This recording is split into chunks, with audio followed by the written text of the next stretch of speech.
Okay, I think I am on. Yes.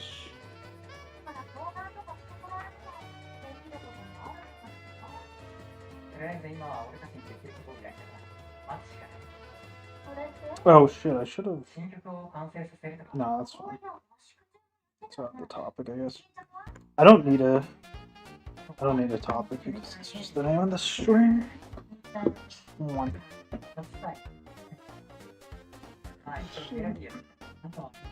Oh fuck. Oh! I forgot to put the chat on screen.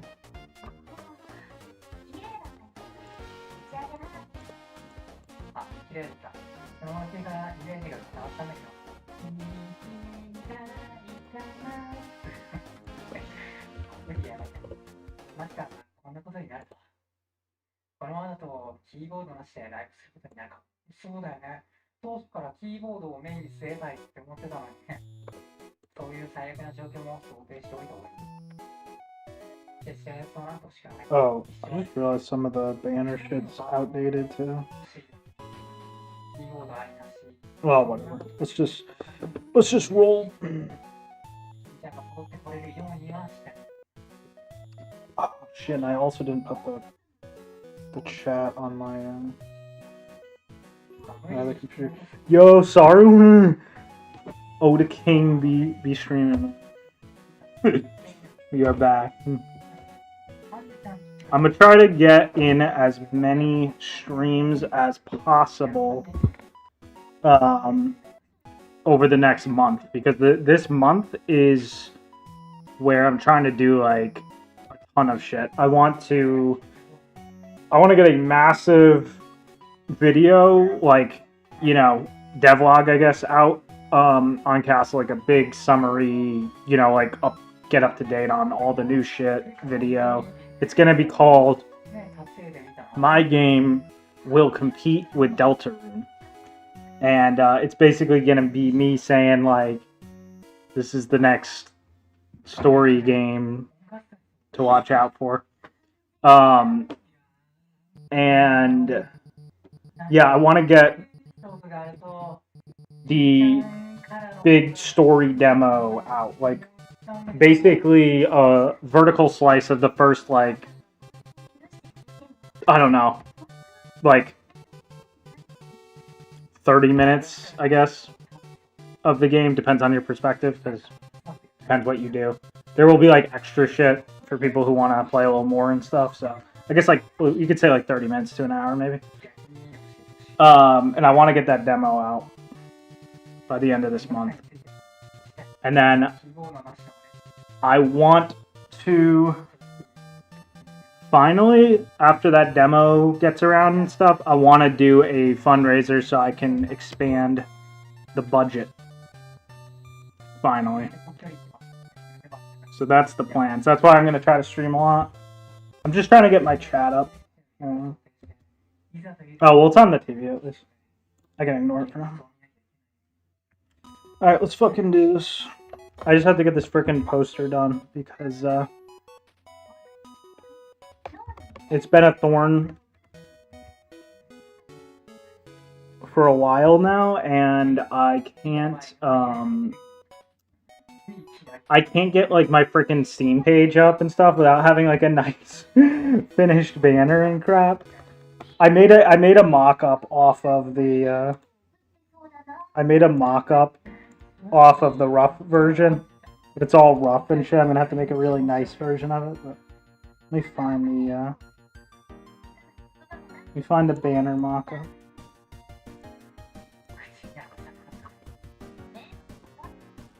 Yeah, so this is a very rough visualization of what like a Steam banner will basically be. This is with the rough version of the painting and everything, and the logo's all rough and shit.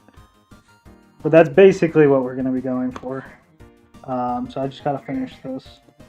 We got to ink it, and we got to clean up all the painting. It's a big, you know, rough state right now, so. That is what we are doing. There's going to be a lot of fiddling with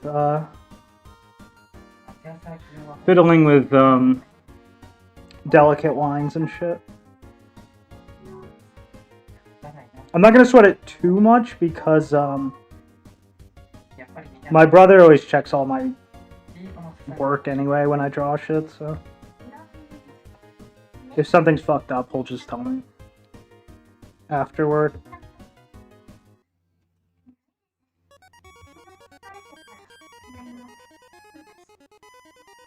So let me make sure my shit. Okay, I'm good.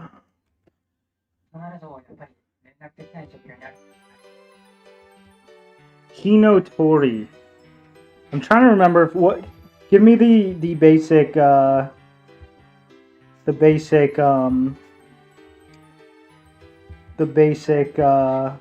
premise again.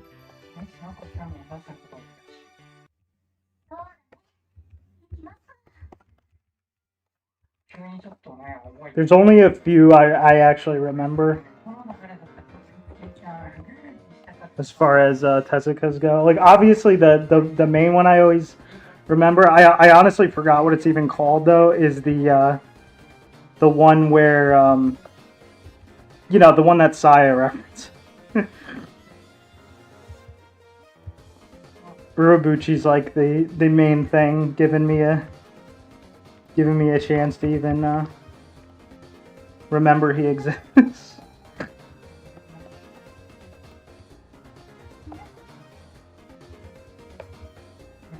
But yeah, give me your thoughts. I'm curious.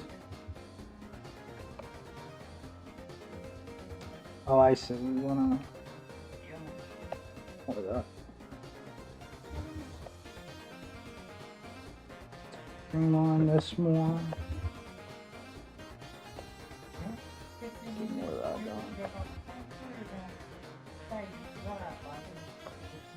Also my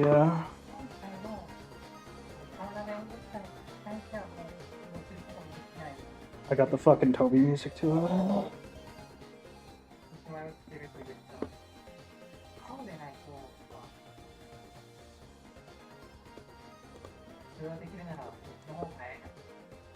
Visual elements of Castle are strong and authentic to O's aesthetic, not 100% my thing. Mega Man Zero, epic. Thank you, Saru. Thank you.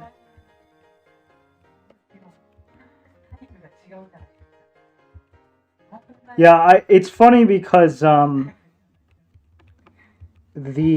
lot of shit I had to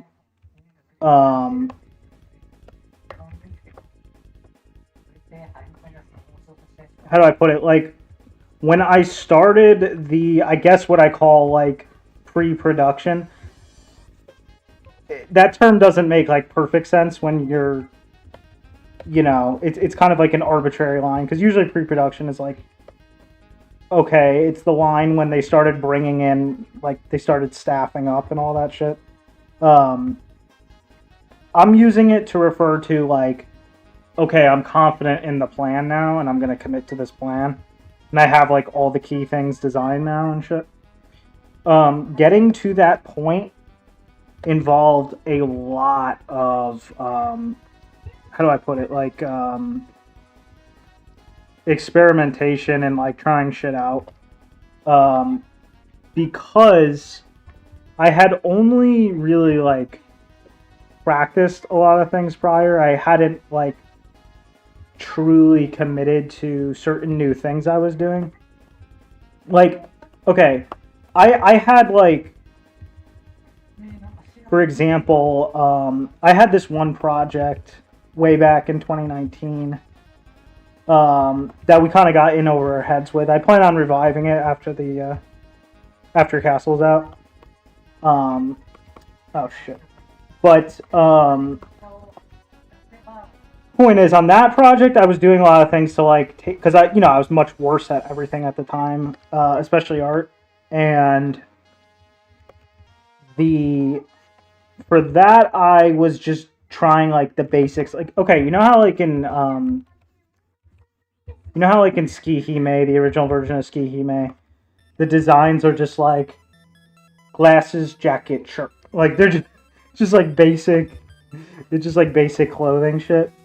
Obviously, if you're doing that, if you're just sort of like grabbing some really basic existing shit that's not really training character design muscles the same way, like, you know, designing a character that everyone... Oh, shit, hold on. Hold that thought. My mom's calling real quick. I just talk to her real quick.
Okay, I'm back.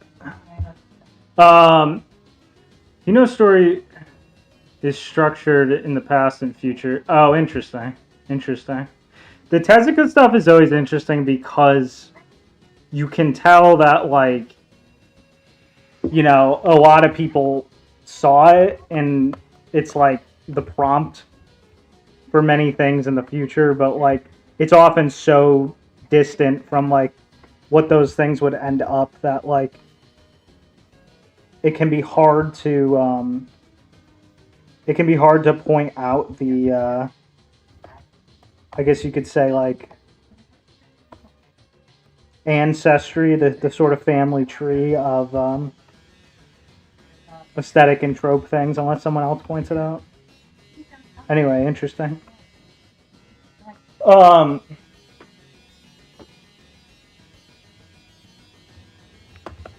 Basically what I was trying to say is, yeah, if you don't actually train the design muscle of like, okay, I'm gonna design a character with a very strange fantasy outfit, you don't get better at that. And it's like you get some of that ability for free just by being decent, or especially if you're really good at art. You get some character design ability for free, but it's not like free. It's not like the whole thing is just free. So it was really, really friggin' hard to design to the point where I was satisfied with when starting this thing. This is like, I think I started trying to design the cast for the game like 2023, I believe, was when I was trying to do it. I can actually find the exact date because there's a record of it. I can't remember exactly when it was. And yeah, anyway, it was very brutal. It was very brutal. I think Tanya, the nun you're seeing, I think she went through like, I almost want to say like over 100 drafts before I was happy with what I was doing. She was the hardest one by far. Some of the other ones were not nearly as hard, but yeah. My brother helped me with some of them as well. You know, as you may know, he is much better than me, so.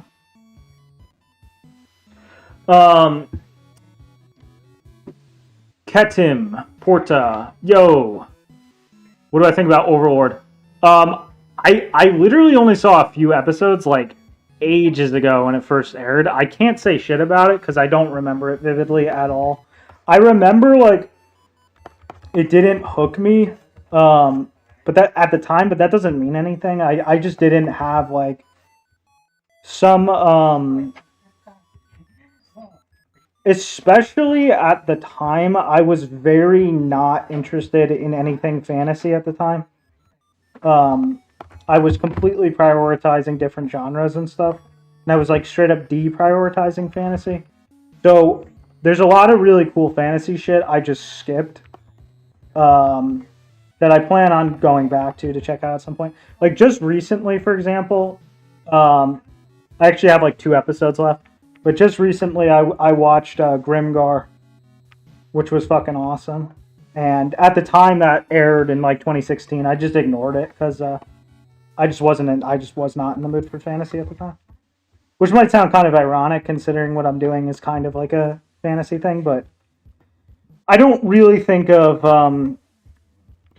Castle as like true fantasy. I think of it as like JRPG fantasy. Like if you think of like a Tales of game or like even a lot of like, I don't know, like think about how many JRPGs are fantasy, but they almost feel more like contemporary fantasy than anything in a sense.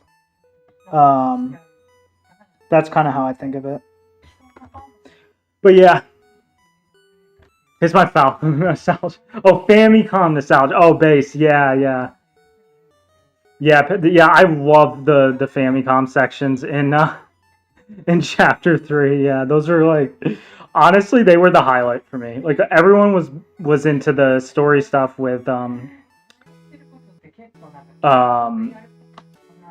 chapter 4, but for me it was completely the Tenna boards.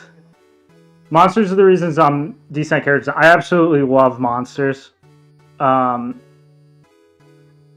Monsters are pretty much like one of my favorite aspects of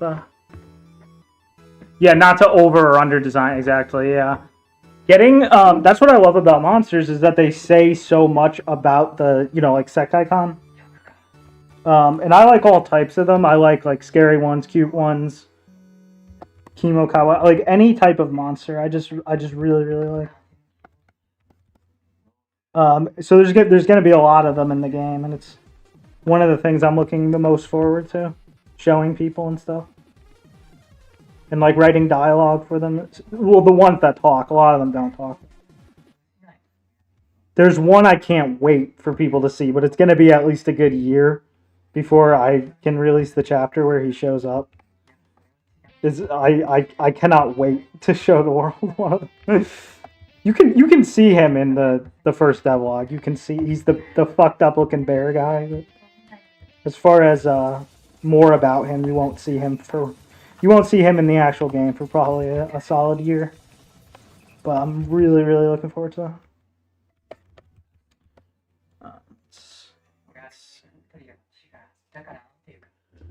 The music. The music is a couple things. One, I have a friend who's helping me.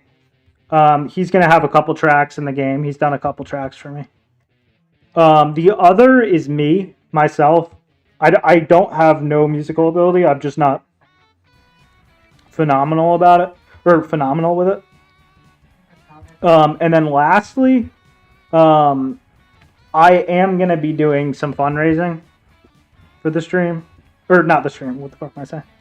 For the game, in the near-ish future, and I'm gonna use the budget partially for getting some pros. I have a few names in mind.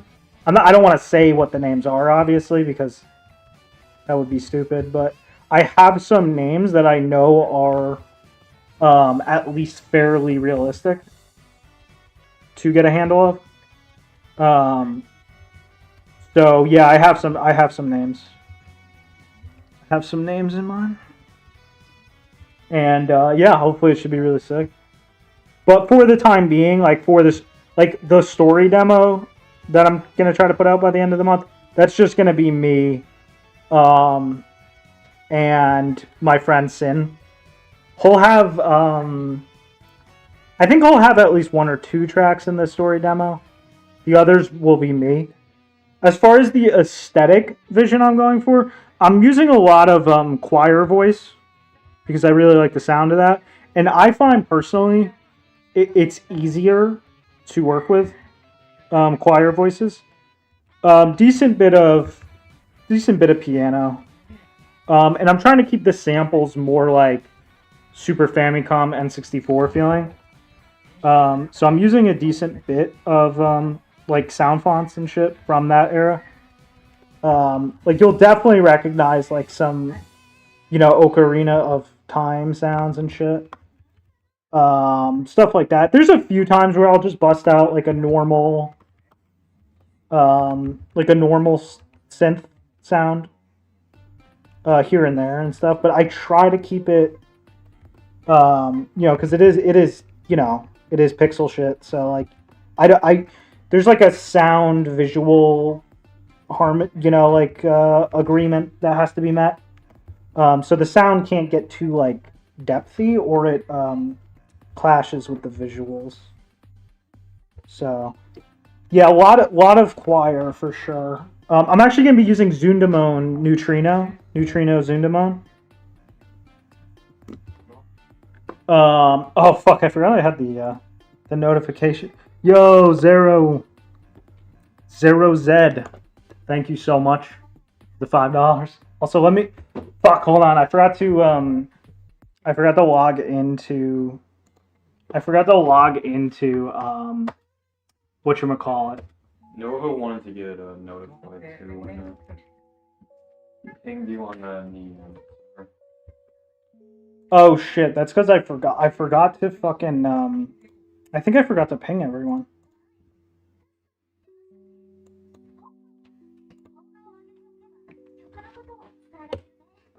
Yeah, I did. I wrote the message and I forgot to send it.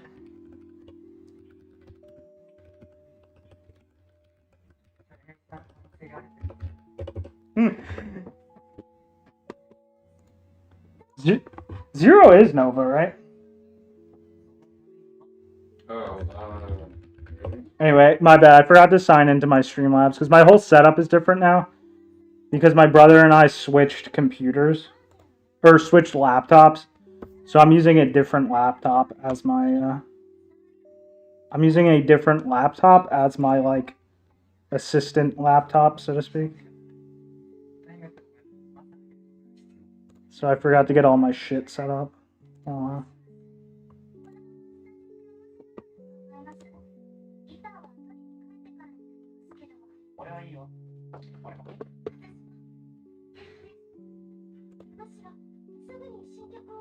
Studying electric engineering at the moment, powerful. I heard that shit is hard.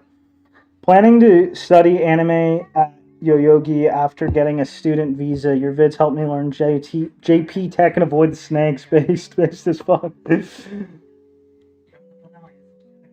Very happy to hear that. Yeah, because like literally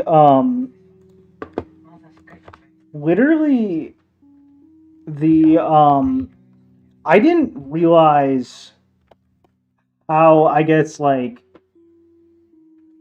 good, I guess, for lack of a better word, the environment, like the JP learning environment sort of was for throughout a lot of the tens and stuff, and it's really just because, like, in the right places, so to speak, in like the better places. And it's all because Cats was more recent. Because you couldn't, like, if you take Matt, for example, when he started, all he could really do was regurgitate Cats for a while. Because Cats was too active, and he had been too active too recently for anyone to, like, distort his words or anything without getting called out. But over time that changed, you know, as cats faded away. And so it just like hit me the other day, possibly because I'm going to be going on the, you know, the Kanji Eater podcast and all that. But it hit me, I was just like, all right, a lot of shit has gotten worse. And I really need to start doing like some type of regular JP like updates, like tips. Like the next JP tip I'll be giving will be like more like specific. You know, I'll be digging into specific topics and mindset stuff, exactly how cats did. Because basically, we just have to we have to refresh the cats. We have to refresh the cat's aura, basically.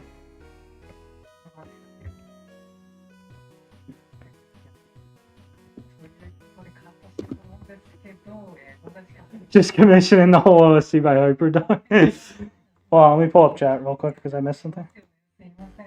Oh, I just realized that I could have read your message in the chat. Yo, music. Thank you for the compliment. EG by Daniel Raymar. I don't think I've ever heard of that. Oh, Humor Reborn. How old are the characters? Legally, they are legally. They are young, but Trump voice. Legally. I will never release what the actual ages are. But you can rest assured that your fictional morality, your hypothetical morality, is not being tainted by playing the game, because everything is legal. They do have favorite numbers though. They have favorite numbers that have nothing to do with their age. The favorite numbers range from like 11 through like 15 for the most part. Those have nothing to do with their age though. It's just their favorite numbers.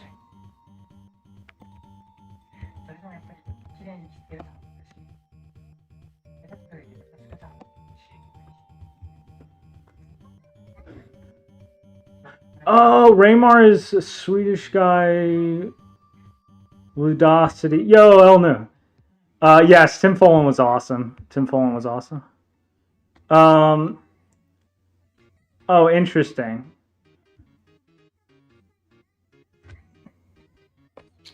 Flashback? Oh, that almost rings a bell. Flashback. Thoughts on the Shantae games? I never played them. Sorry, they looked very high quality, but I never played them. I am interested in them though. If you have anything interesting to tell me about them, I'd like to hear.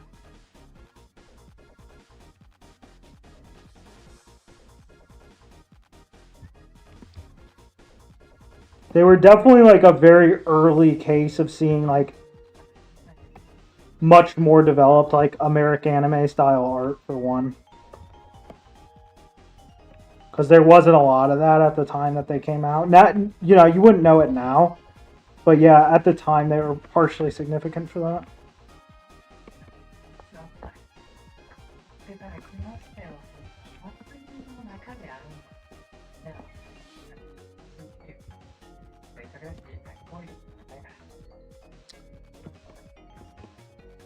Yeah, this area's messed up. I'm gonna have to fix that.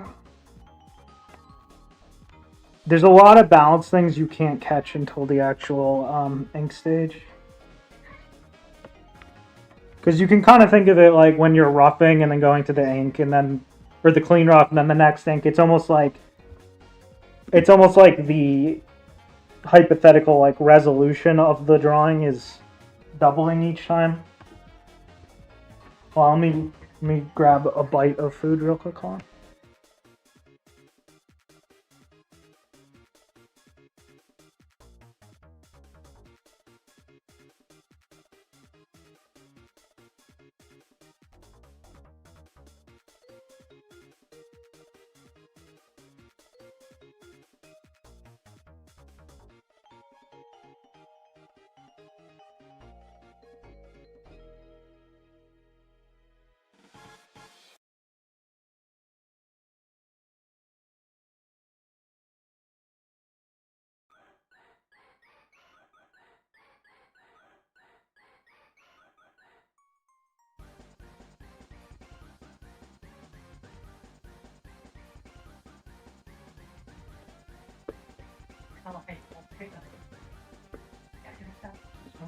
Wait, hold on. Let me just make sure my shit's good. Okay.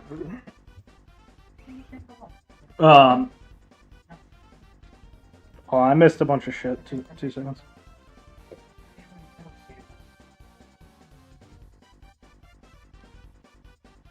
Oh, it was the OG indie game about more. Oh. No, wait, no, never mind. I'm mixing that up with something else. I don't remember if I ever saw Flashback, come to think of it. Will, a commission got... Oh, shit. Let's fucking go. So we got this... Oh, that's fucking Kino. Holy shit. That's epic. Let me see if I can... Is it cropped though? Yeah, hold on. I just had to make sure... Oh, there it is. Okay. I just had to make sure I could show it on stream.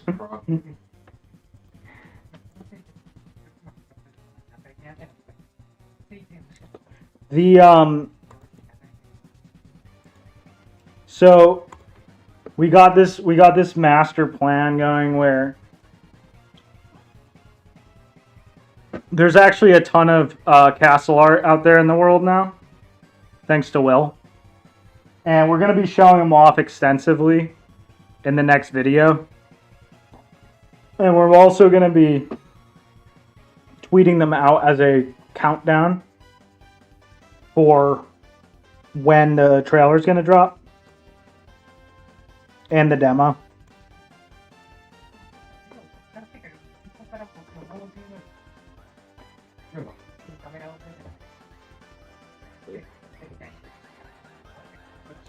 So wait, who's the artist on that? Pawnee. I am familiar with him. I can't remember which what I know him best for. Well, Probably just Toho stuff.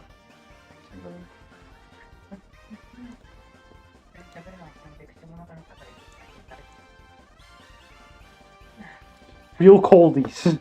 RPG Maker. I don't know anything about the actual tool itself because I've never used it. I never really had interest in the I never really had interest in the tools that make like Ren'Py or RPG Maker or like Game Maker or whatever. I never had that much interest in tools that make that like streamline, that come with like genre assumptions and streamline the development process. But with the trade-off that you're gonna do things kind of the way it expects. Just because I don't like the feeling of like being boxed into a thing. Like even using like, Godot,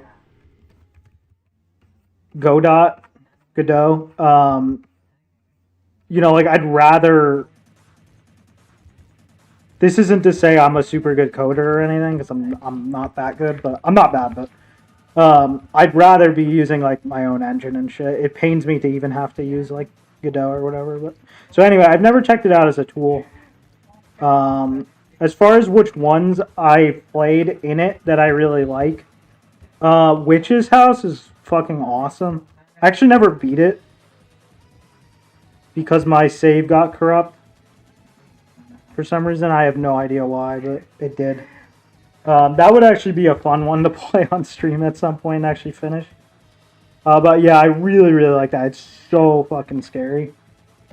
And then Mogeko Castle, I really, really like as well.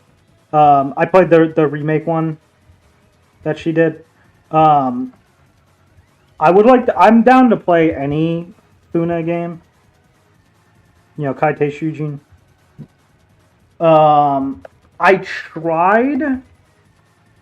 tried Demon's Roots, and I had to turn it off after 2 hours because I can see why it's impressive and cool for people who are like into that whole RPG Maker thing, just because it's like, you know, it's very ambitious for that type of thing, and it for like an RPG, it's cool, but it's too similar to like a normal VN or Aerogay at that point. I'd rather just play one of those because the writing is much below the. It's very far below the normal VN standard in Demon's Roots.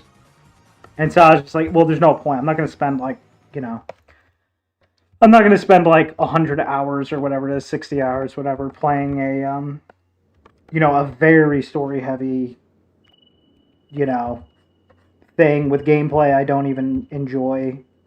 You know, when I could just read a VN in that time. I don't get a ton of time to read VNs as it is, so. But yeah, I really want to play the rest of the Funa games, like Wada Nohara and all that.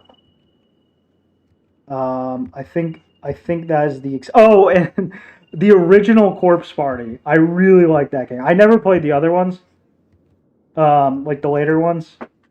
I'm sure those are cool too, but I really like the original PC98 Corpse Party. I like that game a lot.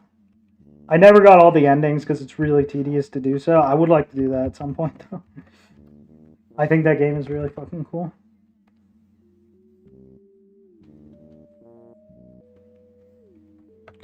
Yeah, Fuzzy, we rebooted the whole thing, and here it is. This is what it's gonna look like. That was a clean rough. This isn't even my final form. This is my final form now. This isn't even the final ink because, well, like per se, because I am gonna give it to my brother after, and he'll give me some, you know, he'll give me some tips and corrections. Corrections, anger symbol. It should look quite nice when it's done. This shouldn't take that long, also. I'm pretty methodical about this shit now. It's not like the old days. Like, this project has whipped me into such artistic shape compared to, like, when I started it. When I started it, there were so many things I just was not good at, or efficient at, or consistent at, that now it's, like, kind of just, like, breathing.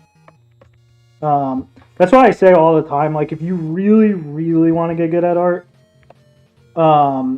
you need a project, like, you need projects, you need a constant stream of projects, because those are the only things that are gonna, like, force you to keep, like, hitting a consistent standard and, like, committing to a vision and, like, doing all the little things you don't often think about in practice, too, like characterization, character design,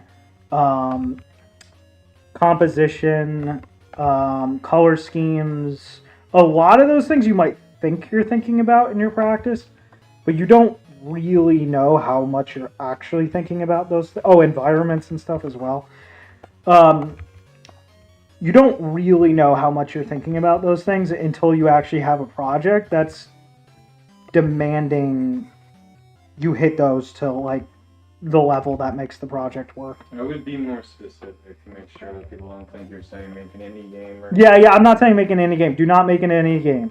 Make manga or illustrations with, like, you know... Because I think one of the key elements here is that you're going to meet the demands of writing very specific stuff. Yes. Not that you're just, like, fucking around. Exactly. Like, if you have a writer friend... That's like the best case scenario. You have, like, a writer friend who's making, like, a light novel or something, or like a VN or something, and he needs you. Like, that's pretty much like your best case scenario.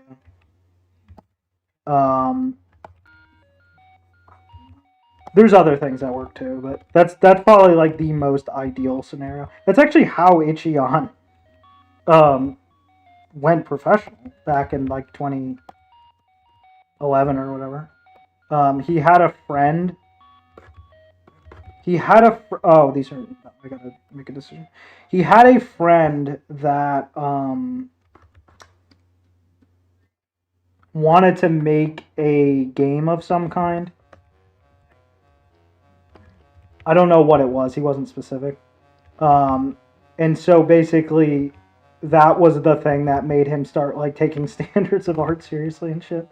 And they said the project, like, of course, just collapsed. It became nothing. But as a result, he got very used to drawing at higher standards and shit.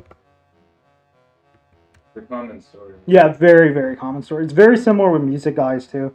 A lot of music people have the same origin story.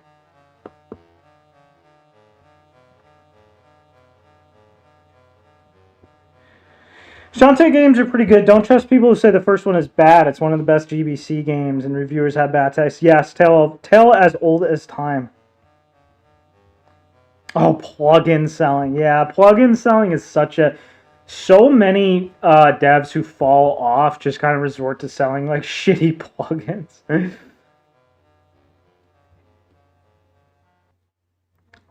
Sorry, American comics tend to suck because huge disjointed teams and worse aesthetics.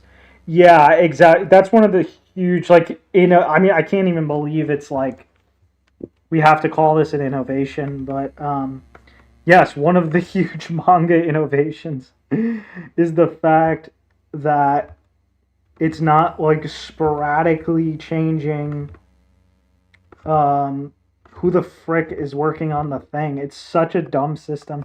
I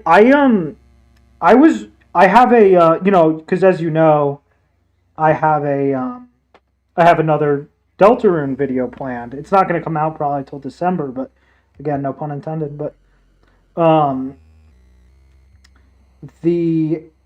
in my research of Deltarune stuff, I came across Animal Man, and there's some dude who did this huge article about the apparent Animal Man influence in Deltarune, and he definitely cooked. It's there, and I think the reason it happened was because I get the feeling Hussey really liked Animal Man, or maybe just Grant Morrison in general, and at any rate, I was going through the article and all that shit, and learning about all this Animal Man crap. And so Animal Man has this thing where it's like super meta. And at the end, it starts making like meta references to the fact that it's going to hand off to another writer after Grant Morrison's run. And it just reminded me that retarded system exists. And I was just like, why? Why does this system exist? It's like the worst thing ever. Yeah, anyway, I do not like Ame Komi at all. I really hate them. I truly, truly hate them. But seeing this, like, Animal Man Deltarune shit was really interesting. Also, it's interesting, too, because Grant Morrison, most Ame Komi are written at, like, negative, like, it's like negative level. It's like, imagine if you could get level ups, but instead you get level downs. And then imagine you like grinded until you were like level negative 99. That's how a lot of comics are written. They're like refined low quality. But Animal Man was interesting because while Grant Morrison has some of those like refined low quality aspects in his writing because he's still in the comic tradition, especially for his time, he was a competent writer, clearly. And, nothing amazing or anything, but he was clearly some kind of competent. And it's really weird to open this like 90s, literally early 90s comic that you're usually used to that type of thing being, like level negative 99 writing shit. And just seeing like a basic competence. And that was like before otaku culture really popped off with its writing. So it's not even like at the time you could have been like, well, what Japan's doing is like so much better, because like it wasn't. It was, it was the 90s. It was the early 90s. the best. There were some outliers, but for the most part, there wasn't like a true writing culture yet, and that wouldn't really form until some years later, and when light novels and eroge really popped off and all that shit. So yeah, anyways, really weird, but it was really illuminating to see. At any rate, I do recommend the article. Look up Animal Man Deltarune article or whatever. It goes on and on and on. I didn't read the whole thing. It would have been a waste of time, but I did read all the important parts.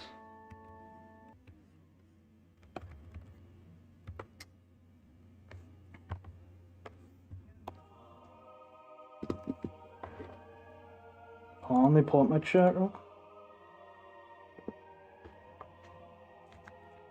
What is my favorite part about designing characters, Ketim? I would say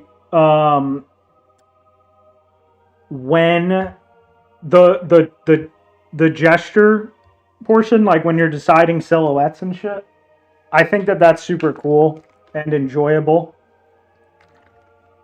because deciding the general, like, when the character's more in that liquid state where you haven't put all their specifics together yet, it feels like you're not, like you're trying to describe a human or something, some kind of living thing, but you're thinking of them more as a concept at that point, which I think is incredibly interesting, because it's almost like I guess like philosophical or something, because when designing characters, you really think about their relationship with like what they wear or like their current state, like what's their current hairstyle, and all these things could be different. Like even their face could be different. Like let's say they're young and then like they have room to grow up, that could change their face. Or let's say their face gets like mauled, that could change their face. Or let's say they got plastic surgery, that could change their face. You know what I mean? It's just like there's any number of things that could like change the details, but for some reason you're solidifying those things. Those reasons, of course, being literary reasons. But it's just really weird to think like, oh, this abstract symbol that's not just like a naked body represents a person with like a personality and shit. Anyway, I think that's insanely interesting.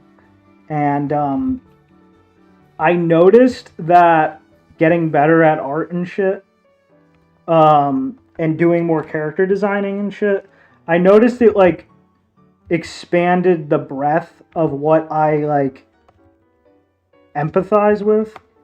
Like I noticed stuff, for example, like I can now feel shit like sexual attraction towards clothing, which was like never a thing before, but now I can experience that. Anyway, it's just really interesting. Anyway, that's my favorite part. The part I like the least is when the character design is like 98% done, but the final details you have to like play Tetris to work out. That shit is painful. I like everything except that. Oh, thank you for the sub, Zebra.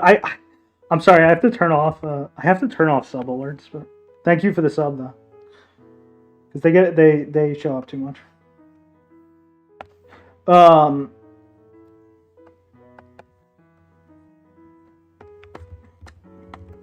Shit.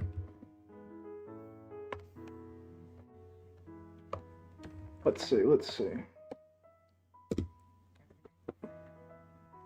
Yes. Oh yeah, Zero knows what I'm talking about with you. No, Game Maker Unim is not genre specific. What it is though is it's design, or how do I put it? It's logic suggestive in a way that is very kind of like, Okay, because every engine, if you're using Unity, it wants you to do things the Unity way, and it will let you do things the non-Unity way. But the more you stray from the Unity way, the more it's like you're on your own. And in certain cases, it might even mess with you. It might even interfere with you. It might be like, no, I don't like that you're trying to do it that way, and I'm going to straight up punish you for trying to do it that way. That's what I don't like about pre-existing engines. And GameMaker kind of takes that like even a step further than Unity or like Godot does.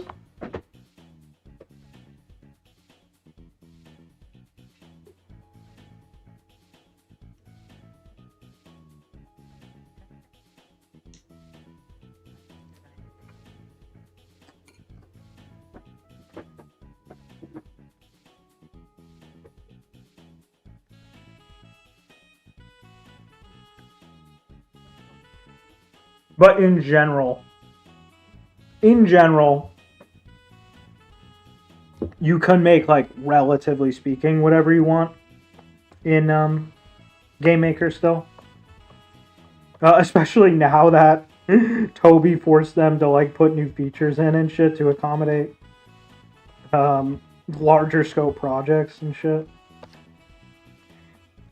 But yeah, you really, like, I wouldn't recommend it to anyone. I would just recommend, you know. Well, first thing I would do is just recommend making your own engine before doing anything. You know, if any aspiring game devs are listening, I would recommend, even if it's shitty, don't use any engine. And Chili Tomato Noodle, that's who you want. Look up Chili Tomato Noodle. Until you've done all his, like, tutorials and shit, I wouldn't recommend trying to make a game. Just because there's so many, like, you know, you don't want that technical debt. Like, that people have, like, wasted very significant portions of their lives on technical debt. And you definitely don't want that to be you. But anyway, I'm sure that's not. I'm sure I am preaching to the choir with a lot of people here, but I think a lot of people in chat are better coders than me, so.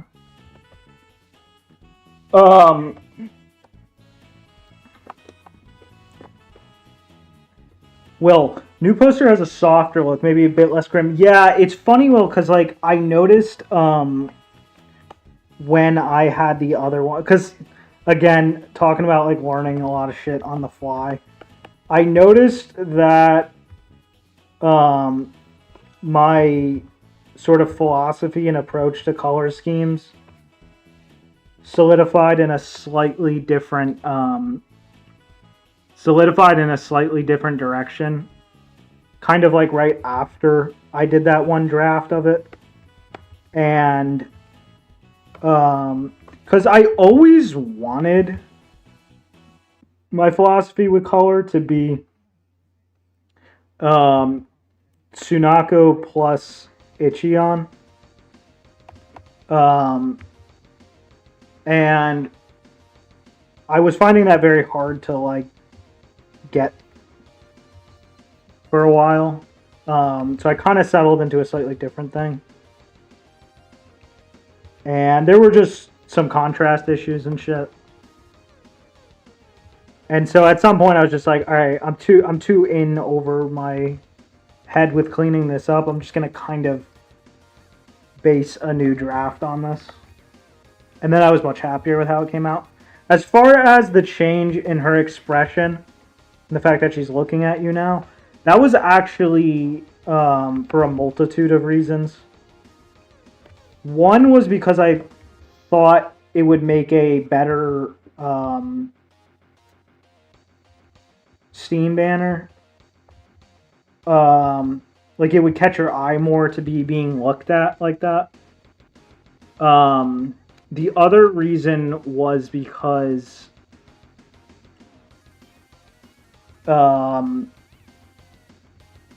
basically for characterization things, like, I want the characterization on the poster to feel like a, you know, like a gap characterization moment. Like it's not like, because the main trait that you'll see, you'll see this when the story demo drops. The main trait that Kanye's supposed to, I don't know what the verb here is, showcase, I guess, is sort of like niceness and airheadedness. But I wanted a expression that has a gap to it, like it has like a sense of like disappointment or solicitation or like anything along those lines, like some kind of like, maybe pleading of some kind, an ambiguity to it. And her looking down, it occurred to me that expression works much better with a more mature looking character. And since she's like basically the opposite, she's like a fatter face character.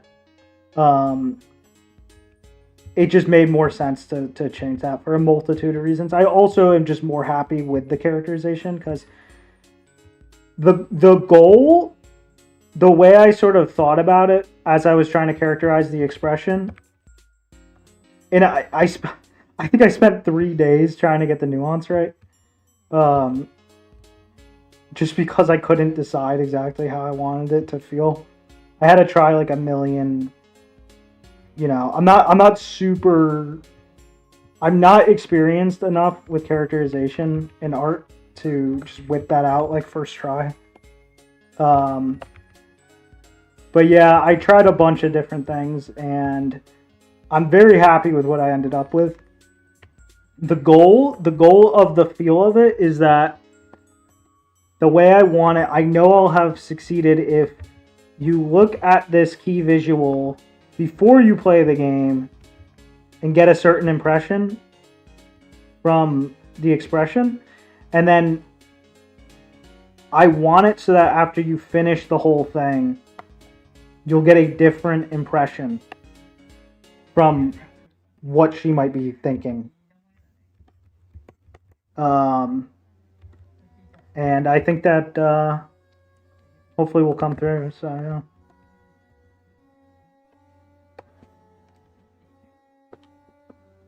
Fuzzy leveling up. Good to hear. Anime analysis stuff. Have I ever watched Chobits? I have seen, I think, like half of it, but I don't have anything too interesting to say because it's been a while. And I mean, if you were to bring something up about it, maybe I could say something interesting, but it's definitely been a while, Hoey. Having read a lot of Asterisk and Obelisk, Tintin, Corto Maltese.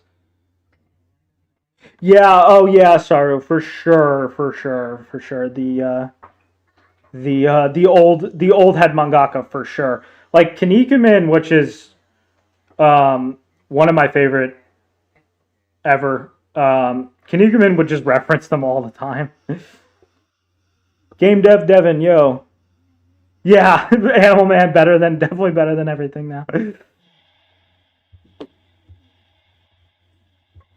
Oh yeah. Hoey, it's interesting. One thing I will say that's actually interesting that I can say about Chobits is the robot girlfriend stuff at the time was like very, because there's other, we had like shit like Maharomatic and and then in Vienna there was like Planetarian and stuff, and it's really interesting because that stuff is like a real I'm gonna try to say this. There's a way I could start talking about this in a way that like this is gonna be the only thing I talk about the rest of the stream, and I don't want that. So I'm trying to think how to work this without getting into a massive rabbit hole. But like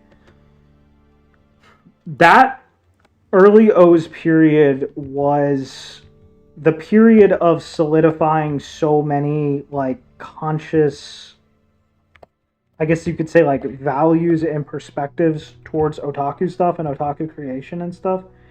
And one of the inevitabilities of it was um, discussing the like, I guess like the value, juxtaposing ideals, especially in regards to females, um, next to mundane, and obviously like robots were like kind of a no brainer. Like robot girls were kind of a no brainer. As far as conveying that. Sometimes it wasn't robots, sometimes it was just some other form of synthetic. Or in the case of like Saya, like Urabuchi Saya, um, like Monster in that case. But the point is people were thinking about that like, oh, normal / mundane plus with that almost nihilistic, witty and with a wicked sense of humor, like almost like nihilistic kind of level of like abandon toward simultaneously almost like mocking their own ideals and then like also treating them as sacred at the same time. Shit. Don't do that. In fact, I gotta hold on. Let me reorganize some shit. I want this to be at bottom level so that I don't accidentally show shit I don't want to show. Okay. Yeah, at any rate, like, anyway, Chobits was just completely in that, I guess you could say, like, cultural trend of the time.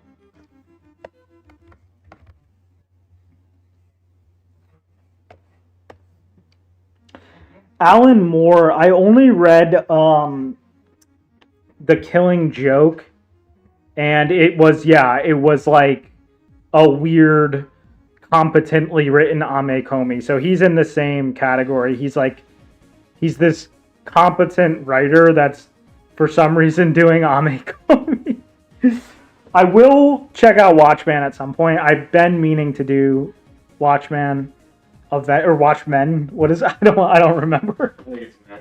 It's men, yeah. Watchman. Watchman is my favorite superhero.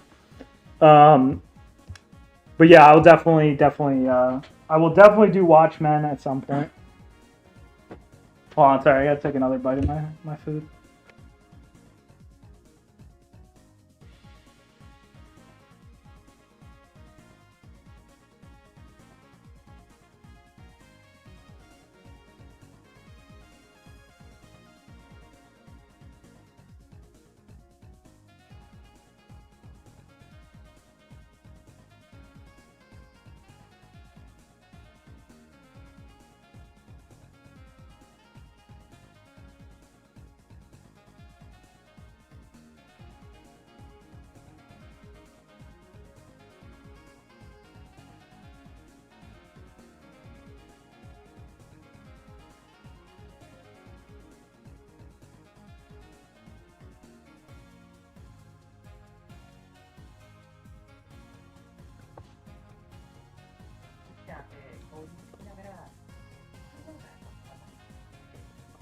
Let's see where we at. What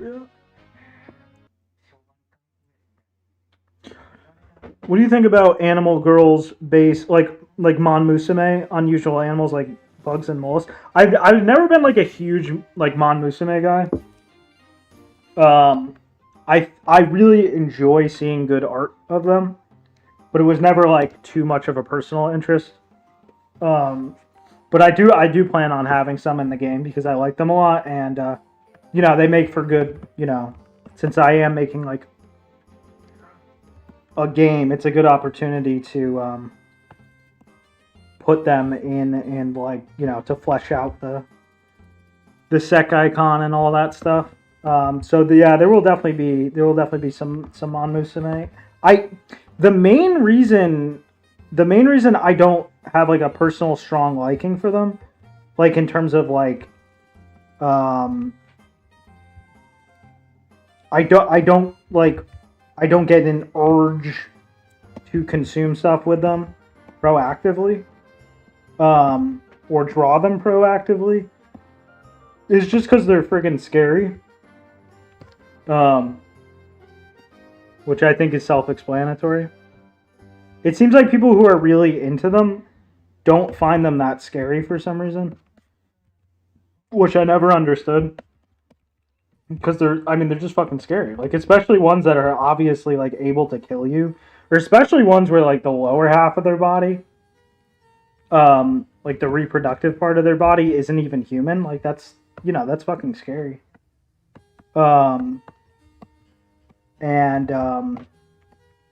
I primarily enjoy anime girls for being, like,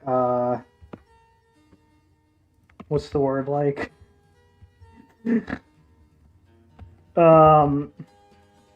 mostly my main thing is I like kako kawaii shit, but then I also just like straightforwardly kawaii, whereas like mon musume are more like a they're like koa kawaii or something. I don't know if that's a term, but yeah.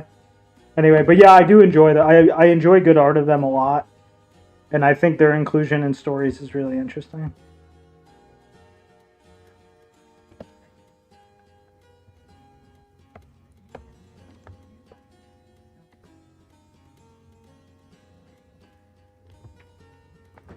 Metal Wolf.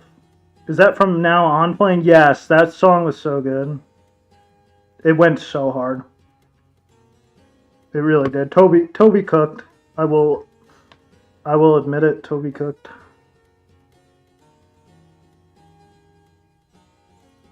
Exemplify, yeah, well, that was the word I was looking for. Emit. Also on Clam stuff, have you ever heard of Flight Plan's Black Matrix game? No, oh no, Black Matrix, that's ringing a bell, yeah. Yeah, I downloaded it. Yeah, we looked at it. Yeah, that was really fucking cool, yeah. We didn't play it though, but we did watch someone play it for a bit. It was really, really cool.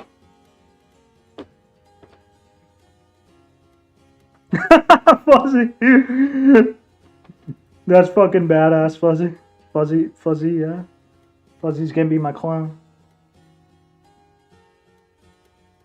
I wasn't ready to get hit with, of course she isn't real, but you are, yeah. So, that's how Deltarune's gonna end.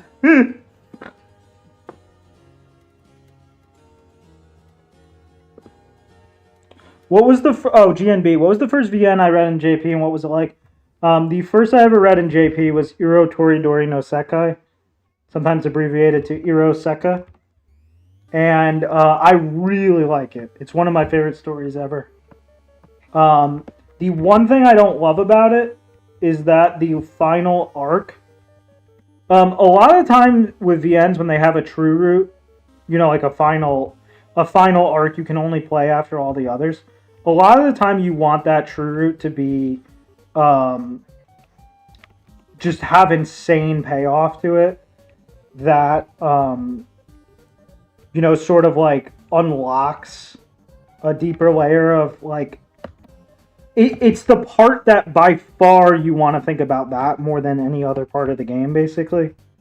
Eurosec is not really like that. It's not like that, but put simply, what I'm trying to say is I think that the true route is a little bit underwhelming compared to the rest of the game. It does have a sequel, though, which I heard is super good. I haven't played it yet. But yeah, I love Euroseka.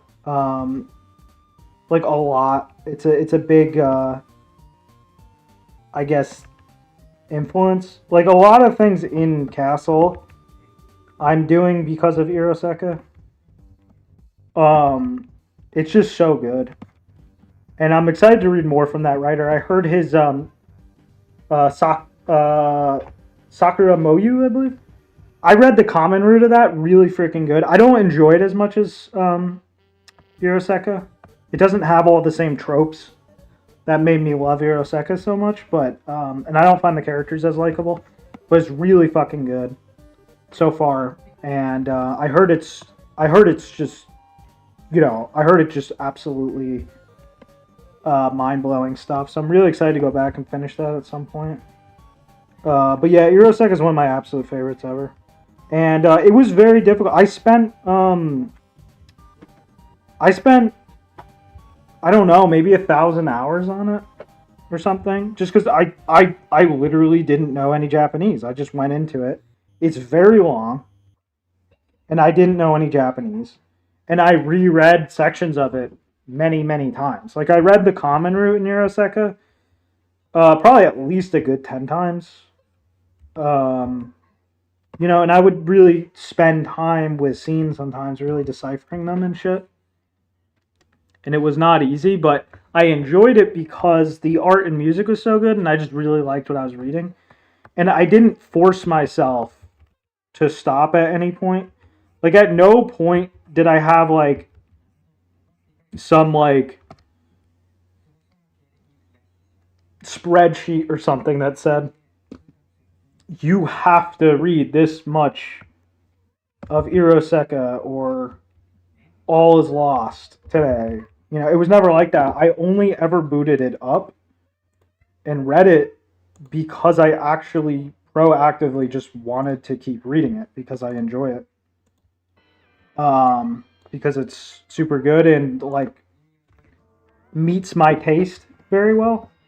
So it was never an effort. It was always just like, I like this game, so I'm just going to keep reading it. So yeah, that's how I would describe the experience.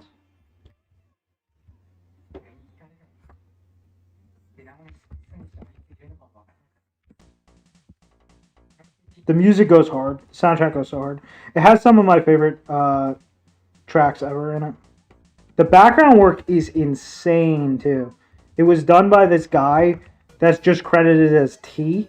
So he's like unsearchable. We have no idea who it is. But his background work was insane. And sadly, Favorite lost him after Astral Error, which was the next game. They did. Different writer. I really like the other writer they have too. He's the guy who wrote Hoshizora no Memoria, which I really like.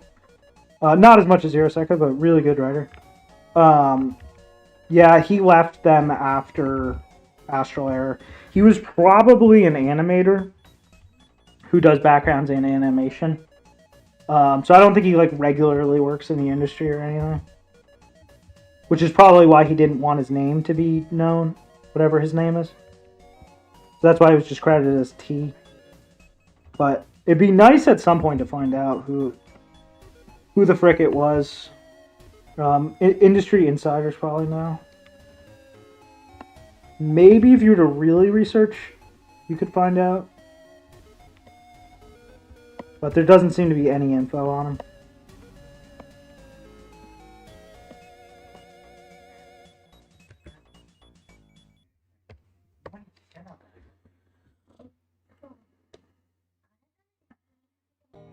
I think what's most interesting about Monmusu is how the philosophy can strongly change the design, like their monster girls. So yeah, exactly.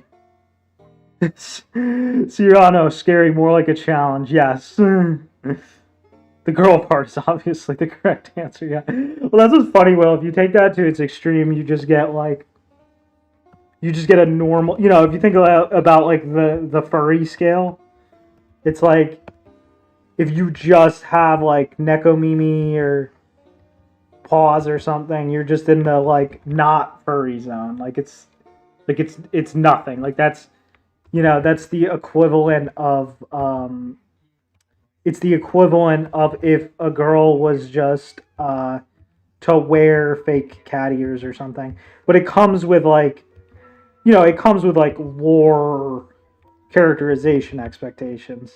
So it's like it still like changes the character. Like it's not like like a really good example is like in like Jewelry Hearts Academia, the VN.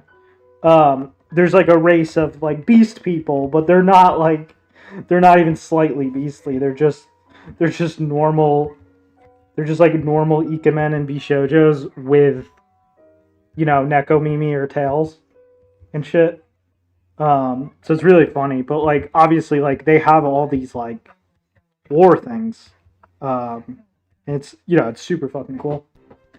But yeah, it's just funny how that's like there's like a whole spectrum, and depending on where you are on that spectrum, it wildly changes probably both your taste and what you're going to be doing with that character.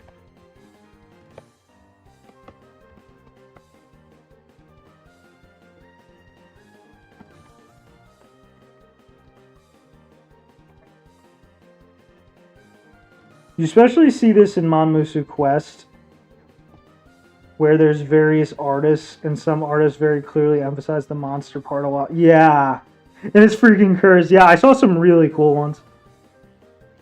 Yeah, I am excited to read Irohika too at some point for sure, I'm going to do it after Sakumoyu. Yeah, they look so good. All the favorite events just look so good. Just like look up Iron Maiden or Anglerfish Girl. I'm gonna look them up right now, Nova.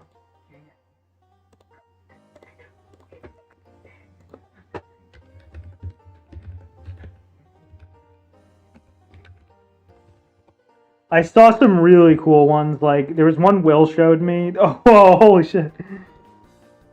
There was one Will showed me that was like a you can almost barely tell it's like even a girl at a glance. It's like this crazy like alien type thing. It was sick as hell.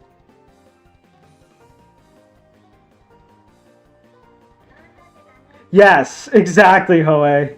UT Genocide made UT. It really does. It has that feeling. Like I don't even know if Toby is aware, but he really like clutched the game with the genocide. Yes, Urotoridori no Sekai will. Yep. Yeah. Cyrano Zaran said, "Yeah, you're gonna be there for a while, Cyrano." Yo, Flatface. Yes, Howard is back. I'm trying not to go away. It's just there's been some tasks where it's just like, okay, I can focus on this task or I can stream. Like I can't really do both sometimes. But the good news is most of the tasks I have ahead of me are tasks I can do on stream. And we are close to some huge stuff, which is why I'm feeling a bit I'm feeling nice.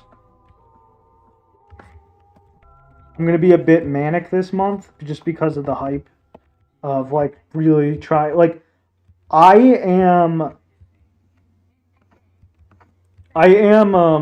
a little bit irrationally nervous. Just because like stuff is really starting to form. There's quite a bit of like coding and crap that needs to be done and stuff, but not too much. And the story demo and then chapter 1 will be done in the near future, and then subsequent chapters will come out much faster as a result and stuff as well, because I've said this 100 times, but it's the initial chapter that's all where that takes so much work, and then from there it's so much easier. But yeah, it's definitely like it's got me nervous in like a good way. It's like some mushaburi. Just because like I know this is gonna be a huge turning point, so for everything, so I'm just gonna be a little bit manic this month.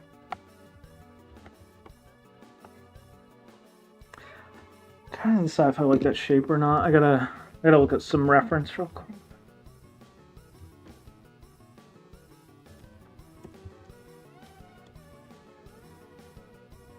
I think it's too verbose.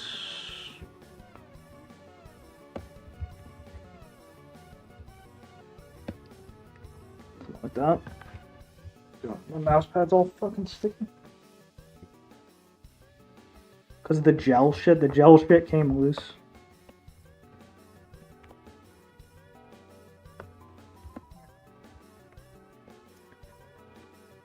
I think a good balance of monster and girl would be... Yeah, I always think of Felicia from Vampire.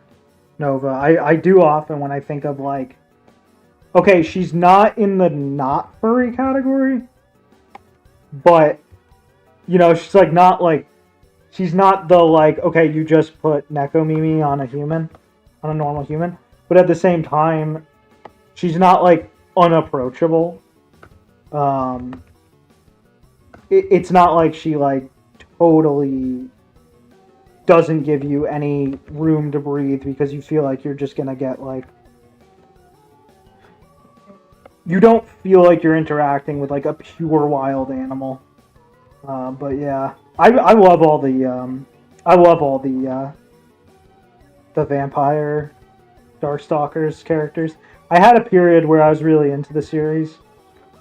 I was never like good at it, but I really enjoyed like the mechanics and stuff. I really like the character designs and stuff because specifically because they have like a they kind of have this kako kawaii base to them that leans more on kind of kakoi creepy than kawaii, but it's in a cool zone that I really like.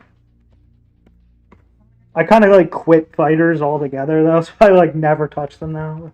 They're just insane time sinks.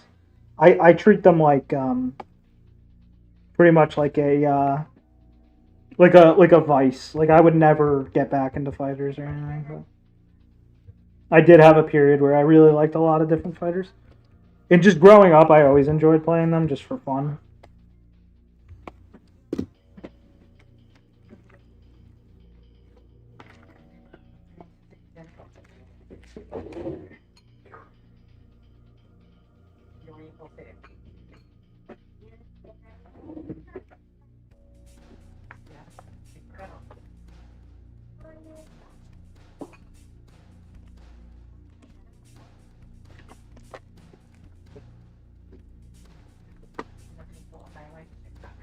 Oh yeah.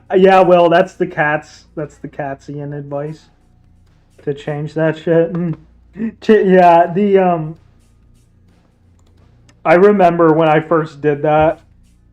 Um, I think I'm trying to remember. I'm trying to remember. Yeah, like whenever, for whatever reason, like my brother had to use my computer.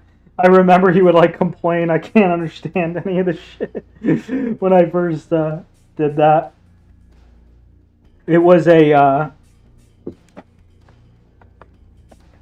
had nothing to do with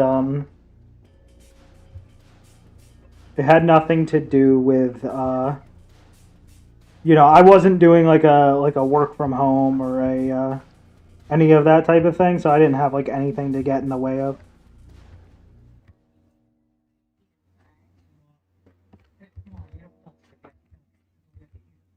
I just had this like temporary like super cush like do nothing type job for a little bit, and it was amazing. It was like Christmas every day because I could just buy so much shit. I missed that. Castle. Hopefully, Castle will make me $1 million. No. I'm sorry. Castle will sell over 1 million copies and make me several $1 million. And we can do that again.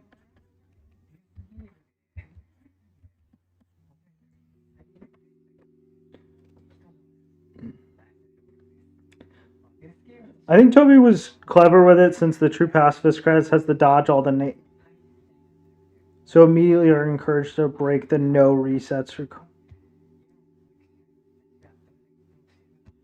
Oh, true, Hoey. Yeah. I always liked that. I did think that the credits thing was funny because it does like put that in your head, like, oh, there's more in the game. Yeah, exactly.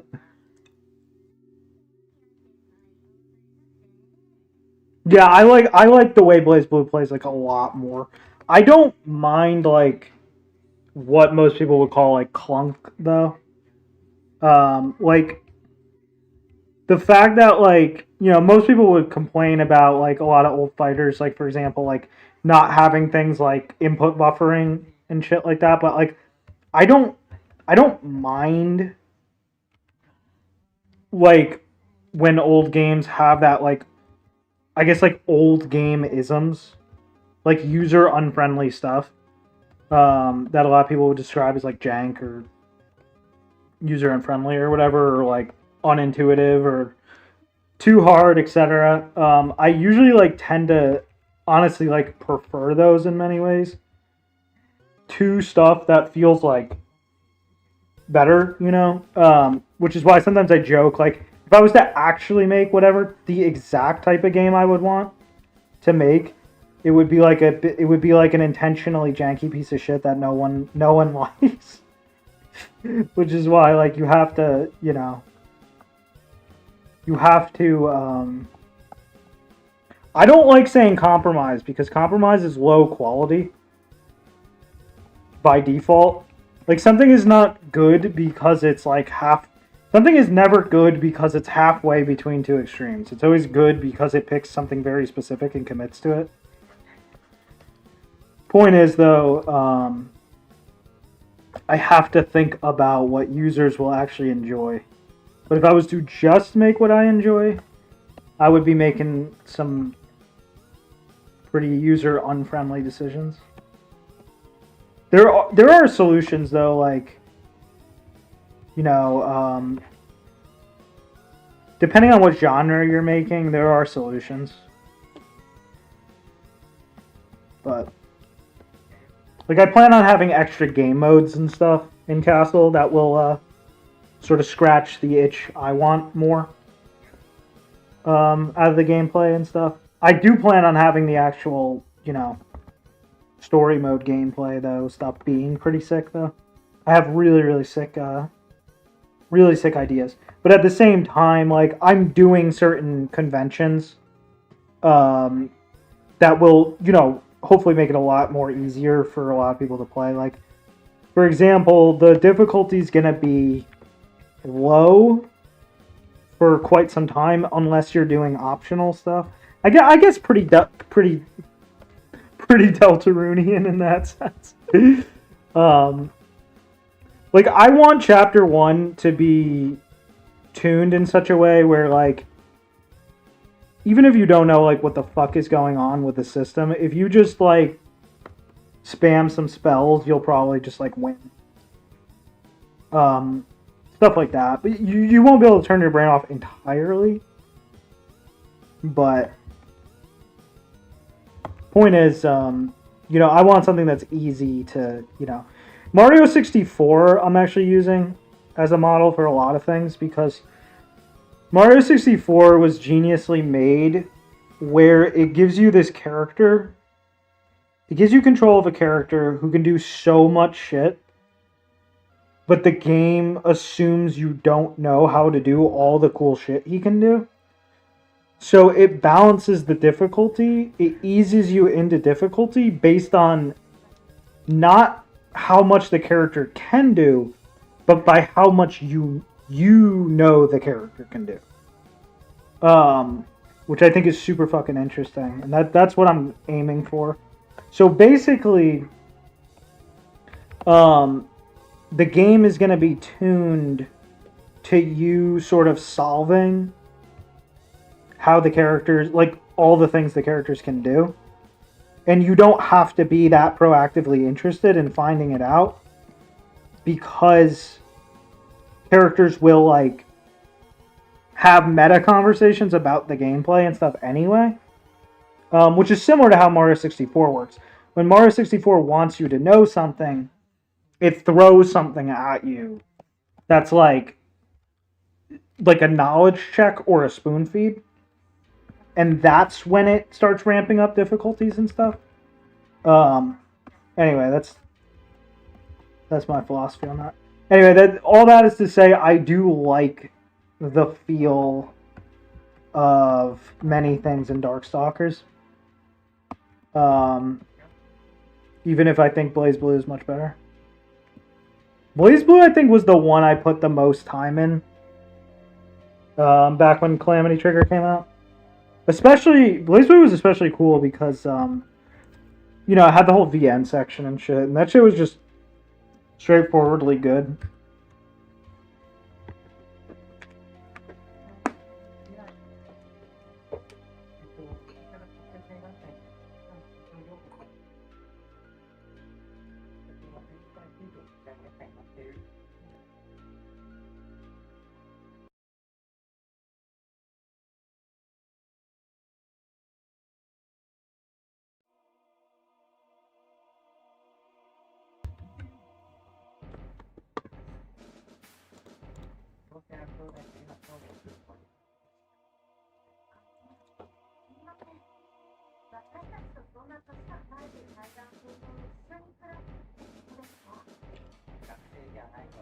Yeah, Saru. The 2D Capcom fighters art is a lot of their art is like through the roof. Justin, fighting games are awesome and very fun to play competitively, but the time investment can get crazy if you're trying to be one of the... Justin, is that Justin Wong in chat? Yeah, true as fuck. They're really fun. Well, that's why I enjoy playing Pokemon, because Pokemon is very similar to fighters, but like, you don't have to know shit, you know, or you don't have to time invest. You're just clicking buttons. Like, yeah, you lose a lot of what makes fighters fun, but you gain it has fun things about it that fighters don't have. So that's why I enjoy playing Gen 1 Pokemon.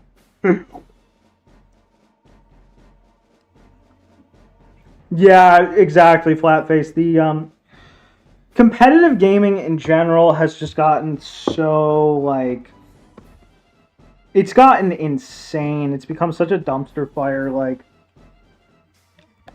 it's gotten so, like, I'm sure I don't need to be the one to complain about the problems competitive scenes are facing at the moment. So I'll spare it, but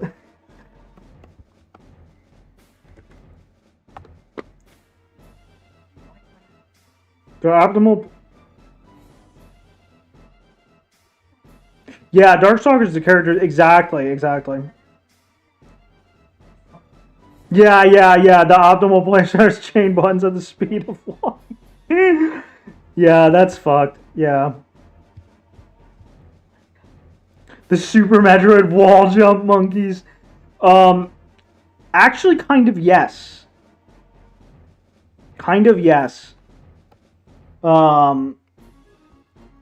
In that, here's something really cool that I plan on doing. Because you and the enemies use the same system, you know, because it's based on like Pokemon shit. I actually am gonna make it so that you will get, or not will. It's a game. It's up to you what you do. But like, I plan on making it so that you can get ideas for shit to do from the enemies, because it's like Pokemon where you share moves and stuff. Like, there's only so many spells in the game. And sometimes enemies will use the same spells you use and stuff, which happens in other RPGs too and stuff, but not to the same extent. A lot of RPGs will stress asymmetry, whereas I'm trying to do the opposite. I'm trying to stress symmetry between player and enemy. So yeah, in that sense, some enemies will almost serve as the wall monkeys, but in other cases, it would be interesting to have shit like, you know, something that is more just like flavor, like, oh, here you observe some non-confrontational monster doing some shit that makes you realize you could do that thing. That could be potentially pretty cool. I'm trying to think if I think I need to balance some things here because I'm not happy with.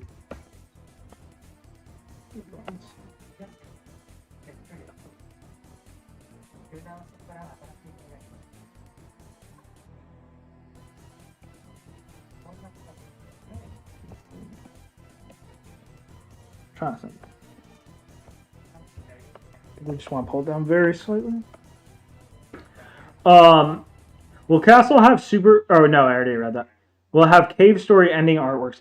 I haven't played Cave Story yet. We're going to play it. That's our next game. Because we'll request it. As soon as I get some break time, we're going to play it on stream. Partially also, too, because it's a big, it's a big part of the Toby influence canon. I'm not 0 on it, though. It's not going to be, like, blind. I have a little bit of experience playing and watching it. So it's not going to be, like, 100% blind or anything, but it will be mostly blind.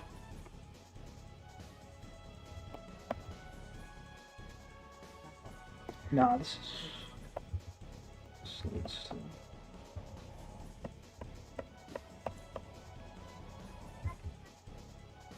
It will be mostly blind.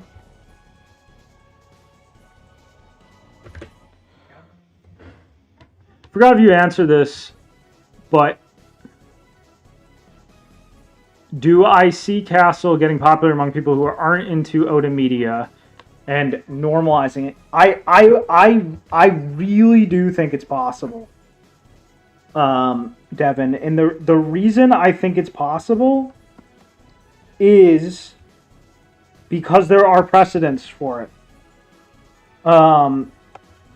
It does seem like when a Westerner does some kind of like anime game type thing, anime inspired type thing, it always seems to break new barriers and stuff. Like Harawa Shoujo, Honey Pop, DDLC, Valhalla, what else? I don't know. Those always seem to, like, break new ground just because of, like, it's always going to be higher approachability when someone is, like, in your same sphere and not this, like, vague entity of, like, the concept of Japan. And so I think that potential is there completely.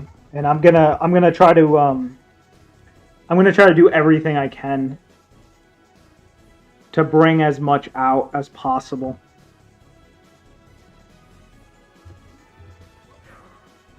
Proactively, like, via any means I have to do so. So, like, if it's like trying to contact YouTubers,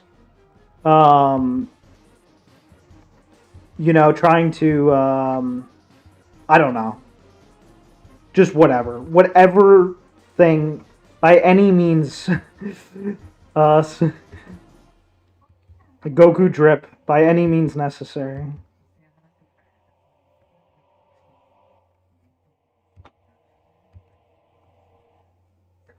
So yeah, I think the potential is completely there. I always had thought of a game where characters speak their game mechanics as if they think of the competitive meta of the world.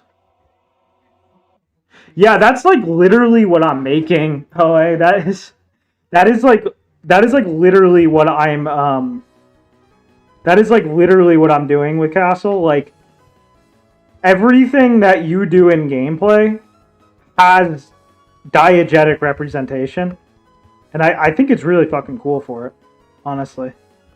Like, there will even be like a scene in the climax of the first chapter where a character does something, and like, if you understand the gameplay mechanics, you'll like know why they were able to do that thing and shit. And I honestly think that's I think that's cool. I mean, the fact that I'm doing it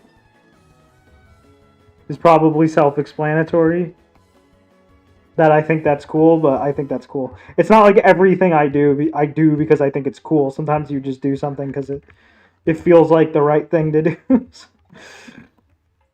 That's one that that's something that was a goal right from the start. Like I built the entire concept of everything from the start with the demand that everything be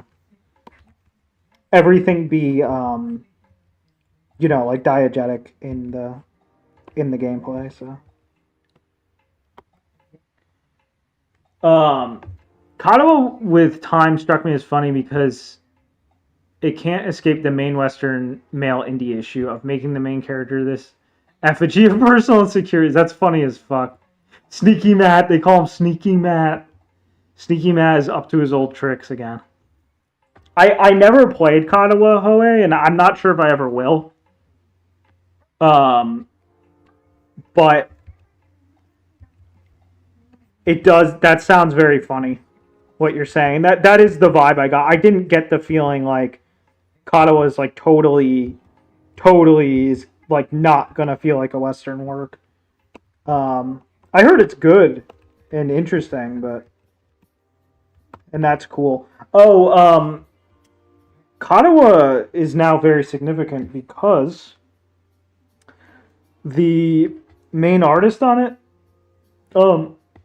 was he go by Rams?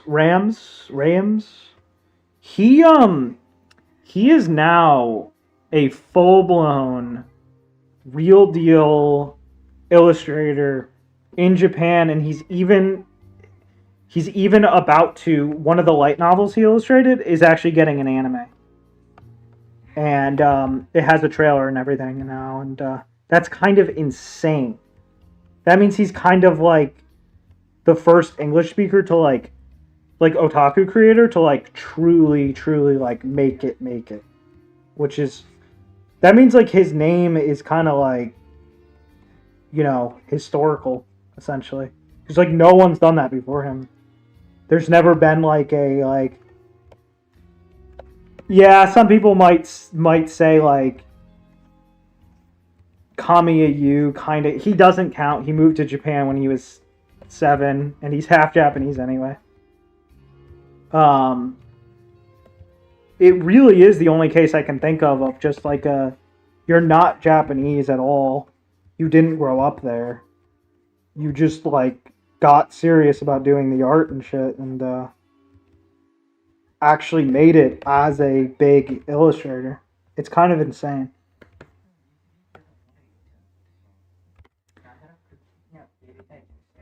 But I will claim the title of first to make a popular Vinny written in Japanese. So that'll be my claim. And my brother's shooting for first to become an animation character designer. Like animation character. You know, like the type person to do the sete. That's his goal.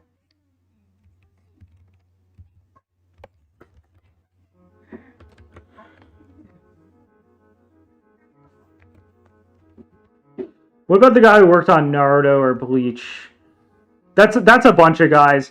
When it comes to animators, plenty of people were able to become key animators because it's just not that hard to become a key animator in Japan. They're always looking for people. You don't have to be like that good or anything.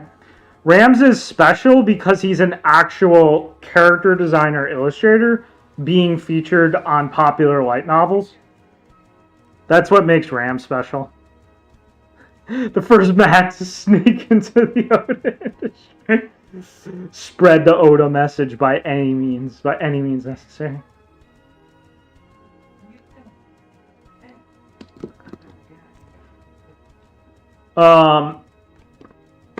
Let's see.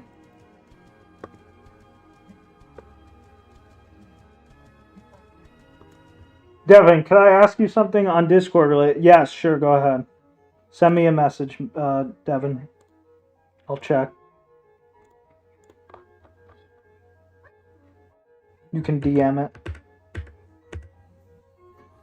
Shit, hold on.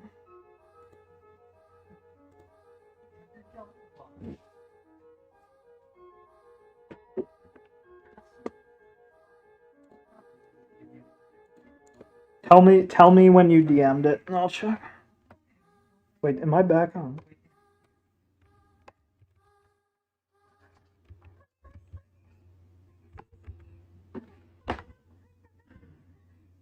Oh yeah, let me update that real quick. My bad.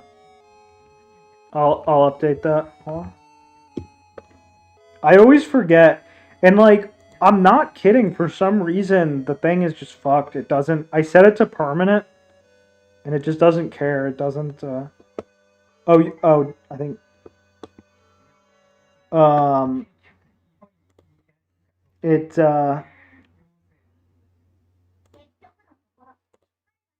It just doesn't make the invites permanent.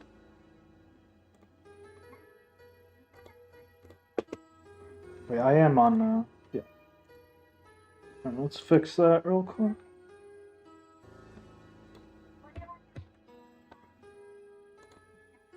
Okay, it's fixed now. The invite in the description works.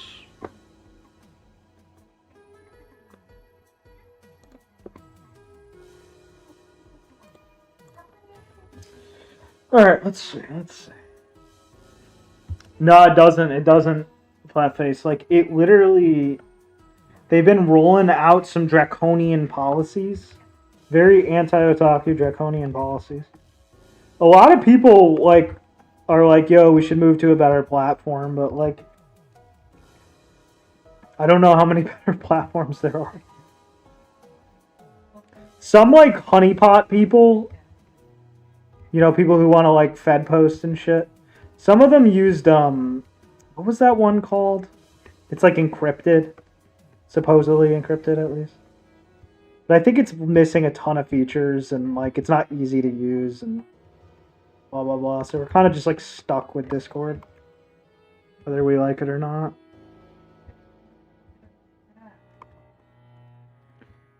Hold on, let me see. I haven't inked in some time, so... There's gonna be a bit of a fiddling with shit aspect to this. I think I want a little bit thicker on this. For sure.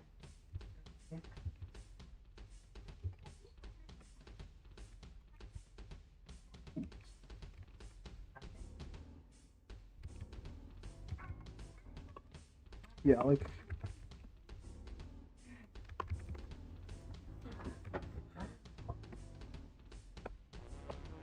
Alright, let's see. I'm actually, for not having inked in some time, well, I say I haven't inked in some time, but I did like inking drills recently, which is probably why this is feeling pretty comfortable. Like inking practice drills, and my brother gave me a bunch of lessons about inking recently and stuff, so that's why I'm feeling pretty good about it right now. There's definitely still a lot of, like, questions, like, I would say, like, 50% of what I'm doing right now, I'm just winging it, and 50% is, like, conscious knowledge.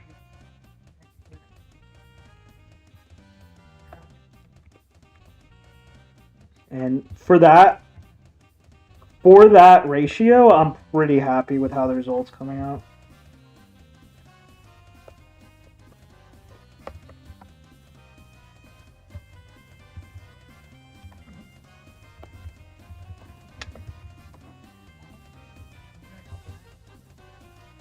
Let's see. Yeah, that should be fun.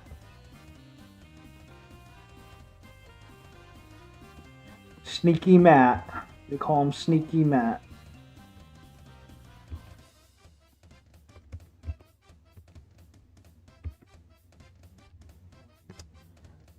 Okay, the issue is... I figured this was probably going to be the case. I need to get a little more thickness in some of these areas. I think this for sure needs to go to. Fuck.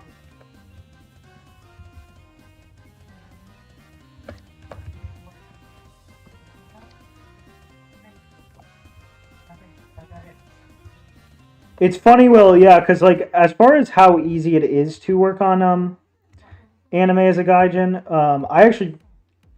once I actually get some breathing room, you know, like, there's a few castle chapters out and shit, everything's going smoothly. I actually did plan on trying to grab a few, you know, like, animating gigs myself. Because I am at the level where they would take me they would accept me for more, for more basic stuff. Because I do wanna get some kind of foot into that industry. Because I have, as far as my long-term dreams go, I have a lot of aspirations for working in the anime industry. I'll never stop doing game shit, like game VN stuff. But I also do want to participate in the anime industry. The main jobs I'm interested in are like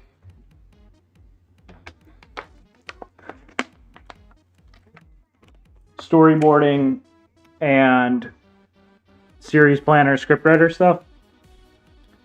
But I'm also down to just do like basic any of the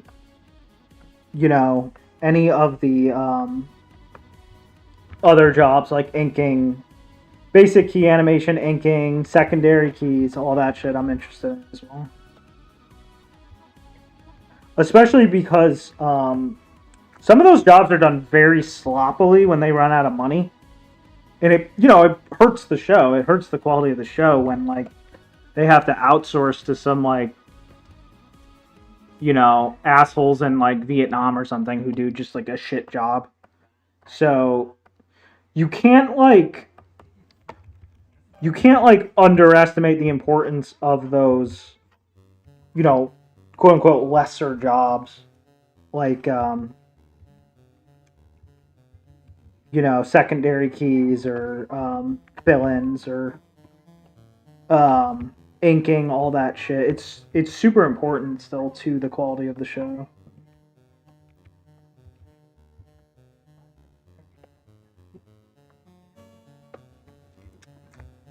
Yeah, Botto, we are line arting. Oh, Matrix. Well, yeah. I don't know about Telegram. I don't know. YouTube just changed their player. Yeah, YouTube's been doing weird crap. This looks like hell. How many times do you ink that? A lot. I don't mind it fuzzy. I really don't mind inking. I'm enjoying it because I'm much more methodical about it than I used to be. I'm having the time of my life right now, you might even say.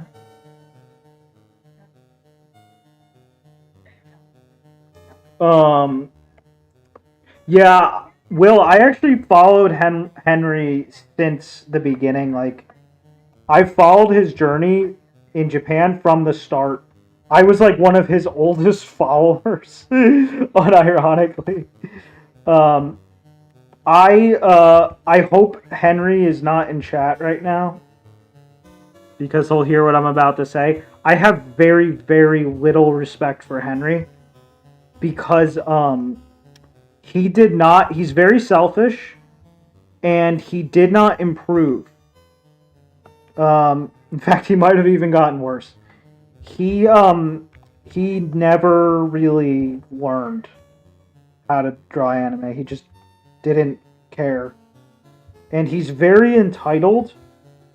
Like, he's very rude, he's very entitled, and he just doesn't do a good job. And he's just very, like, whiny and, all those things. But, you know, I respect him for, you know, making the jump, you know, going to Japan, doing all that shit. Like, you know, that's definitely respectable, but I don't respect him as an artist. I don't respect him. And I don't respect him too much as a person either. But yeah, I did follow him from the start. I was like, this is how hardcore of a Henry Thurlow follower I was. He had this short film he was making for like 10 years or some shit. It's like, I don't think it was that long. I think it was like 8 years. But yeah, he had it, and I was like the only person in existence who cared and was anticipating it. I was like, yo, when's Judgment and Justice happening? Is Judgment and Justice almost done? Like, I was literally like the one guy asking when Judgment and Justice was going to be done. And I was like one of the few hundred people to like actually watch it when he put it out. So that's pretty funny. But yeah, I don't have a ton of respect for him. Unfortunately. We really need someone come in and wash away the stain that is Bond by making something good. I agree. I agree, Justin. I completely agree. Yeah, Project Length Creep is terrible. Which is why I've been really trying to avoid that. It's not even just length too. You know what's the real killer? You know what's the real killer, Hoei? Is retakes. Smaller solo projects where people redo shit, which happens a lot. And that's why I've had an extremely small allowance for redos on this project. I have a few designated spots that I allowed it, but for the most part, I have a very strict like no redos policy because it just, if you want to see what redo hell looks like, check out Kaze Emanuar's latest project. He's in full blown like redo obsession hell, and he's actually one of the. It's ironic because he's one of the people I learned the dangers of redoing from, because he used to be disciplined about it. He used to have a policy. He said if a project's like going on more than 2 years, you're probably doing something really wrong. And he was saying like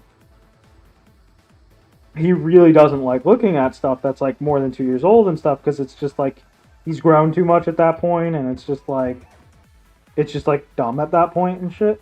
And I really listened to that. I was like, yeah, like that's not good. And yeah, I'm taking longer than I wanted to take, but it's not like terribly so. Like the fact that I can have the whole, you know, first chapter out very soon, and then subsequent chapters are like, you know, trivial to make in comparison and stuff, because all the most content in a chapter is just recycled content from previous chapters, because that's just how, you know, that's how visual novels and shit work, and that's how video games work. Like, it's not like in Mario 64 you get to level 2 and it's like a different Mario now. It's once Mario's made, he's made, and then you can just keep giving him levels.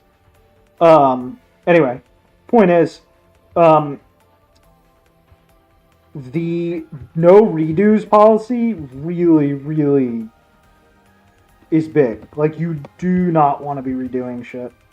It is a never-ending vortex of hell. That's why planning is so important. And that's why storytelling ability is so important, because you need a good story-driven vision if you want to make a project that has little to no redos.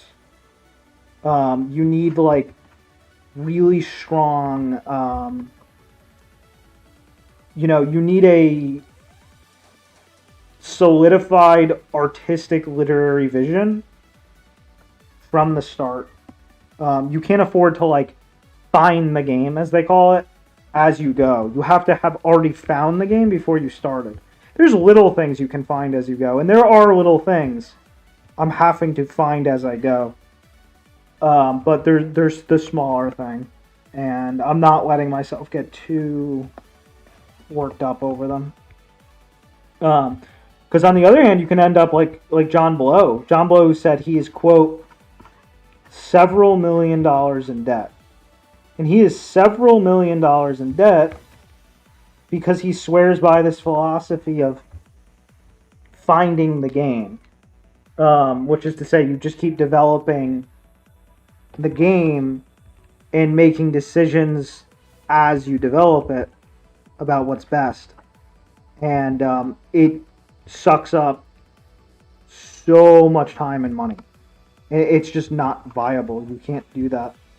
You have to, you have to have a strong plan and a concrete, this is what it's going to be, and I know this works type thing. Or you're cooked.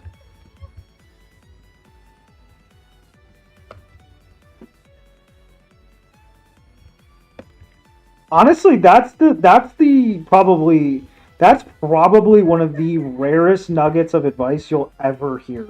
What I just said. I doubt you're gonna find that like almost anywhere else. Because most people just don't want to admit that.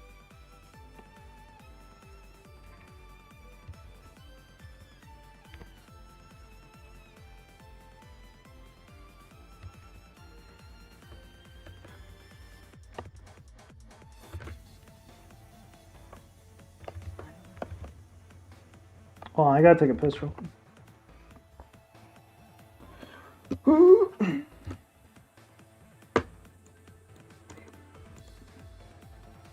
ORKASTLE Quarter 3 2026, let's go. That's actually when Delta in Chapter 5, not all of Delta in Chapter 5 was, yeah, Cousin's cooked, Fuzzy, yeah. I didn't, if we're to not mince words, yeah, Kaze's a little bit cooked. I love Kaze, but he's gotta wrap that fucking project up. He's just gotta. Been working on a major project for slightly more than a year. Hopefully yes, Saru. Saru's putting Croatia Bros back on the map.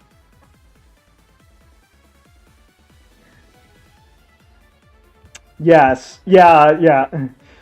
You should never go from monthly gaps to yearly, exactly. Homestuck, yeah, the Gigapause or whatever, Megapause. What was the one that really cooked Homestuck? It was the Gigapause, I want to say. Daisuke Amaya over Blowfish based. This discussion reminds me about how the artist behind One Punch Man manga started to literally cancel entire arc and redoing shit. Jesus, that's cooked. That's cooked. Exactly, yeah, Hoei, exactly. You are robbing yourself of opportunity. Do you think getting into the doing cope cycle is that the EXP you get from actually finishing and starting new projects is much more efficient? That can happen when you're still in the learning phase. Yeah, Justin, for sure. But once you know you have a professional, or at least close enough to professional skill set, that's when you need to really lock in, Oh, I see what you're saying. Yeah. And I thought you were saying something else. Yeah, no, never mind. In that case, I just straightforwardly agree. Yeah, just 100%.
problems.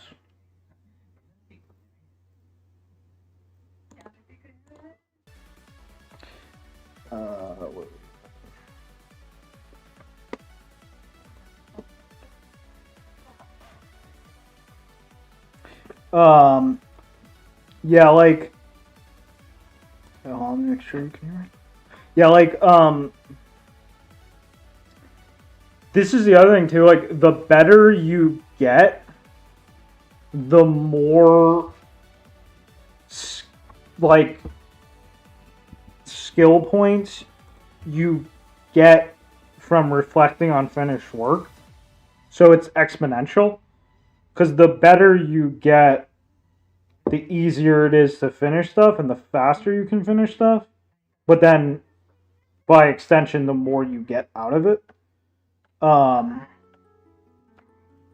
Like, there's like many things, for example, with just this project, for example, that, like, I know I can reflect on, like, once it's done. Like, not even, like, when a chapter's done, like, when the whole thing's done.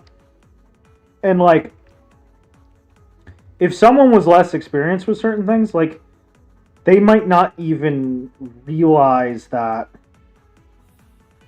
that's gonna happen. Like, they might not even know what they're gonna be looking for to reflect on when a thing is even done in the first place. That's kind of a mouthful, but basically what I'm trying to say is the worse you are, the less you're even aware of why it's so important that you get your shit done. And the more you're gonna be prone to redo coping, which is why it's really dangerous and stuff. Because it's like redos are great when you're practicing, when you're specifically doing something with the intent of learning and mastery, because you have an actual input-output goal. It's like practice is supposed to be organized and focused and comparative, but performance is supposed to be focused on things like efficiency,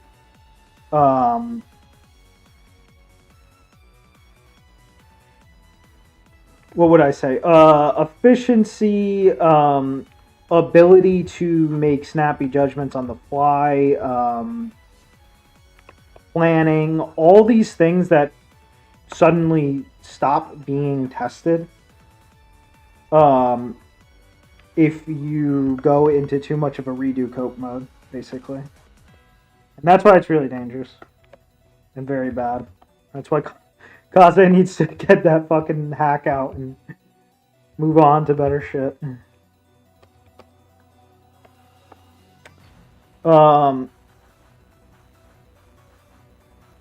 The OPN mangaka deviated from the webcomic in a way I didn't like, so yeah, I heard that. I don't like any version of OPM personally, so I don't really have a horse in that race, but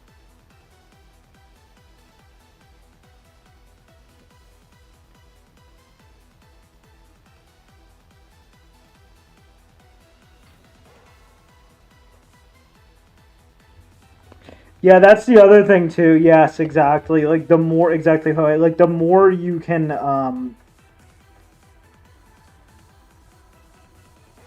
that's the other thing is just shit gets dated. Like you want to be working with like fresh ideas and shit. You want like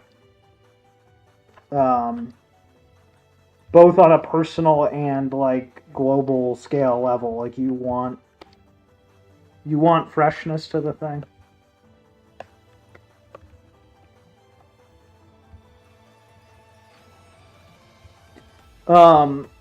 What's funny is there are probably some exceptions to this. One being, Toby said that he scrutinized a lot of things in Deltarune 3 and 4, and I can't remember how he put it. He described it as like, what did he say? He called it like creative hurdles or something. He used this very like kind of like tactful wording, and That's a case that's pretty funny because he is in a position where he is being his work is being anticipated more for something that's not his specialty than the thing that is his specialty. Like, obviously the thing that is his specialty is the music. But the thing that's being anticipated more than anything is the story. And that's like a scary position to be in. And in that case, yeah, it makes sense to, you know, who knows what he did. He's never going to tell us exactly what he did. But the boost in storytelling quality between the, you know, chapter 2 and chapter 3 suggests that he did kind of make the right choice by whatever the hell he did there. So yeah, there's exceptions, I guess, but you really shouldn't kind of be in that position in the first place, I guess. But yeah, whatever. He breaks a lot of rules, I guess you could say.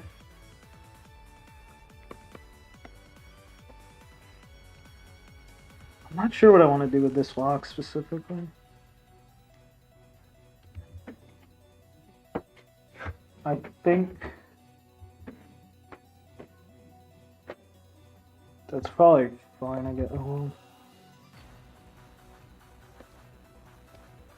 Yeah, that's probably it. Yeah. I just don't like when they're too, both sides are like too symmetrical, because it creates a weird effect.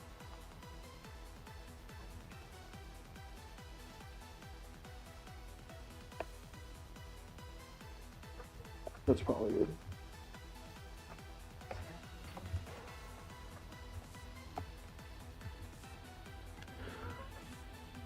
Yes, releasing is a skill, for sure. Inking is a skill, especially in art. Proofreading, polishing is a skill in writing, so every skill has its like late stage skill, you could say.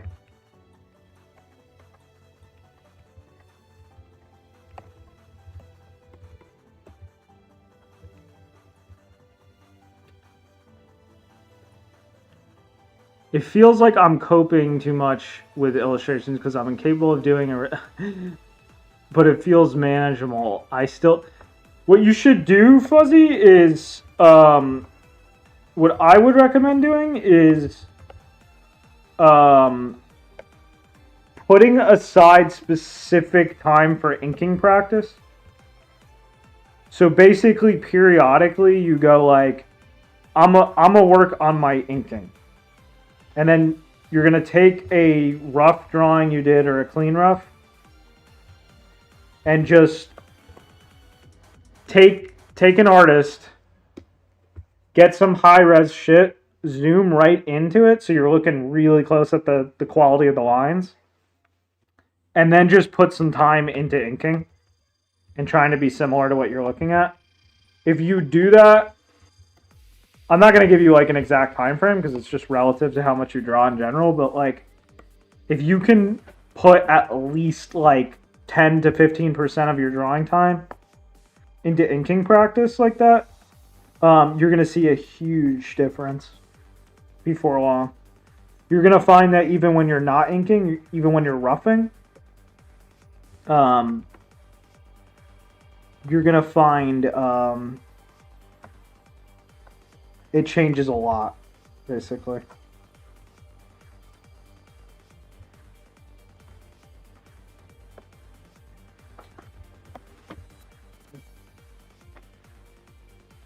Like, especially if you really scrutinize it. Like, really try to, like, ask, like, what's the difference between my lines and this person, this really good person I'm looking at.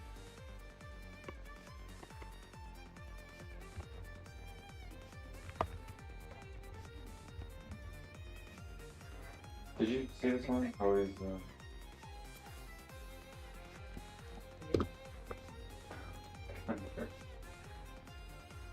Oh, I've been thinking the funny example of KH and how it changes entire mag through line for Sora more or less because Nomura read Bleach.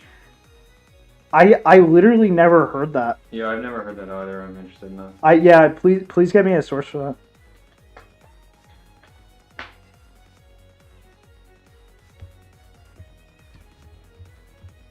that. Yes, that's what's so fun. Oh, yeah. Oh, wait, I don't have that is unfortunate. Oh, wait, were you the one who recommended me the one Nomura interview where he said he was gonna retire soon? That interview was crazy. Yeah, there's blatantly a ton of influence of. There's a ton of Bleach influence for sure.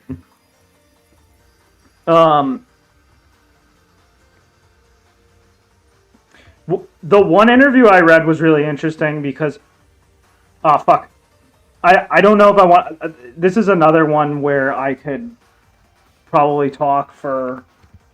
I could probably talk for hours, but it was really interesting how he was saying how initially. I don't want to talk about KH the whole rest of the stream, but I'll just say this. I'll just make like 3 points. He said in a recent interview how he and Nojima worked out the plan for. Basically, the way they went about it is like he had a lot of ideas he wanted. Like he had a whole Sekai Con he wanted, and then he would get Nojima to make it like into real writing, and then basically they would try to follow those plans as closely as possible. But here's what's so fucking interesting. If you look back at and that's why I think you can still feel like Nojima's presence in the non-Nojima ones, like Birth by Sleep and stuff. But anyway, point is, if you go back to like Deep Dive, Another Side, Another Story, Deep Dive, the secret, KH1 secret ending. If you go back to that and you read all the cryptic text on the screen and shit, it's so fucking interesting because you can tell, if you really look, you can actually tell that the original vision for KH2 was going to include a lot of Birth by Sleep elements. And you can actually kind of tell that like a lot of things were even supposed to be like a little more, how do I put it? Like have some more, a little bit more complexity to them and shit. Again, I won't get it like, because I don't want to get in like a 2-hour KH discussion, but like it's really fucking interesting. And you can tell the reason they couldn't. You can tell that they sort of like over planned KH2, so to speak, because there's the whole Disney mandate, right? Where like a large portion of the runtime of these games has to be filled with Disney pacing stuff, which essentially serves as like an episodic, like slow burn tension builder. So there's only like so much space it has to focus on main story developments. And anyway, so the point is you could tell that the actual KH2 product had to be simplified in like the Sekai-Con aspect of it. Like the lore and what happens and all that shit. And then get split into multiple shit after, being, namely Birth by Sleep. But anyway, it's really, really fucking interesting. We'll have to look at that at some point. An entire video or stream or something talking about KH shit would possibly be really fucking fun, honestly. Like a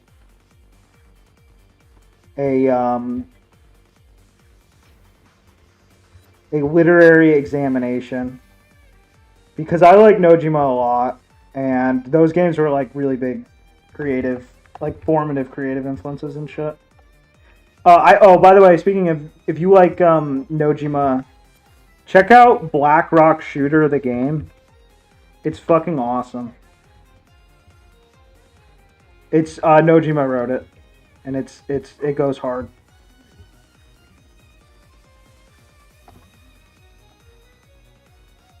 The PSP one.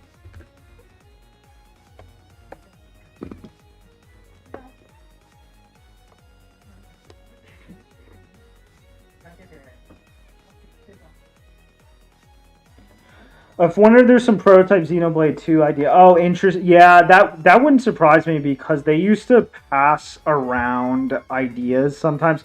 Like sometimes when they would spitball, they would share shit between like Xeno and FF shit. So the original Game Boy not color version of Link's Awakening today, genuinely such a great game. Has a special play. Yeah, that game's fucking awesome.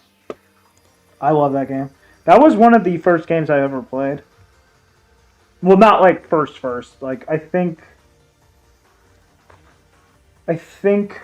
um I think I was like 2 years into playing video games when I got that. I could never like beat it though as a kid. I was too stupid. OOT was more my speed because OOT's a little bit easy. A little bit easier. Even then, OOT took me and my brother like I think like a year before we beat it or something. Yeah, I remember my cousin, like, I talked to him about it at like a kind of family thing, and his first comment was, "God, the game was so fucking easy." Yeah, it was. Yeah. I remember feeling that stupid. Yeah. All like the Xers used to hard games, while like the millennials grew up soft. Yeah, they got hard on NES games and Super Famicom. Yeah. Made them hard. Badass as fuck. Yeah. I'm particularly retarded when it comes to games. Yeah.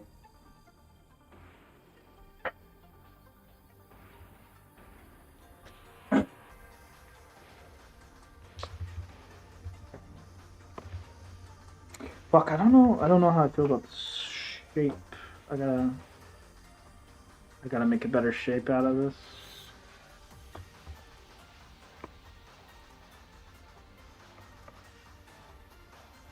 Oh, and the other interesting thing he said, this is the last thing I'm gonna say about this.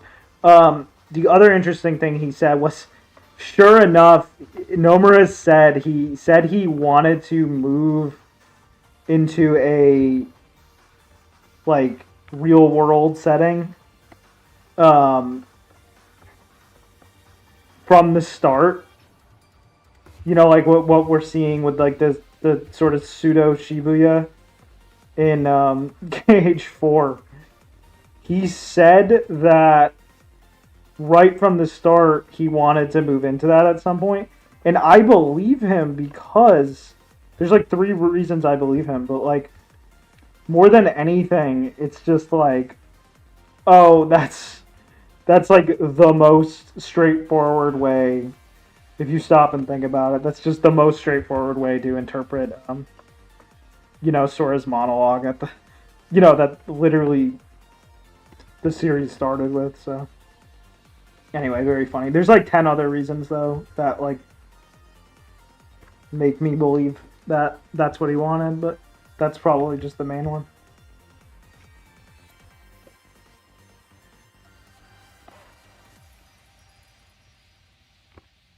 What the fuck? I can't get this right.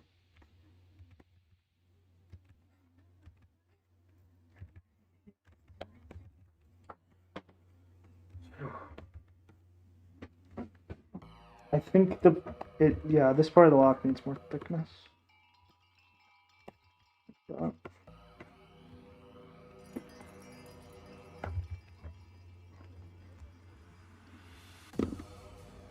Yeah, yo, oh my god. What that is like video game companies are just so fucking cooked. Like they can't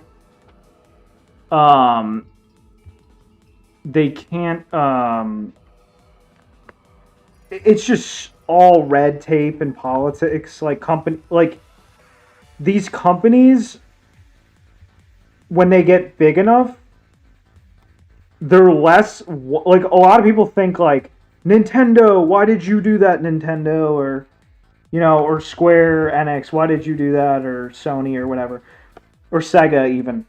What people don't realize is that when these companies get huge, they're not one entity anymore. They're like a multitude. They're like, there's multiple factions within them competing for different things. They're more comparable to a country at that point. It's not like if, like, you know, America does something, there's like one guy named, like, you know, John America that made that decision. That decision could have actually been the product of multiple people, you know, vying against each other within the country. So that's exactly how big companies are. And the shit's crazy as a result. And so a lot of time they'll act in a way that just looks self-destructive and irrational. Because there's just so much bullshit going on behind the scenes. And Square is a really, really good example. Yes, yeah, the public shit, oh my god, yeah, well, like, that shit's insane, because now you have shareholders to be beholden to, and just, oh my god, it's madness. It's madness. This is madness.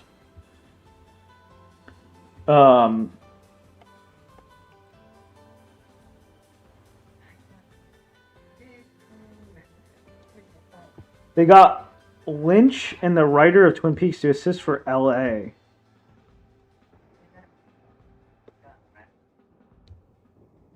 L.A. I'm trying to think what L.A. stands for. Oh, Link's Awakening. What the fuck? I didn't know that. That's insane. Is that real? It's gotta be H-ball.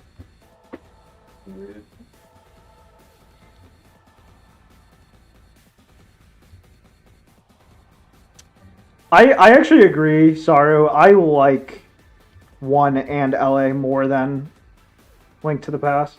I do like Link to the Past, but it's, of the really good ones, it's my least favorite one. Did I hear that wrong? Did someone say something about David Lynch? What? Apparently they assisted with Link's Awakening.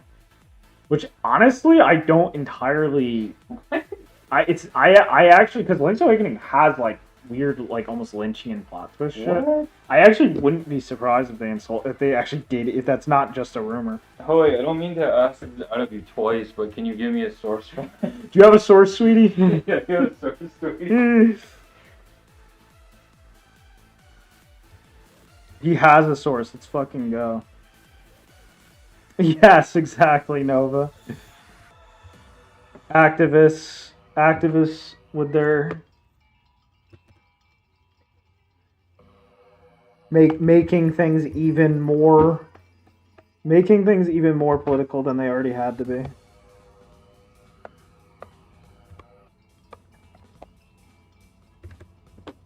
Shit is insane. The video game industry is just such a shithole.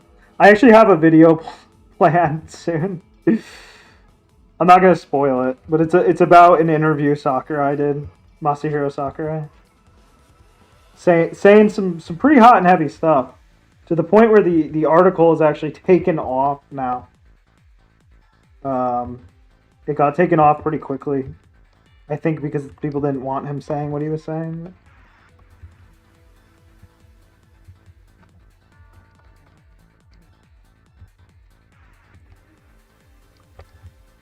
But yeah, that's why, like, I plan on, I'm really gonna try to market Castle as,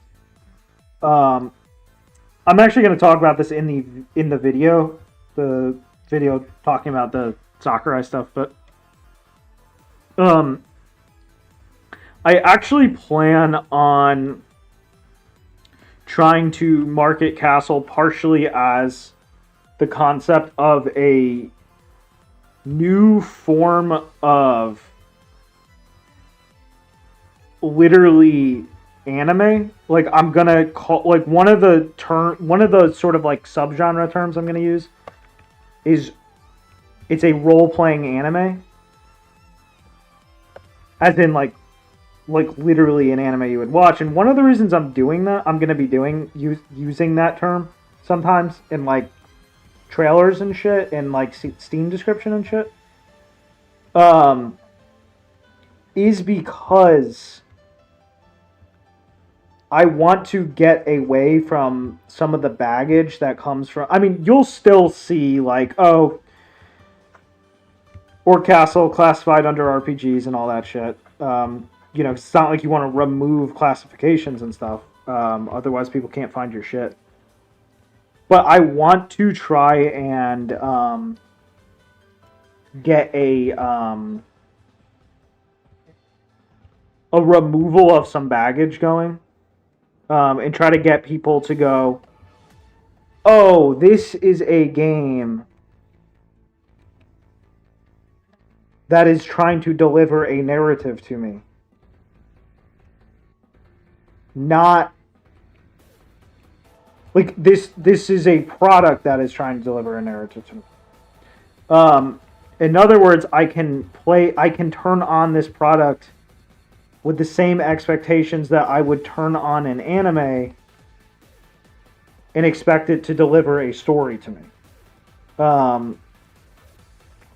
Whereas normally with games there's so much baggage where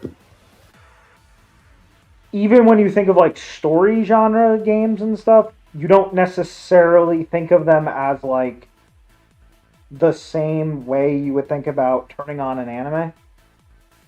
Well, anyway, I'll rant about this in the video. Oh my god, my mouse pad is so cooked.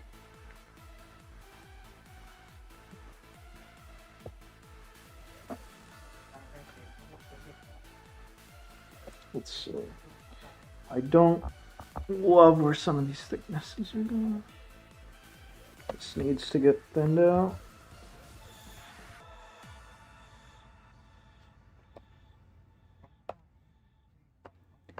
Yeah, that's fucking hilarious about the Lynch thing, because I actually am somewhat familiar with like the Lynchism shit, and it actually does check out. Wow.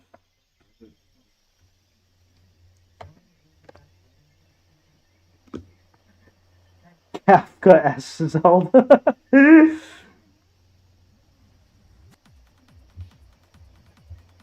Yeah, Fuzzy, I love Season 1 of Symphogear and Season 5.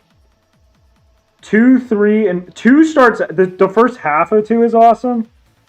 But then from the second half of 2 all the way through 4, it's like mad wacky. And there's actually reasons for it, because it would take so... It's like writer politics shit. Like, point is, Kaneko was like ill for Season 5. And he had to let his assistants cook, and they fucking seriously cooked. So yeah, look forward to Season 5. Season 5 goes so hard. I love Season 1 as well. Season 5 goes insanely hard, though. Insanely hard. If you get bored at 2, 3, or 4, just literally skip to 5.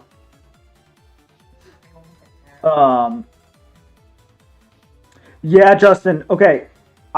You know, like, this is another reason why I want to get, you know, like a serious, you know, fundraise a budget and shit.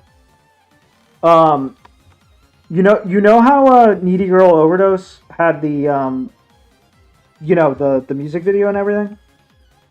With the fucking viral dance? I'm not saying I want to make literally that, a video with a viral dance, but I do want I 100%, I am very adamant about the idea of getting a promotional music video for the game when it's close to being done. And creating some kind of I want it to include some kind of intoxicating motion.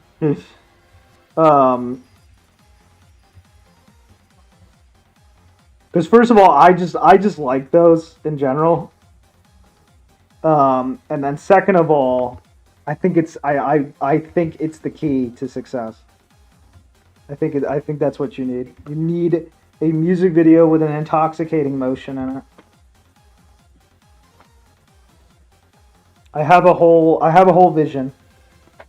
And what's funny is, because me and my brother have art skills, it's not like we just are totally, empty-handed when it comes to making such a thing. Like, we can save a lot of money and time that would normally go into one by working out a lot of aspects ourselves. And then just, bringing on animators and shit to help further and all that shit. We're gonna need a colorist. We're gonna need a a photography / editor type guy. We're gonna need several animators, shit like that. But we're not gonna be doing a full start to stop, no animation reuse type thing. It's gonna be more similar to I don't know if you've seen it, but the music video that Maureen did with Sencho did with the Me one, Unison. It's gonna be more similar to that, makes use of reuse and shit. And I really want a Me song, because he's like my favorite producer ever. I don't know how hard he is to get these days, but we'll see what can be done. That's my secret weapon. That's sort of like my market, atom bomb plan. That's like the whatever you want to call it. But yeah, we'll have to my goal is that when other chapters are out and stuff, my goal is that the project will gain a lot of basically my goal is for the project to make me to pull in enough money and budget and stuff to make such a thing as chapters are being made and shit. We'll figure it all out. But I got a vision. Iobon's awesome. For sure. Neurosama has had multiple promotional videos.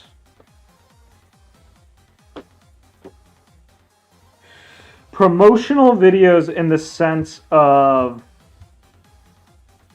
more like trailer commercial type stuff. If so, I actually don't know. Oh, music vids. I have some individual artists in mind and stuff. But I don't have an actual the way I was thinking about it was I would take care of storyboarding and shit myself. And then I would have my brother anchor certain cuts and stuff he could just take care of and stuff. character design stuff like that.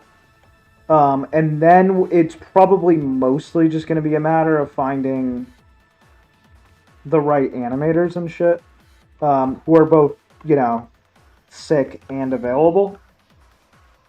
So it'll be a whole thing. Like, it's not like I want to, like, call up Studio Kai or whatever and be like, yo, drop a music video on me. I don't want to do that. Like, I want to heavily be involved myself and, manhandle the whole thing myself. So it's going to be more like, what individuals do we pull together to get this to be a thing? Rather than, like, who do we call to, like, order one type idea.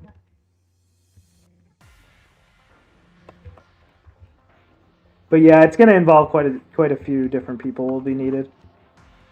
Big one is like, which is another reason I was saying, that's another reason why I want some, I want my foot in the animation industry a little bit. ASAP. Because, I want some people who can help on speed dial. Let's see how this is coming out. Let's see with, now that this much is done, I think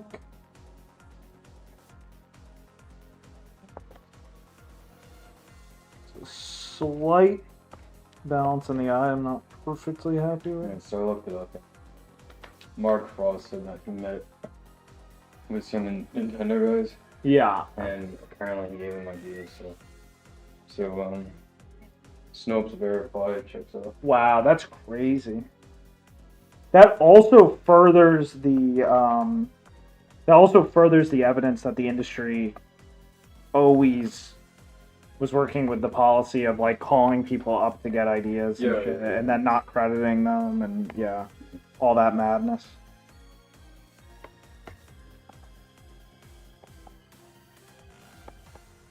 That's the other reason it doesn't shock me, just because they're infamous for that kind of shit. Yeah, I wasn't doubting how I...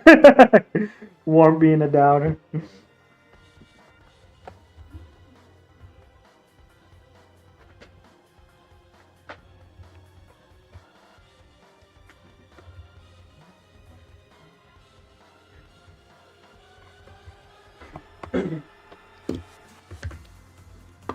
The intense Umineko music's making me sweat a little bit. I think we're gonna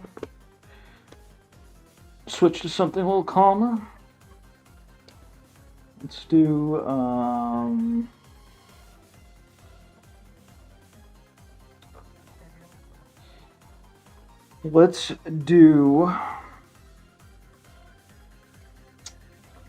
trying to think.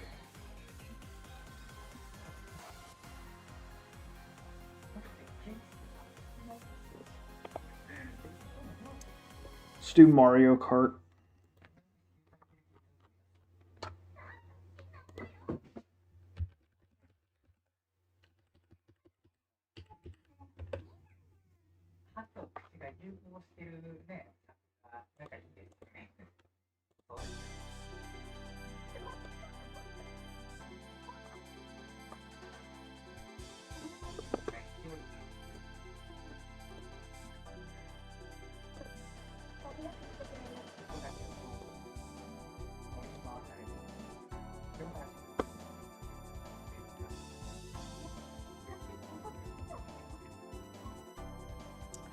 Gabriel, just finished your recent JP video. Very wonderful stuff. Thank you.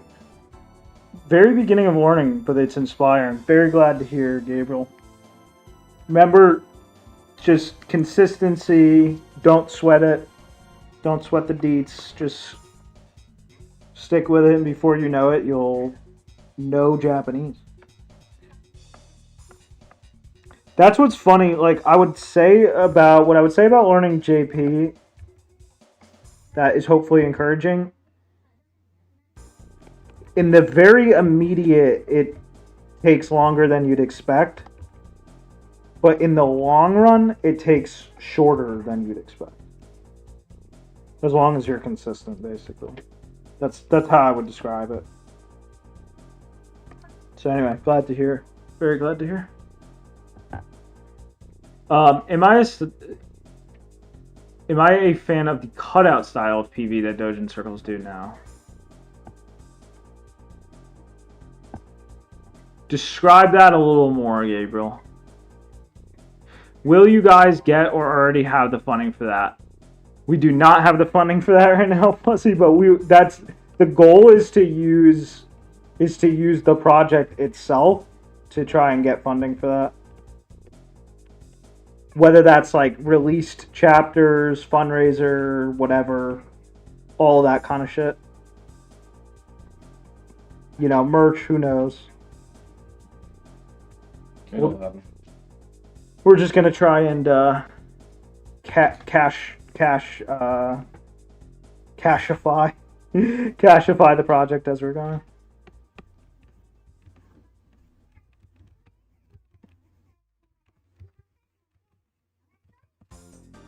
Turn it into a profitable thing.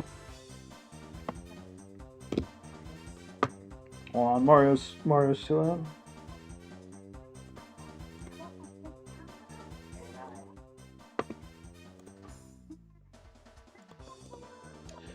Let's see. The short run is long, and the long run is short. Yes, life is full of paradoxes.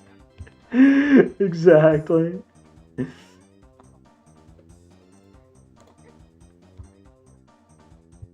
Akatsuki Records is a good example of cutout PV, more detailed. Oh, yes.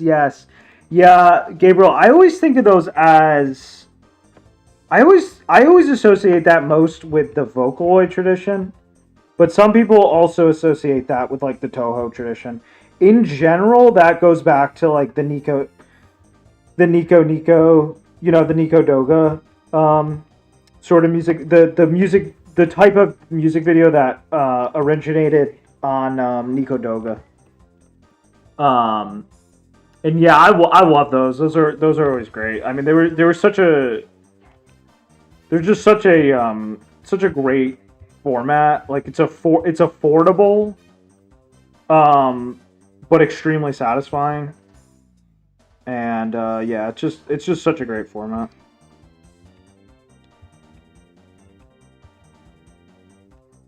It brought so many new people into illustration and stuff back in the day.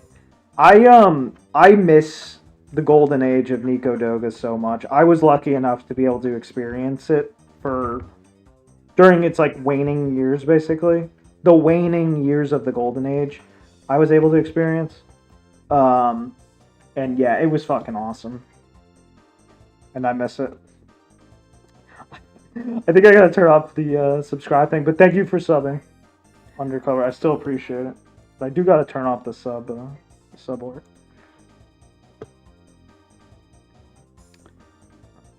See, how do I do this?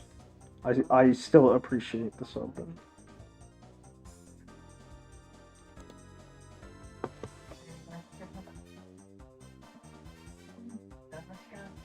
There we go.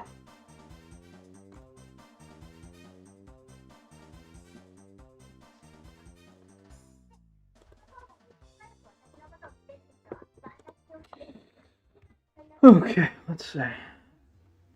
Yeah, Nova knows what I'm talking about. Oh, sir. Yeah.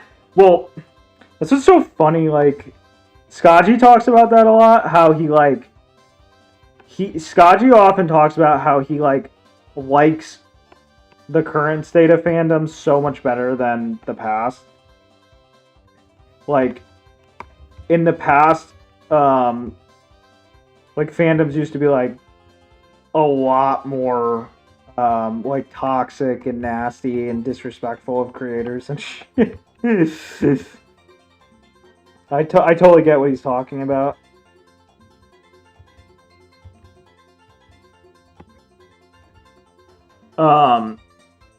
Yes, exactly, Justin. The content. There's something amazing about the extent of failure that revolves around learning JP. Self and others is enough to make an evil spirit. That is true, Will. That is true. I think it's just because it's like the most desired to know language, but it's also got. I blame Matt. I blame Sneaky Matt. Let's just blame Sneaky Matt for that. Maybe he is that evil spirit you're referring to. Sneaky Matt.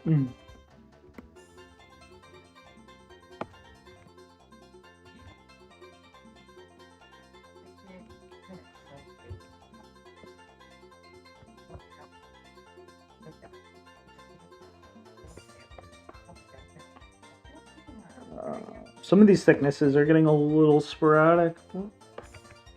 I can always wrangle them in at the end.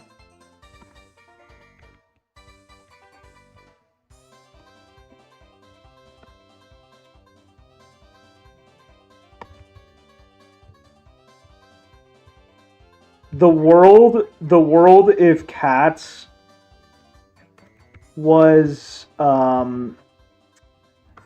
the world if cats was studied was compulsory education. Utopia meme.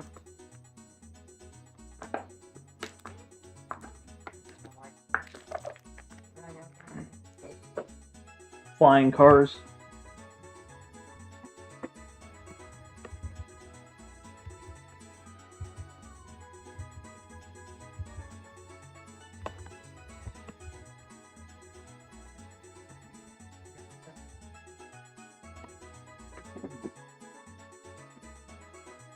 Let's see. I gotta figure out what to do with that line. Give me a sec. Okay. This is what we're gonna do.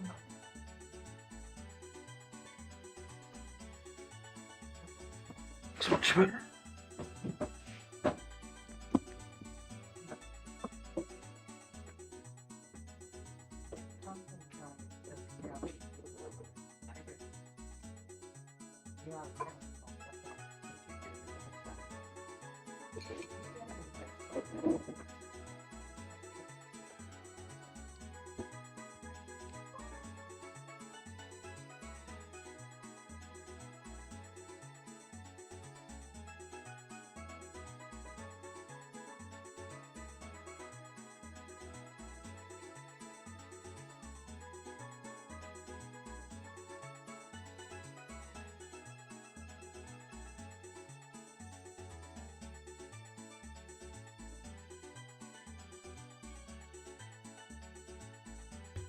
I do not like what's happening in this one part for some reason.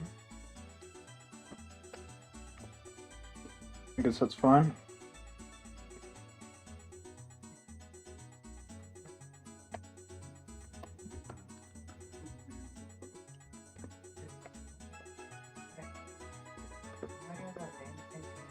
I'm a wee zoomer. I've been trying to get a Nico culture panel approved at local Combicom organized. Don't see that. Oh, that sucks. I would be down for that.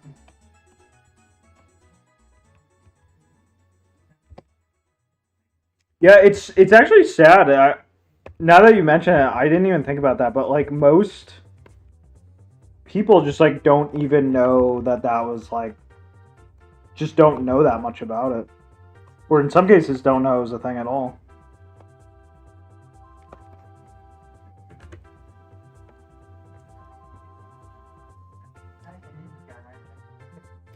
Yeah, exactly, Gabriel.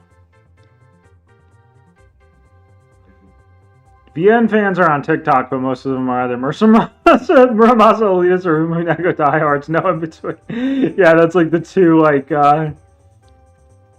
that's like those are like your political. Those are like that's like your bipartisan, the bipartisan American politics of VNs. Apparently, VN TikTokers are posting Chat GPT generated images of Subahibi in real life. Sounds like hell. Yes, it is, Justin. It is. You know the guy that makes him, Serrano? Holy fuck. I see him, Nova. Yeah, I know exactly what Serrano is talking about.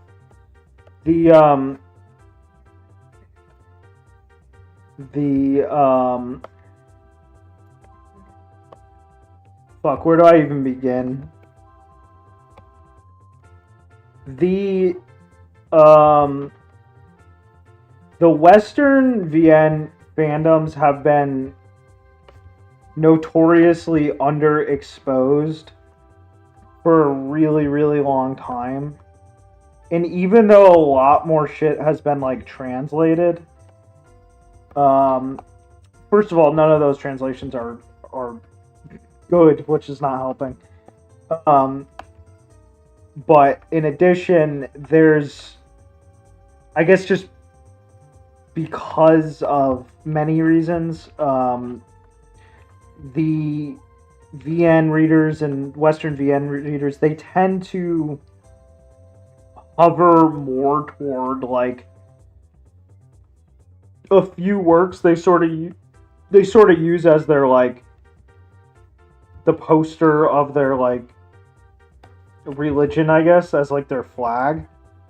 And then they just kind of, like, circle jerk over the elitism of what they chose, and maybe have a few others they associate with it, and then that's kind of like that describes, like, most of the fandom. So it's almost like each of these really popular VNs has, like, a country behind it. So you can find, like, Tsubihime country, and then you can find Muramasa country, then you can find Umineko country, and each of these sort of, like, borders other ones, so they have, like, better or worse relationships with other ones. So if you're in, like, Muramasa country, you're probably gonna have, like, some kind of border with, like, the... Actually, I don't... Fuck, what is Muramasa? What do the Muramasa people border? I want to say Muramasa and Key fans are, like... No, you know who Muramasa borders? Is the Muv-Luv fans. That's who it borders. That's, like, their neighbor. And they sort of have, like, an alliance. And then there's, like, the Key fans. And the Key fans are usually very neutral. The Key fans are sort of like... They're the most neutral party. Like, they don't really have enemies. I have no enemies. And they're a little bit more quiet, a little bit more in their own space. But sometimes they can get a little violent if they cross over too much with another fandom. It's crazy. Anyway, it's just crazy. It's like... It's really dumb because... And I get why it happens, because, you know, VNs are really long, they're a big investment to read, and then when you read them, you're usually really mind-blown by them. So you want to make them like your religion. But I just wish people would become more invested in the writers. You know? Themselves, you know? Instead of being a... You know...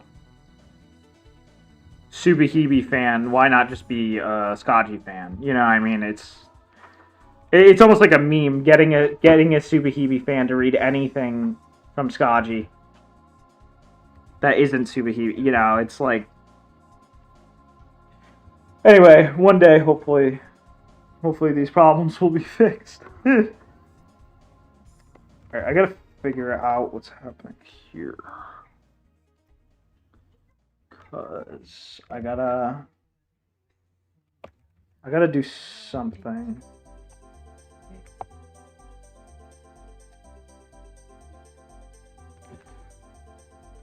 Yeah, Nova's in the Key fan camp base. Oh yeah, I forgot Saya. Saya's like a camp too. Saya's where all the BPD femcells are. What are drawn chibi hats? What can be gains? Try it, Fuzzy. Yeah, wow, Mote. What follows that again, Justin? What does she say again at the end of Muramasa? I honestly forgot the line.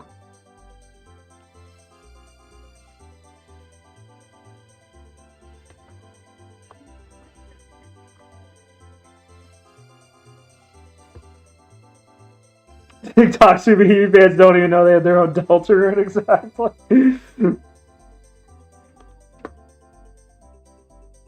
I'm shocked to see a 2010 Deus Ex mod again recently, realizing I had Neko memes all along. Holy shit. Yeah, no, but the Subihibi fandom is they're known for some not the best things. Yeah, Zoomers have been very disconnected from now.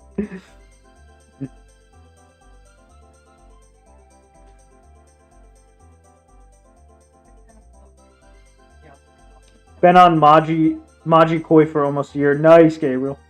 Maji Koi is, of course, that's Takahiro's work, right? Maji ni Watashi ni Koi Shinasai. Maji Koi, yeah.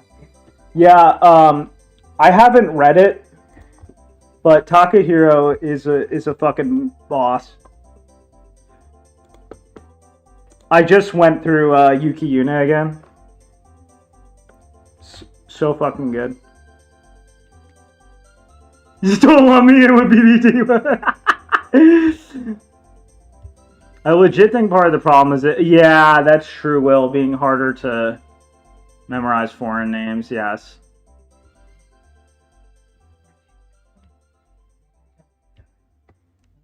Yes, absolutely, yeah. Yeah, Waomote.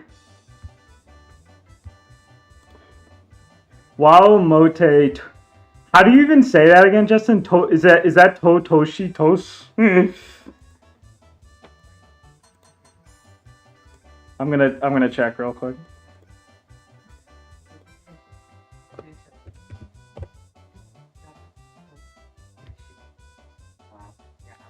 Toshi Tonas. Waomote Toshi Tonas.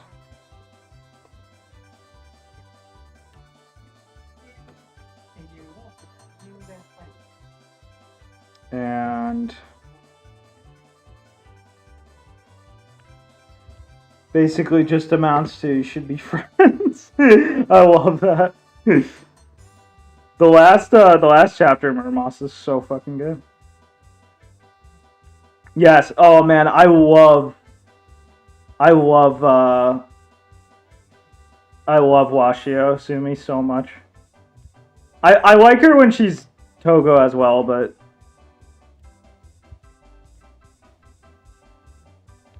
it's really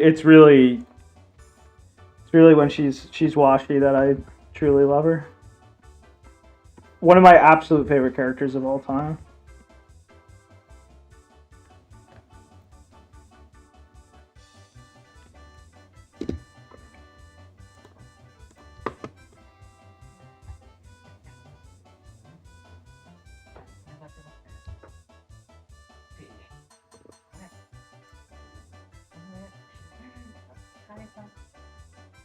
Yeah, true, Hoe. True, Hoe. It takes some effort. It takes some effort to find out who's doing what and stuff. True otaku consumers are like me. Like me are rare. I just think otaku zoomers are true otaku zoomers are rare. Many more anime fans nowadays. Yes, very, very true. Very true. True. That's good, Fuzzy. Yeah.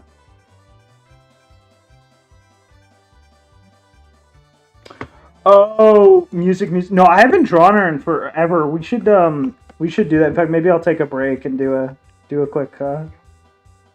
Maybe we'll take a break and I'll do a quick sketch of her.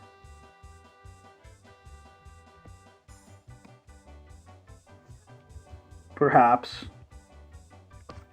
I'm kind of on a roll, but I don't feel like I need a break. Me of last year would have definitely needed a break at this point. And yeah, it's funny. I did finally download Akame ga Kill again because, you know, I know it's Takahiro. And it was so funny because I was just like, oh yeah, sure enough, it's just like Takahiro. Because it's like, I remembered it being like so fucking stupid and silly. And it is, but it's just like, that's the point. It's like, it's just this really intelligent, like, almost like mean-spirited, like shonen slop parody, basically. And it's funny because like a lot of like really smart writers will kind of get into that. Because like Jewelry Hearts Academia, I glaze this. I glaze this thing constantly. Like I don't think I've ever had a stream where I didn't recommend Jewelry Hearts. But yeah, by Fuyu Akane. It's basically like a parody of Shonen Slop shit. And it's so fucking good. Who else? There's other writers who have done it too. There was I only read a tiny bit of it, but there's Madaka Box, which literally ran in Shonen Jump by Ishin, which obviously has a lot of like parody type elements and shit. It just always is like a thing that like good otaku writers want to do it, and I totally get it. Because just because you're a good writer doesn't mean you like didn't have it, especially if you were young and in your formative years.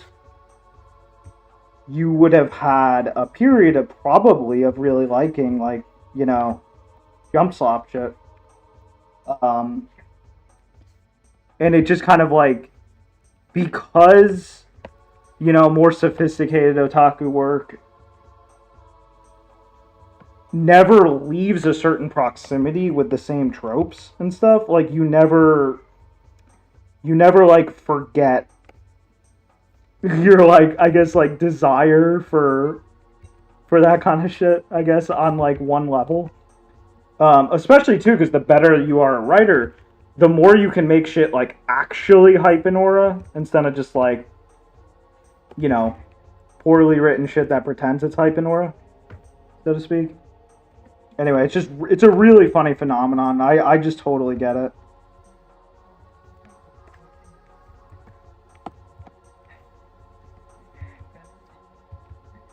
I actually have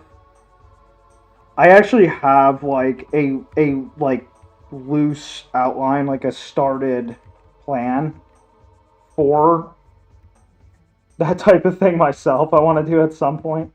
We're talking probably a long time from now, but I do want to do that type of thing myself.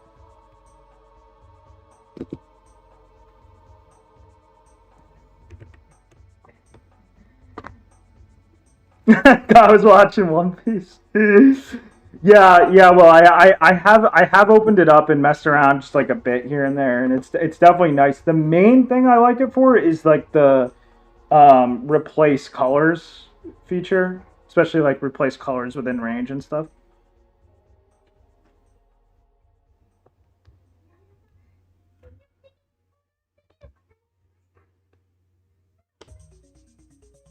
Fuzzy getting secret wisdom base. In terms of Gen Z casual shonen fans, yeah, exactly, Elnu. It's like pretty much the norm. What do I think of cute, ugly characters, like Kimo Kawaii characters, where the manga girl has beady eyes, pronounced lips, tiny mouth, freckles, and dot eyebrows? Doctor pulled up the one character from Persona 4. There's some characters like like oh, I don't know. I don't know if I have like intense thoughts. I think it's funny. Yeah, it's usually. It always makes me laugh. Mm. I think that's the extent of my thoughts. I think it's funny. That's my thought. Yeah, I think it's funny. If it's drawn well, you know. If it's drawn well, it's funny. Well, yeah, or I'm admiring the quality of it. Or yes, or it's just nice art. Yes, one or the other at least.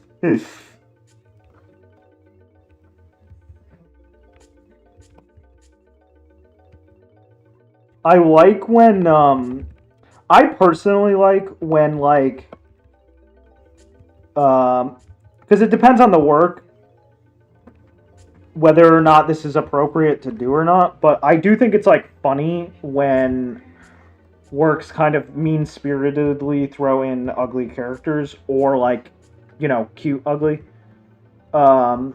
characters to sort of make the, you know, attractiveness of the attractive characters more in your face. I do like that. I think it's funny, especially because I'm very big on sarcasm and stuff, and I guess you could say like more mean-spirited type stuff. So I like it. I like that a lot. That type of thing a lot. Yeah, I like when humans. Like we just had Penny Pony on. And yes, Penny Pony does. Yes. Yeah, like he's like almost like really toxic. Like, yes. Making fun of human beings. Exactly. Yeah. I really like that. Yeah, that kind of like otaku toxicity. Yeah, I love that shit. I think that's really fun. Fucking mouse pad. Oh, shit. Alright, what we're gonna do before we get too much more carried away with this is I think we're just gonna get the hood shit in because I might have to change something with the hair depending on how this goes. We'll see. Okay, there's a couple of things I know I wanted to change here. I didn't want to follow this exactly, but I'm not sure. I gotta. There's some. Yeah, Doctor, if you want to ask me questions about, you know, that you can in the server. Yes. You can ping WodaJack with any questions or concerns relating to art. Okay, we want to move this. Alright, I think I got it.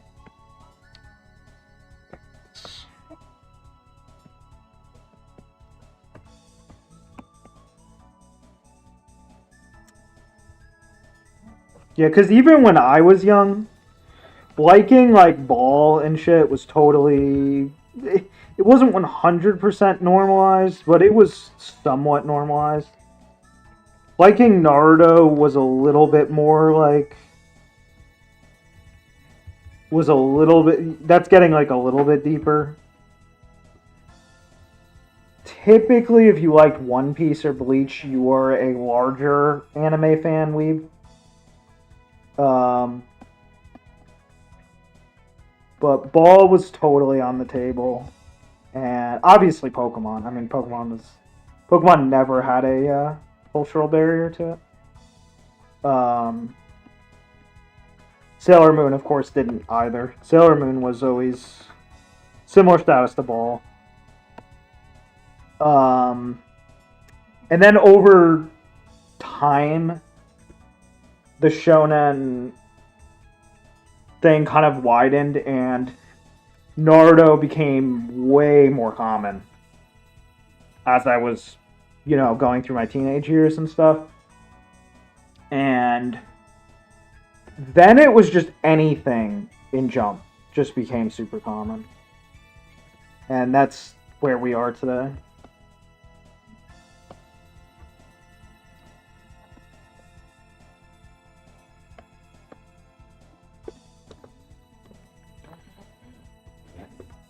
Would the girl from Watamoto be considered a kind of Kimi kawaii? I would say, yeah, like very light. Like very, very lightly. Like just a dash, I would say. Just a dash of chemo in there. I hope you have a spare mouth. Yeah, me too, Will. Yeah, that makes sense, Nova, yeah. Naruto is normalized at your... Well, that's actually what's funny, Nova. It depended on the school district, too, because I switched school districts at one point. And the one I switched to, everyone liked Naruto. Whereas the one I was at before that, it was just me. I was the only Naruto fan.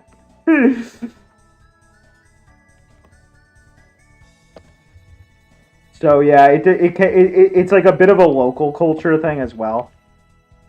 Whereas nowadays, I would imagine it's just an everywhere thing. There's probably still some. Someone should research that. What is the least anime? What district is anime least popular in all of America? What is the most anime hating school district in all of America?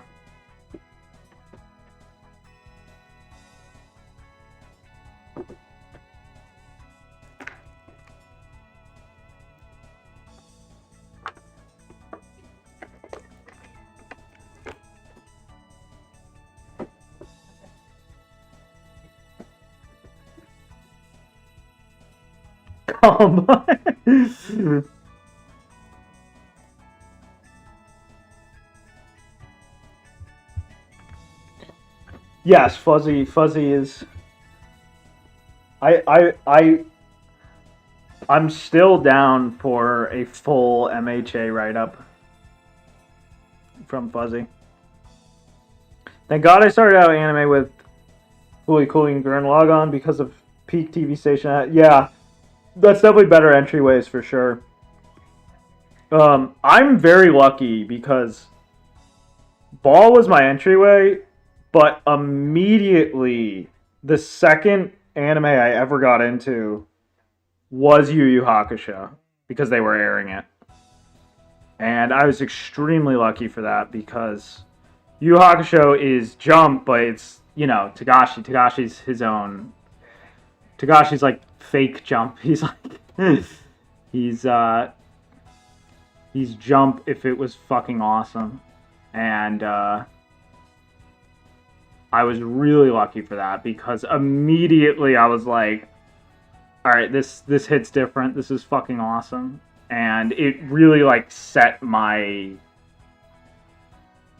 It prevented... Yu Yu Hakusho prevented me from developing that relationship with anime where you sort of use it as like a sort of guilty pleasure in like proactively seek out stuff that's like poorly written or mid.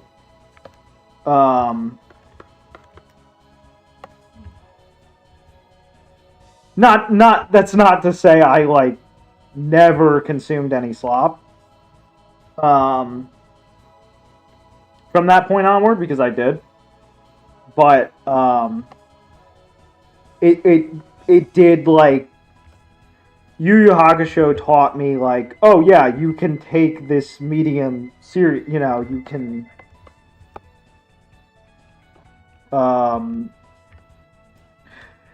this is not the guilty pleasure medium, you know, this is the like serious, well-written shit can happen medium, you know, type thing. So I am very lucky for that.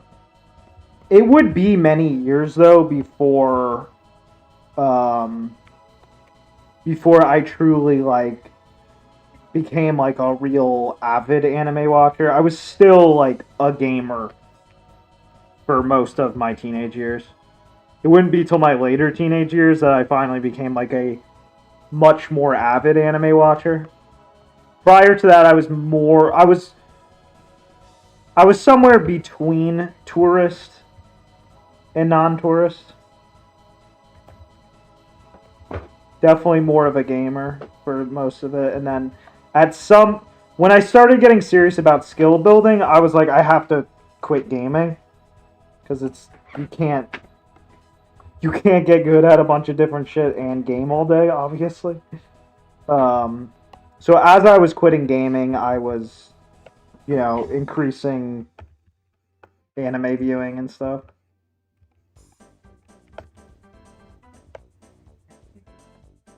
Okay, this shit's all bad. This is not good.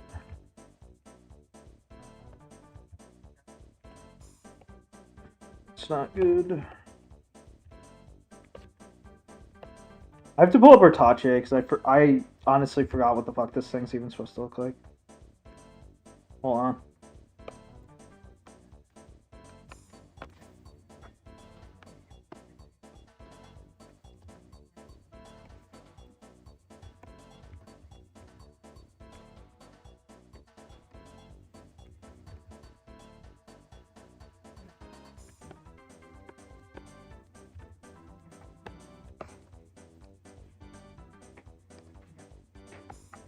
Okay.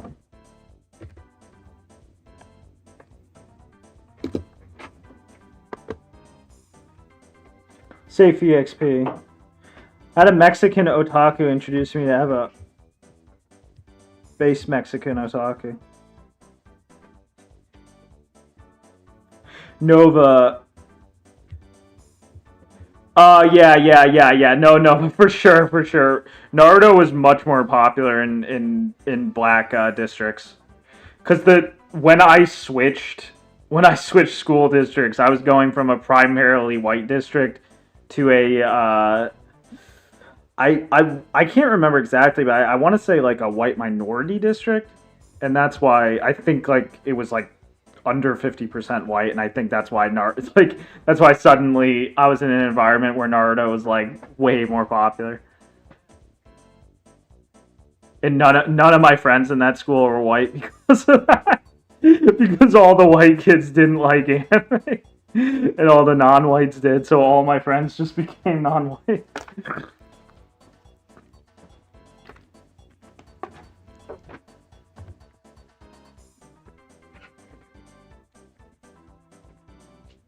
No, Fuzzy, I literally haven't done Conquest. I've known about it forever. I didn't not do it because I didn't want to see the characters being killed. It will make me sad, but I just literally didn't do it yet. I played Mark II the least out of all of them because I really wanted to get to V. I just got one ending and then moved immediately to V, but I am very much looking forward to it.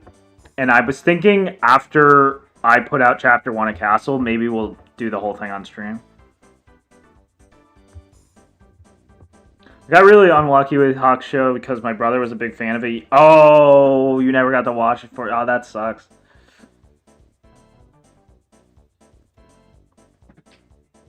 Can I get the... Oh, the... Yeah, I don't need the... Oh, that's right. Just the photo. Yeah, you should be good to go. Oh, there is new stuff, but It's okay. You probably have enough material, Yeah. Oh yeah, Hoey. Dev analysis is gonna be fire. It's gonna be so fire.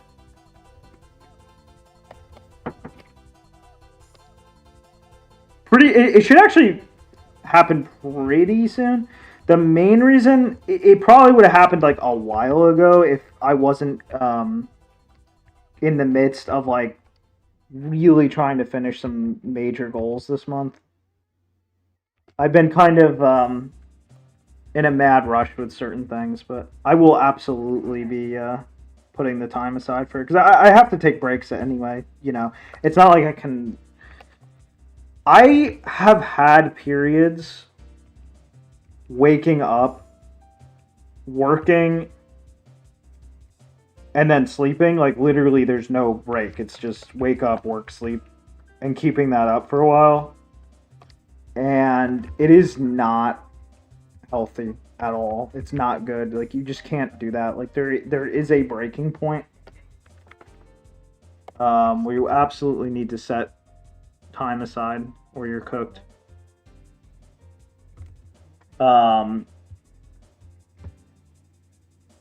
So I will find the time for it. In other words, that's what I'm trying to say. Shit, I can't figure out. I gotta pull up reference for this one thing because I don't know what it's supposed to look like. But 14 with Mushoku Sirana. Yeah, that's funny. That's like a weird thing to say because it sounds very young. But I guess that makes sense, because, I mean, yeah, it's not like Mushoku was, like, that recent. Mushoku was a solid 5 years ago.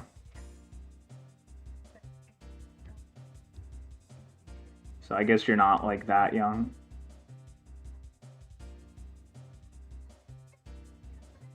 Nineteen is, like, when... At 19, you got one foot in the grave, unfortunately. Life is very short. Goes by quick. No, I mean, I'm just joking, but I'm not joking that you should always use your years as best you can. Never take your years for granted. Is there any slop you've seen that you would say is almost a gem?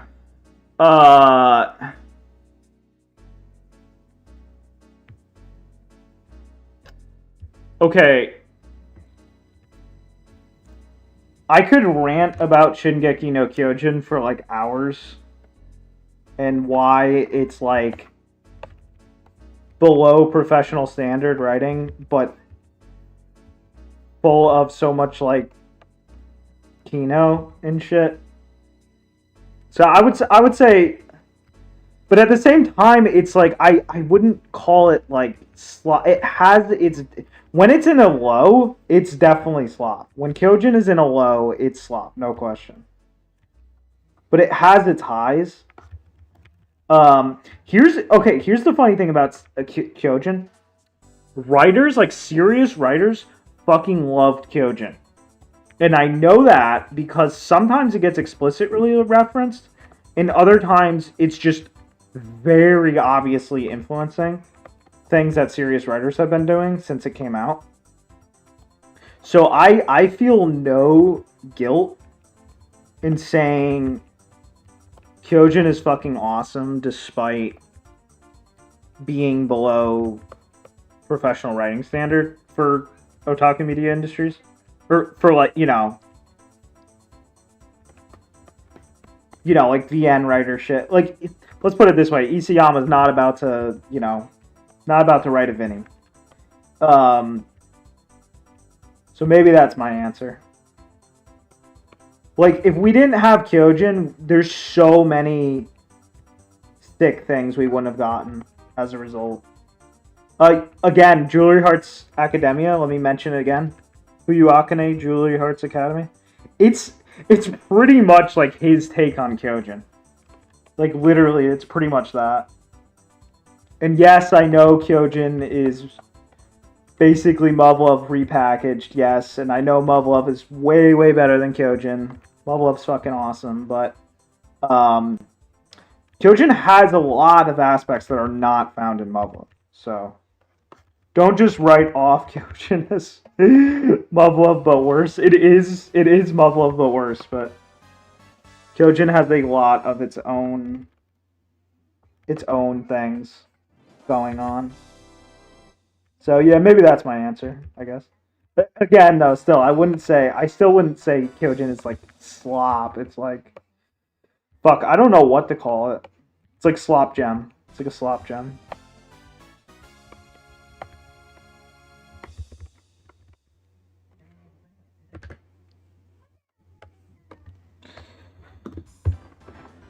"13 to 18 is actually when I watch the most. Yeah, not quite, but close to that for me, Nova. Close to that.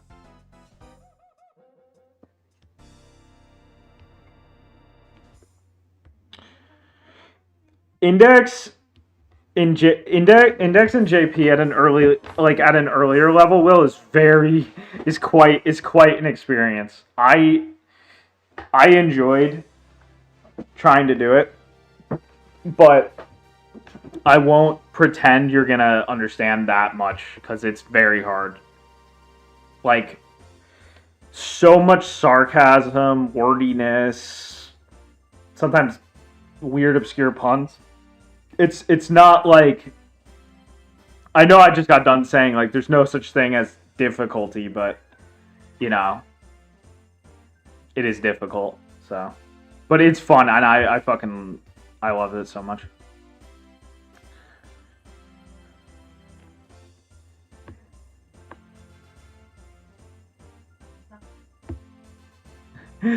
I know, no, I don't know any details, Fuzzy. I don't know any details of Conquest, so it's going to be mostly blind.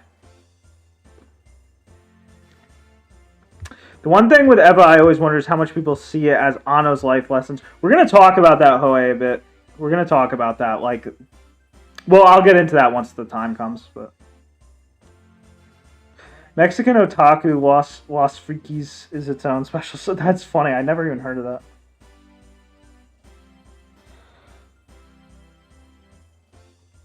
My immersion learning will be waking up at 7 to do bidding wars. Yeah, paste.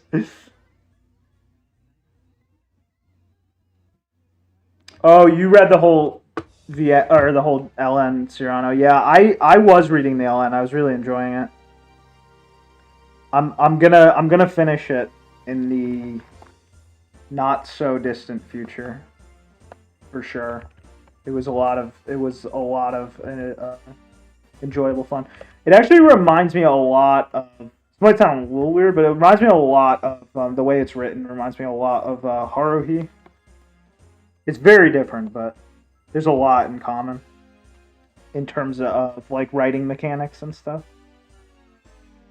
I guess I would say like the more literary aspects of it remind me a lot of the literary aspects of Haruhi.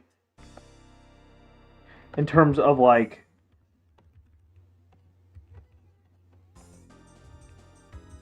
how tension is handled, how an arc is structured, stuff like that.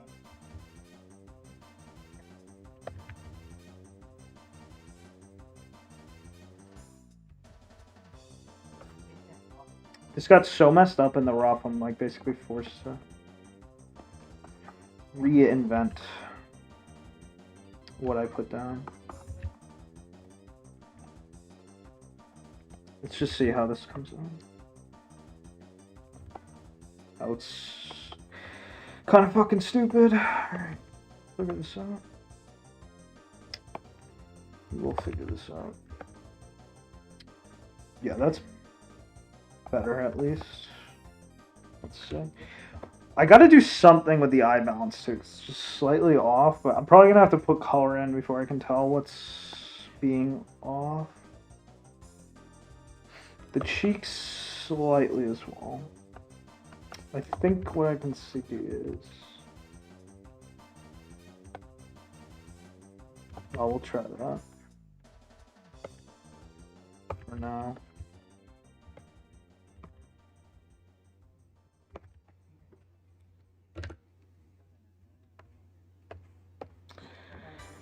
Yo, Patrick, new to stream. What is the purpose of doing what you're doing? Really curious. Oh, I'm inking this image so that's nice and clean and, you know, looks good and shit. It's gonna form a bunch of shit like Steam banner, I don't know, other shit. Stuff like that.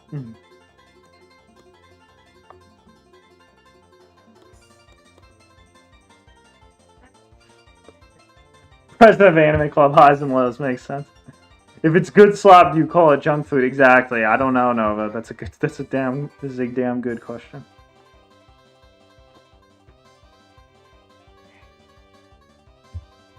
I don't know what Kyojin's problem with the end was. I actually literally didn't even finish the last couple volumes because I got so buzzkilled by everyone saying the ending sucks so much. So I literally left it with like, I think 5 volumes unread. I'm gonna read it at some point, but yeah. The diamond in the rough. But no, Kyojin had tons of other problems too. It's like it's not like a professionally written work. It's sick when it's sick, but it's just, you know, it was never like, you know, people try to act like, oh, it was so, you know, some people, if you're used to just consuming, like, shonen slop, then yeah, like, Kyojin's gonna seem, like, sick. But, like, you know, when people, you know, if you're comparing it to, like, professional writers, it's not, you know, there's no comparison.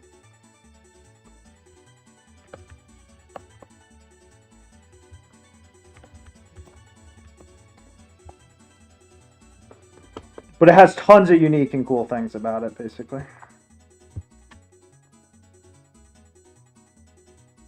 Oh, the anime will. The anime for Index is much more approachable, yeah. I would say for sure. You're going to have a much better... You're going to have a much better go with that, for sure. Sorry, done with rants. Rants 10 was pretty good, felt rushed in the later one. The series has a ton... Yeah, that's what I hear. Yeah, Sarda, the one I'm going to do is Kichiku. That's the one rant I'm absolutely going to go through because it was a big influence on a lot of things, including Hunter x Hunter. I played a little bit of it. It was the only rant I really was enjoying. I will absolutely play it through. And the nice thing about it too is because it's all the rants after are based on it, are basically retellings of it. It's like a one-stop shop to get familiar with a lot of the characters and stuff. So if there's only one rant to play, then, you know, it makes sense that that's it. That being said, the very original rants, not the remake, the original rants, that is actually one of my favorite games of all time. Believe it or not, it actually is. Some of you might be scratching your head wondering why. It would be hard to explain. I'll explain it at some point why I love that game so much. But yeah, I can't do the rest of the series. It's just not. I've tried them. I get why people enjoy them. It's absolutely not for me. But I will do Kichiku for sure. I have a few hours in Kichiku and I'm totally down to finish it up.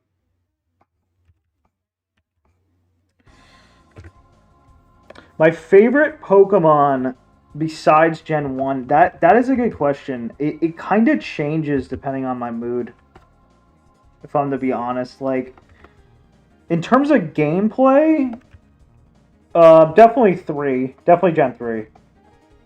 In terms of, though, just as a whole, it's hard to say. Like, maybe Gen 5?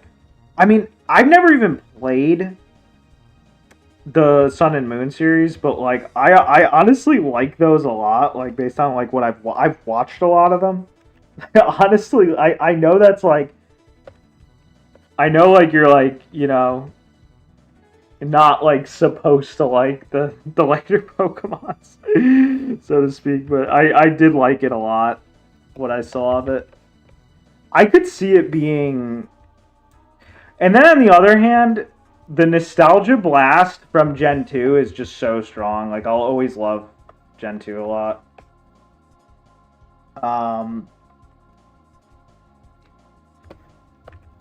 But honestly, if I was to actually play through Sun and Moon or Ultra Sun and Ultra Moon, I honestly think it might be those. I'm not even kidding, but I just really like the design work and stuff. But I don't know, to be honest.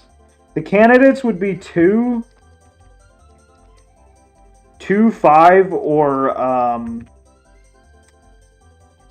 7, I guess.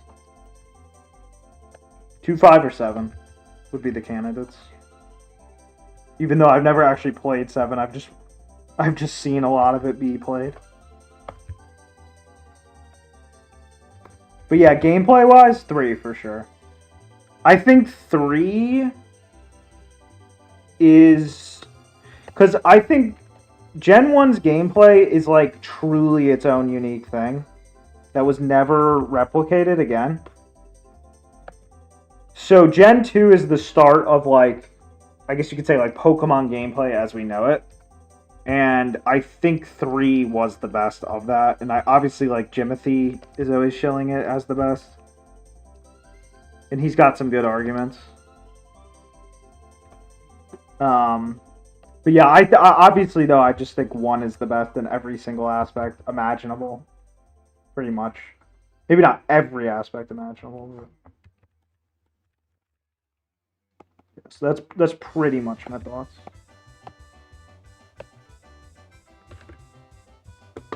Yeah, we gotta do something. There's a slight issue. I knew this was gonna happen, because it's just what happens when you ink shit. you get little problems.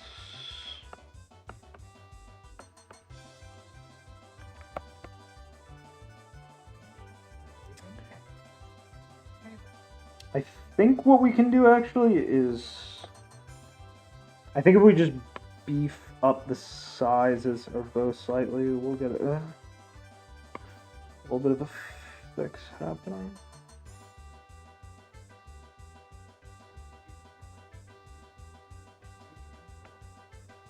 Maybe a bit more.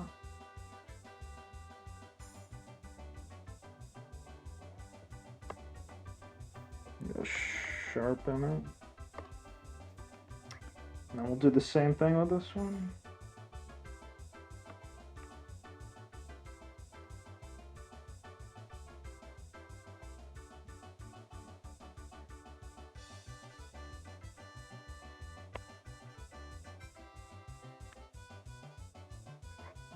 Alright, let's see if we fuck something up. No, I think that's better. Yeah, I think that's what we wanted. That feels a lot better to me. Let's compare. Yeah, that is better. That makes a big diff. Did I sharpen? No, I didn't sharpen the other one. I gotta sharpen. Whenever you resize, you should usually sharpen.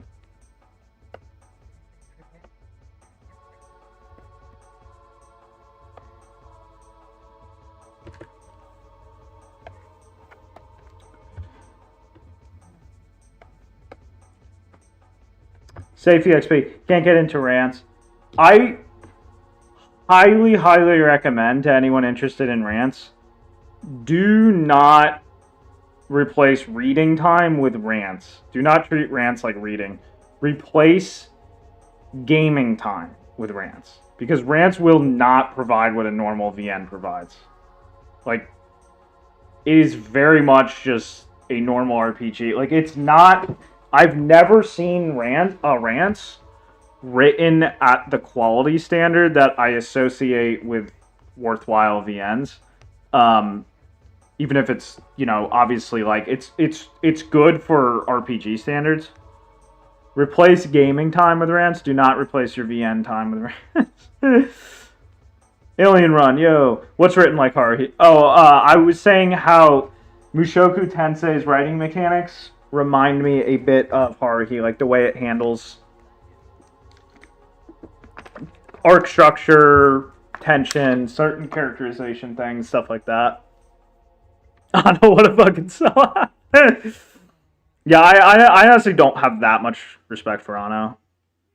I don't have like disrespect for him, but I just don't think he's. I honestly just don't think he's that interesting. Like, because people really underestimate how much Eva is him. He's a keystone in Eva, but he's not like... Eva is very much a committee written work, and we'll talk about that when we analyze it. But... Oh, Nova was also... Yeah, oh, I assume you're talking about Kyojin Nova, yeah.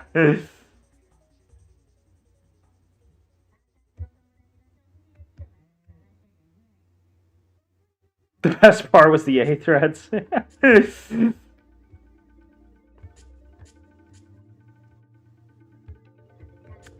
Gen 3, we're talking about Pokemon Hoenn? Yeah, Gen 3 is funny because, like, there's so many things I like about it and love about it. Especially because that was the one I was, like... That was the one I probably played the most with friends.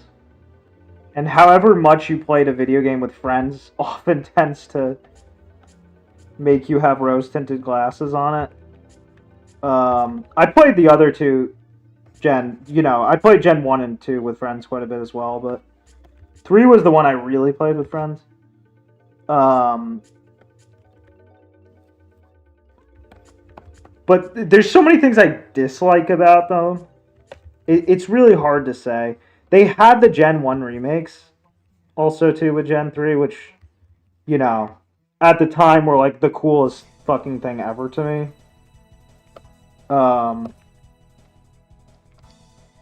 just because, you know, even back then I was all in on Gen 1 supremacy even back then. But yeah, there's just pros and cons. Like, there's things I love about them, there's things I don't love about them. And yeah, the graphics I always have had mixed feelings about in Gen 3. Like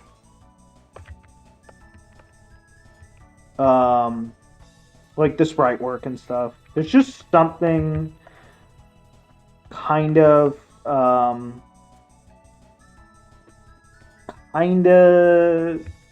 guess I don't know how to say it. Like, I don't want to say off. I guess I would say like not optimal feeling about the way they sprited it. Like, I don't feel like they captured the nuance of like the Sugimori style quite right. Like the very minimalistic approach felt kind of wrong. Stuff like that. There's a lot of things I don't like about those games, but there's a lot of things I love about them. So it's just very, very, very mixed bag for me, personally. Which is kind of just like story of Pokemon's life. Everything is a mixed bag in Pokemon.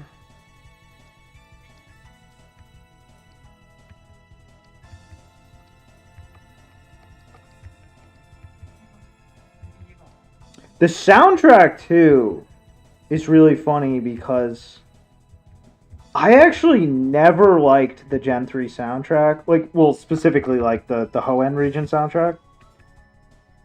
But I realized later a lot of that was because I don't like the way it was arranged on the actual GBC, or not GBC. What the fuck was it called? GBA, the Game Boy Advance. A lot of it was because I don't like the way it was arranged on the Game Boy Advance sound chip, because that sound chip is kind of AIDS. It's kind of a shit sound chip. Like, it can't play lows properly, and the samples sound like a dog is being raped. But I have heard remixes, like good remixes of Ruby and Sapphire OST on, like, you know, like one person did a Game Boy Color cover of all of them, and it makes you realize how good the actual compositions on the soundtrack are. So I actually like that soundtrack a lot, with the caveat being only if it's remixed. I don't like it on the actual. I would never pull up Ruby and Sapphire tracks to listen to the way they sounded on the GBA. I just don't like that sound at all. But I enjoy remixes of it quite a bit, because the compositions are really nice.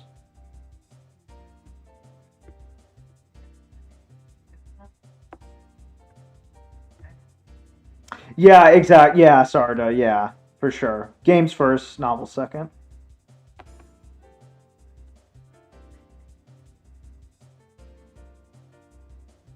Yeah, I love Fire Red and Leaf Green. Yeah, yeah. Sevi Islands were fucking awesome. No, but it's really funny because the Sevi Islands were. What was so cool about the Sevi Islands is that they felt like they were made with that really crucial design philosophy that kind of like made Pokemon. Like, you probably know what I mean without even me having to explain this, but like, they were full of a sense of possibility. You know what I mean? Like, and mystery. I'm sure you know exactly what I mean. But yeah, I really like the fucking islands. The islands were the shit. And the remake of the game itself was good too. Like, it was a good remake. Like, in terms of you know, there are things to complain about, but it was a good remake. You know what really hurt Gen 3 is just the loss of Stadium. Because Coliseum was not a replacement for Stadium. It just wasn't. People don't really... I think a lot of people don't realize this, but the Stadium games were much, much better than... The Stadium games didn't have a campaign. And Coliseum's campaign was cool, But the non-campaign portion was just not good. It just was not good. Whereas Stadium was, holy fuck, Stadium was awesome. Stadium was just so fucking sick. I can't stress how sick Stadium is. I actually want to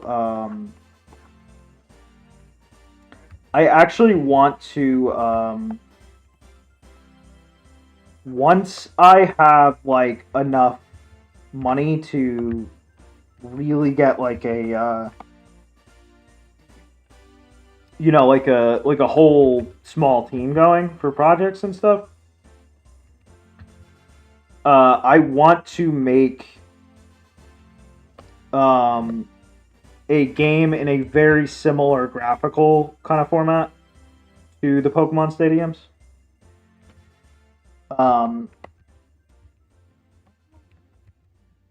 So kind of like, I guess you would say like clean lower poly, like sort of clean lower poly stuff.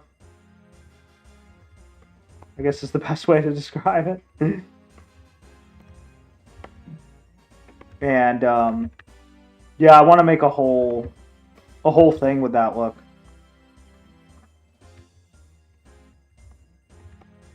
Fuck, the shape's not good. Something has to happen to this shape.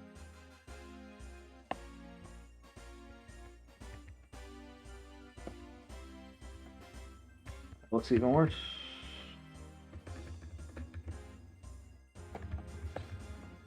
That looks like shit.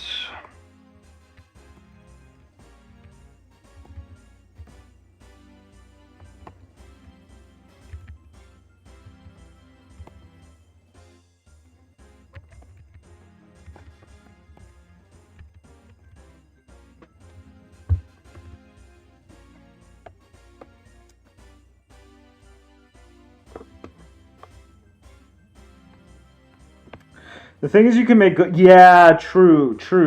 Mother 3 sounds so good. Mother 3 really used that sound chip well. I have no issues with the way Mother 3 sounds.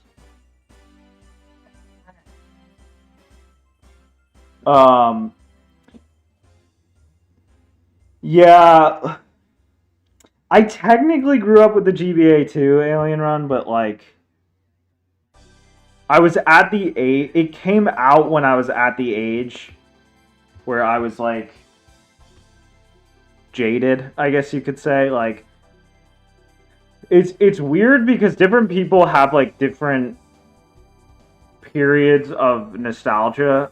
For me, mine ran out like honestly kind of young. Like, I was like jaded and cynical at a pretty damn young age. So like, a lot of things that people my age like might be nostalgic for, I'm often like reverse nostalgic for them.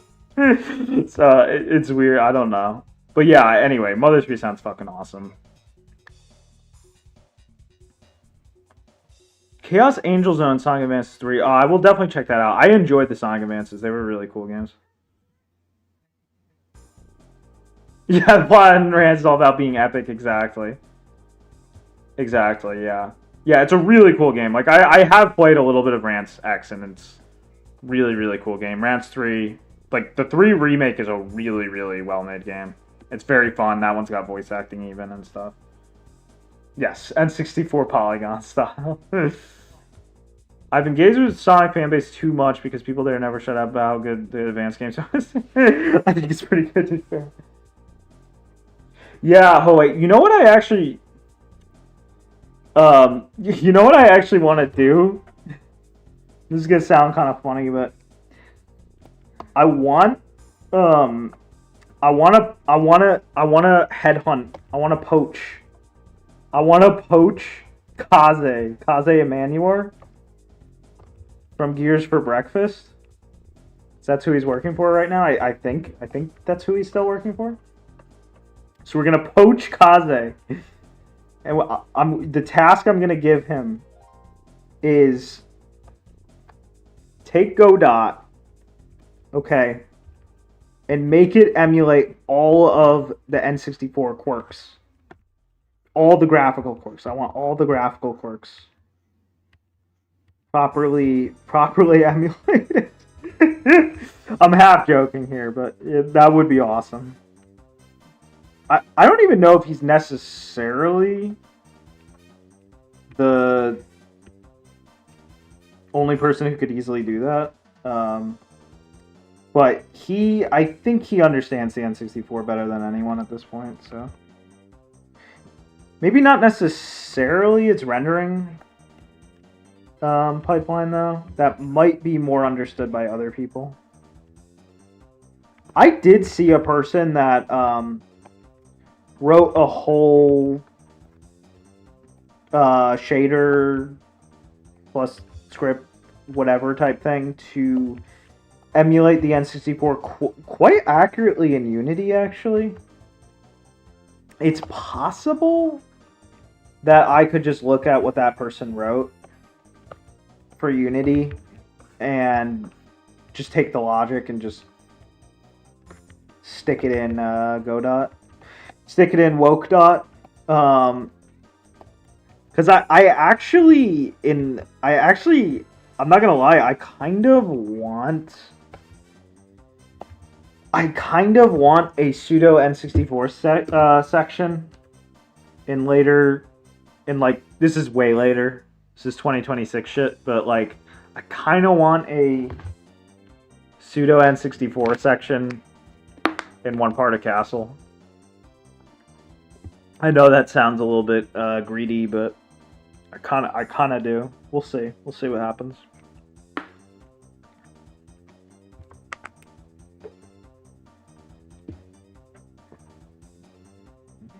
It's for a very specific reason that I won't spoil, but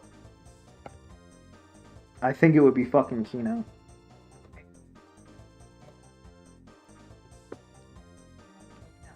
Yeah, it is Hat in Time. Yep, that's his day job. It's coding for them.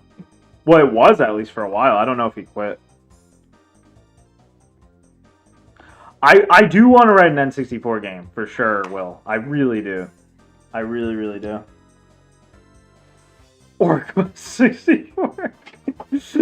Thoughts on Atelier? I have done half of Ryza 1, which I liked a lot, because it was just like basically like watching like a, fairly well written anime. I wish it was just a VN instead. I don't think the RPG elements added much.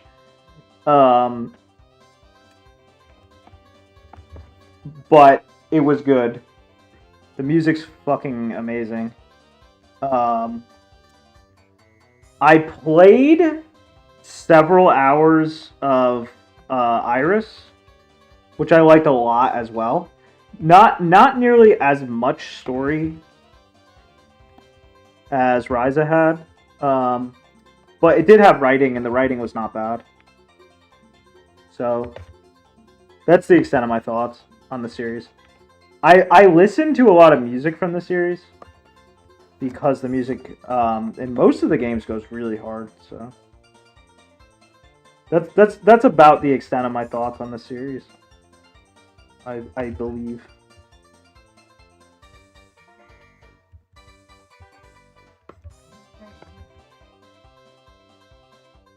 Do you have any specific recs out of them? Then definitely let me know. I know Yugen designed for some of them. Yugen from, Heaven Burns Red. And Outbreak Company.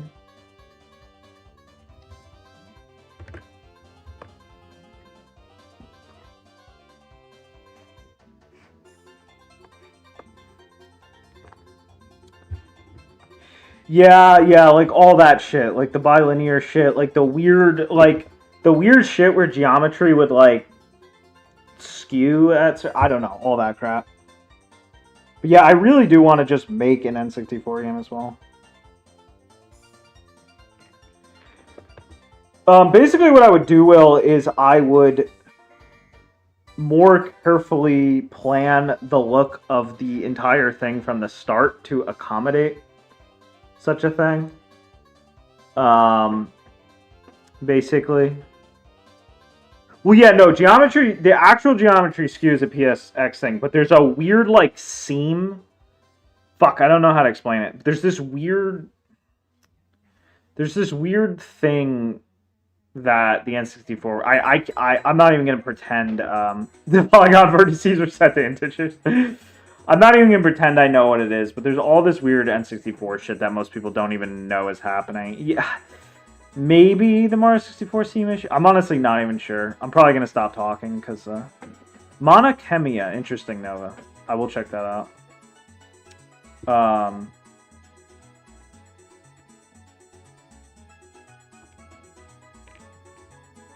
Oh, yeah. Battle Network was great. Nova, for sure.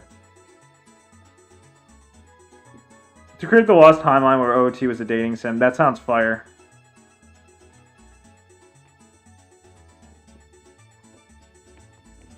I think I would go after. Speaking of Mon Musume, I think I would go after Rudo first. I'm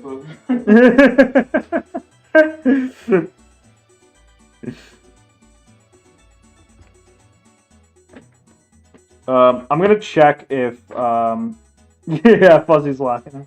I'm gonna check if Kaze is still working for Gears for breakfast.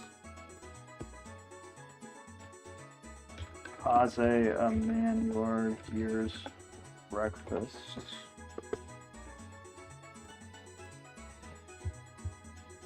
Fuck. LinkedIn wants me to have a LinkedIn account to check. I can't find out. Maybe someone else can find out for me if Kaze is still working for them.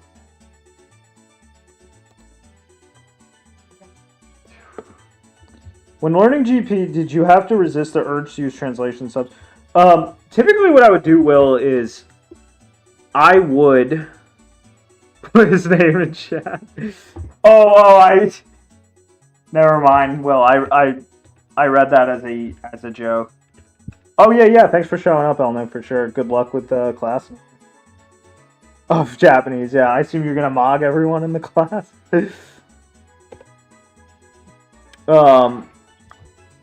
Basically, what I would do, Will, is when I really wanted to understand something, you know, like,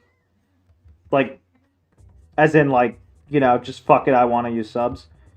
Basically, what I would do is I would either watch it in Japanese with no subs, or Japanese subs, then give it a round with the English subs, or I would just give it a round with the English subs, then immediately watch again without them.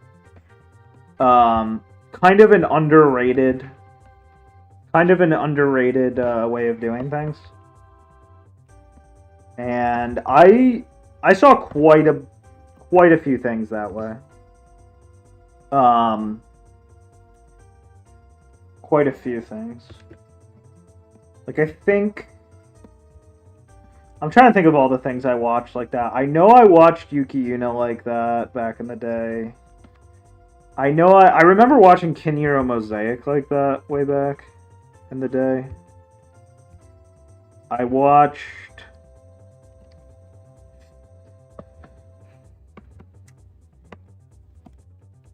I can't remember what else, but several things. I watched several things like that, is the point. It works quite well. Oh, when the Index movie dropped, I watched that way. Yeah, several things. I watched several things like that.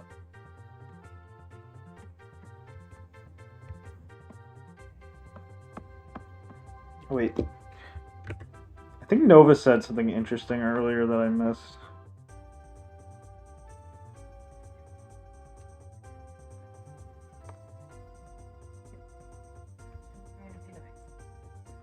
I missed this doctor comment. My dad is one of those boomers that doesn't understand Pokemon but thought Pinky and the Brain is the funniest thing ever.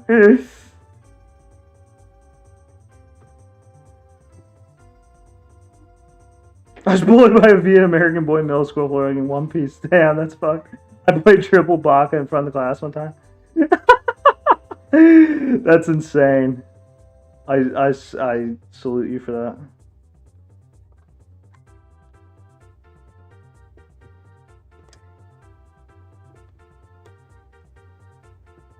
What is the most Yalwanian trait to have?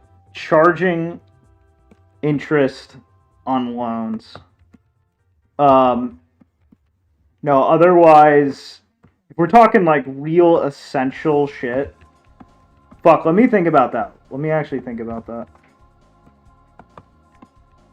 Let me give a very good answer for that. A well thought out, tested, peer-reviewed answer. No,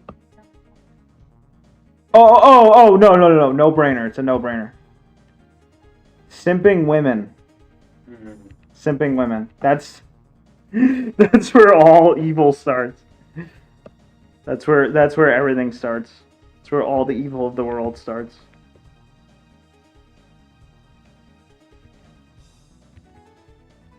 Because pretty much all weakness stems from feeling desperation for approval.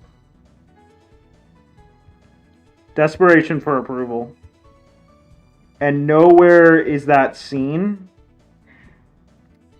in greater toxic force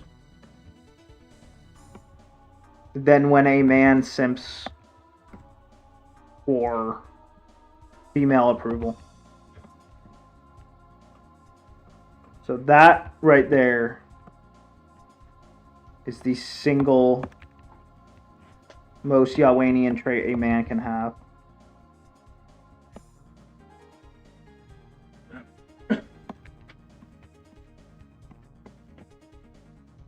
It is the polar opposite of being based in Oda. Right there.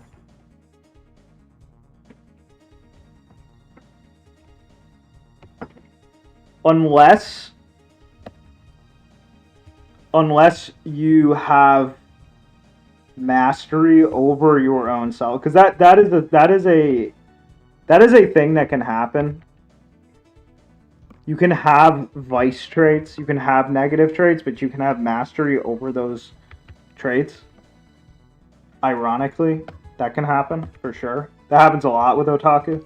A lot of otaku have vices, but they have ironic mastery over their vices. It's a very real thing. It's not cope. It's real. But for the most part, that's the worst trait you can have. Let's see.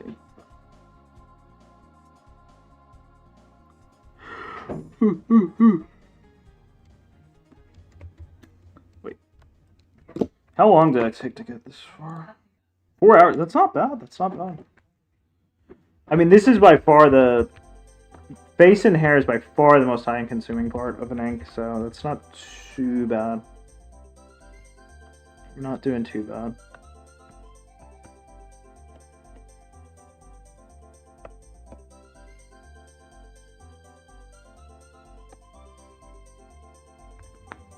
Glow maxing, geo maxing, banger video. Thanks, Kara. Thank you, Kara. Oh, he's still working. Nice. I'm guilty of using Deepel when I wanted to immerse back in the day. Yeah. No, that's fair. Like, if you're stuck, I mean, using bailouts when you're stuck is heckin' valid. It is valid. Obviously, like, the main thing you don't want to do, obviously, is put yourself in a position where you're not, learning, obviously. But if it's, if you're using bailouts when you're stuck or something and whatever, that's obviously all that's normal. Asking someone to explain it to you sometimes, that's valid.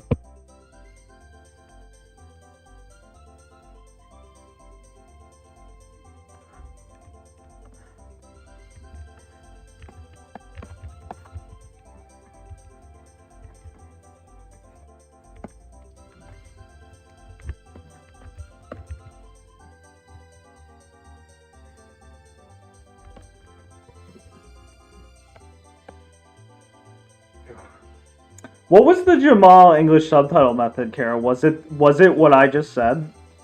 Or was it a little bit different? Alien Run, what does Yahwanian mean in this context? It's a code word. It's a code word for being how do I say this? For being something I can't say on stream. I guess that's all I can say. It's bad. It's bad. No. Well, we're talking about like you just feed everything to DeepL. Like you don't actually work out sentence or anything. You just immediately feed them to DeepL. That's basically what we're talking about. I assume that's what we're talking about. Or like giving up before you like or giving up before you work out a sentence on your own type of thing. Bailing out of the figuring out process type beat. That's what I assumed, but I have no idea. I guess sometimes you don't know exactly what someone means because there's too many factors. There's too many factors to sometimes know exactly what someone means when they mean like do this or do that when it comes to JP stuff. Typically, I just assume someone means the most common thing they could mean.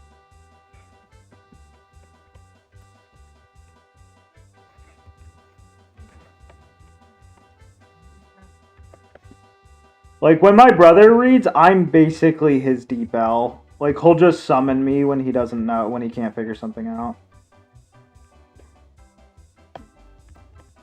And there's nothing wrong with that. Like, if you're actually stuck and you need something.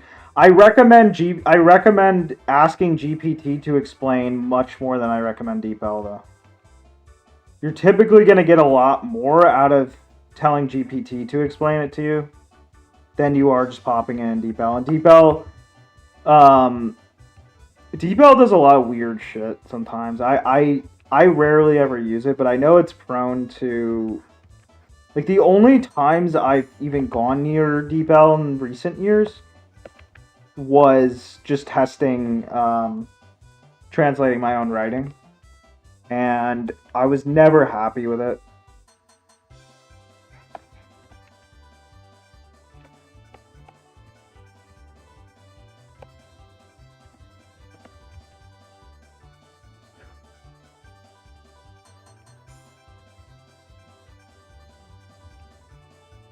Wait, did I? Yeah.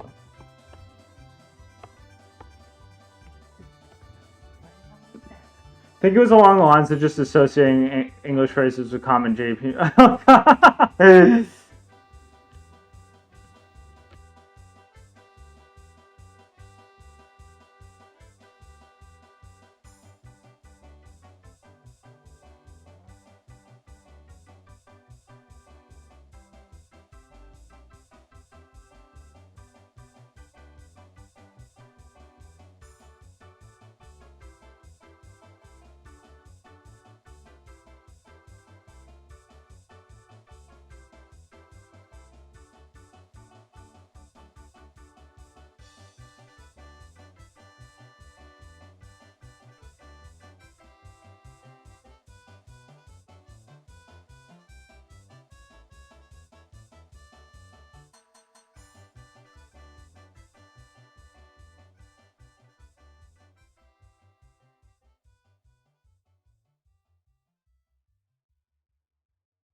Okay. Yeah, well.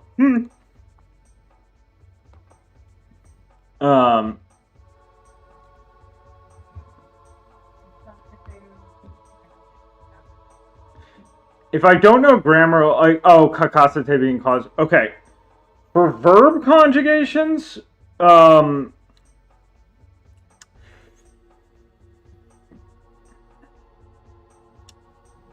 I honestly don't know what advice to give when it comes to understanding how verbs work. Like, maybe pull up like a guide with a like I think they make cheat sheets. So like every time you forget, you can just check like a cheat sheet or something.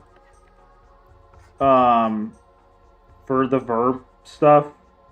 A lot of the verb stuff, like, honestly, kind of takes care of itself over time, like, pretty quickly. Because there's, like, only so many patterns, and you kind of get used to them, like, quite quickly. It's particles that typically you have to worry more about, and I always recommend that particle book. A Dictionary of Japanese Particle, yeah, I think it's called A Dictionary of Japanese Particles, Su Kawashima. That has really good example sentences in it. And if you just read like a page of that a day or something, you'll like eventually kind of get up on everything.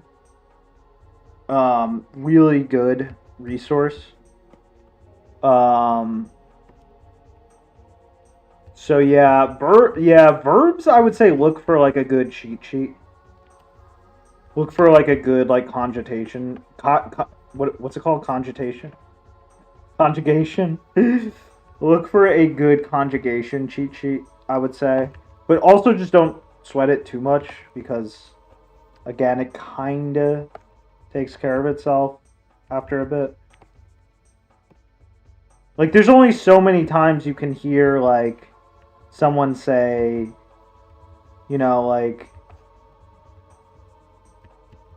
misete or something before you go, oh, okay, if they're saying the, seru, it means, allowing someone else to do the thing, or making someone else do the thing, or whatever, Like, it's one of those things, it just kind of clicks pretty quickly over time, basically, I guess is what I'm trying to say. It's one of the easier aspects, the verb conjugation stuff. So if you just have like a basic cheat sheet up that you look at here and there, or like when you're stuck or whatever. Oh, wait. Better yet, just like if you get really confused again, just like ask GPT.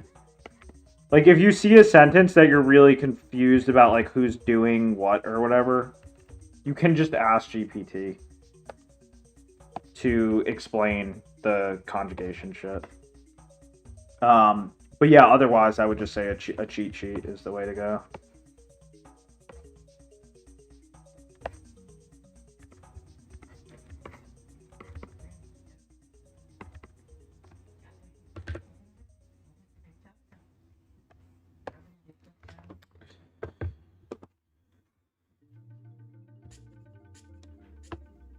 Alien Run, yeah, Alien Run. It was just it's just a chud joke.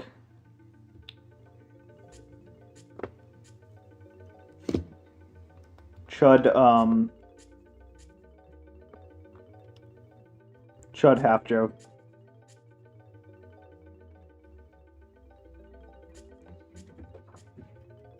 Yeah, I plan on doing that too, Fuzzy. I have done some like sort of composition of Gochisa stuff because I want to make Yonkoma shit really badly. I just don't have time right now, obviously. The way I draw Fuzzy is funny because it has a little bit of Koisms in it. So I'm already kind of doing that a little bit myself. Yeah, exactly. Yeah, sorry. It's funny because like GPT would have saved me with like a lot of issues when I was first learning too. It really is like, as much as AI is like fucking destroying the internet, it is a nice like language resource. Is genuinely a nice language resource if you know how to use it right. Oh, the 3 Japanese grammar dictionary. Interesting. Read the Organon before learning JP. Personally, I haven't studied grammar beyond Thai Kim. Yeah, I only ever like, fuck, I can't remember. I honestly can't remember what I did for grammar, but very little of it was actually like formal study. It's really hard to remember how I learned anything now because I did the whole like learn output journey. And learning how to output kind of replaces your memory of what it was like to learn input because it's almost like learning the language for a second. It's almost like round 2. It's like a new game plus, so to speak. And it made me forget a lot of things I did when learning input. I know that.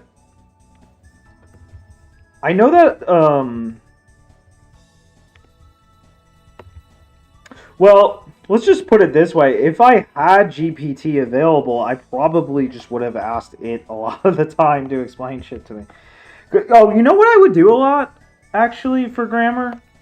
I would just ask other people a lot, honestly. That was my main method of learning grammar, was just literally asking other learners. And sometimes we would pull up like a grammar resource to figure it out. But a lot of the time, I would just ask other learners. So, but yeah, had I had GPT or an equivalent available, I would have preferred just doing that when I got grammar stuck.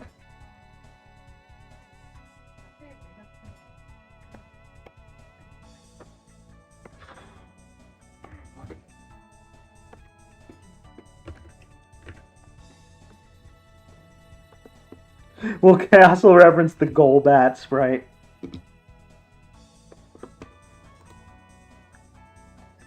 Quick rundown on the Golbat sprite.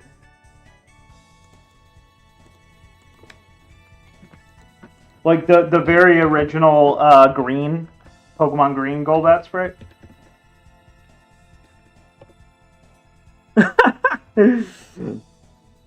I know which one you're talking about. It makes me laugh, but I don't know if that's what you're talking. I don't know if there's a meme beyond that original one.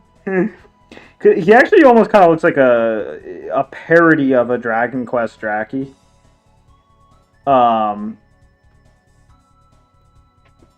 Which is funny as fuck.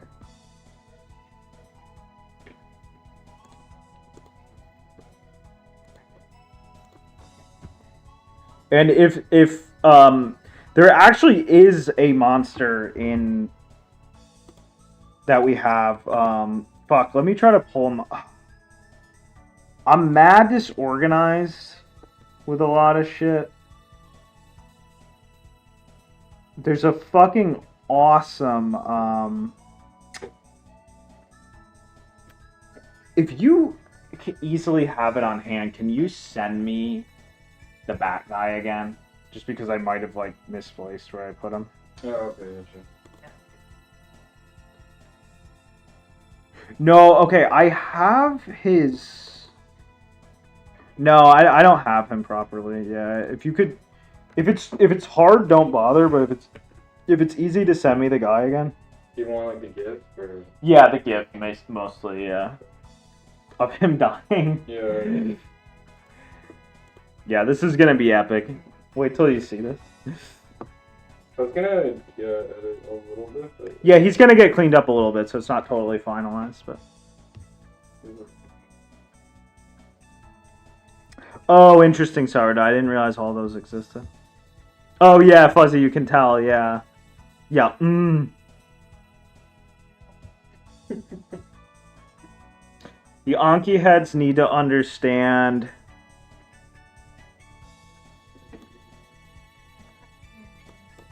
I have no idea. Karo's teaching me Japanese every time. I want to say Yubitsuki no Hida, but that's probably wrong. The one kanji's getting so mutilated I can't even see it. Put this in garbage day again. Shigetsu no Tatoe. To Gyo Sashite Shimeshite Mo. Ah, yes, yeah, the classic Bruce Lee shit. Yeah. No, true as fuck. True, Caro, true. Thank you for teaching me Japanese again, Taro. Yes. She gets no tatue. True as fuck. Do you want the brutal one? Or... You can just send both. Do I like the fighting your shadow or reflection trope?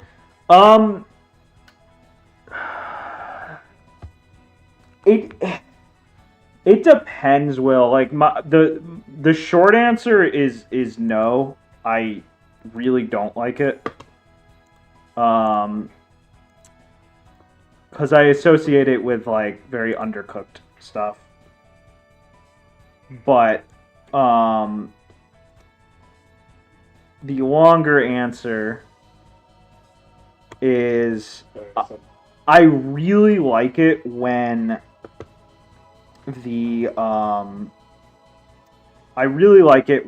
it's like the point is to be like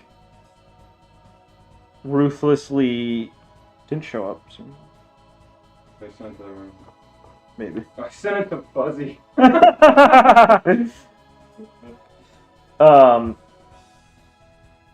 If the point is to be like kind of ruthlessly cliche or like go for the low-hanging fruit of like kind of epic or whatever, then I think it's cool. Like, okay, all right, let's put it this way. I think like Shadow Link and OOT, just because of like it's so subtle and awesome and like it's just like it's got so many layers to it and it's not like cheesy. It's like the opposite of cheesy. He's not even like the final boss of that temple. Like Shadow Link in OOT is like so fucking sick. Or shit like, I'm trying to think of other, like, cool examples, like, I don't know, there's other cool examples out there. I feel like it has an easier time being interesting in, like, something like a Nintendo game than it does in something with, like, an actual, like, you know, serious story.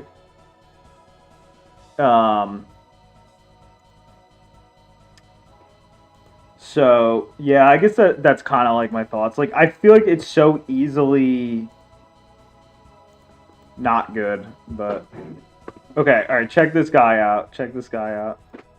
Okay, here he is.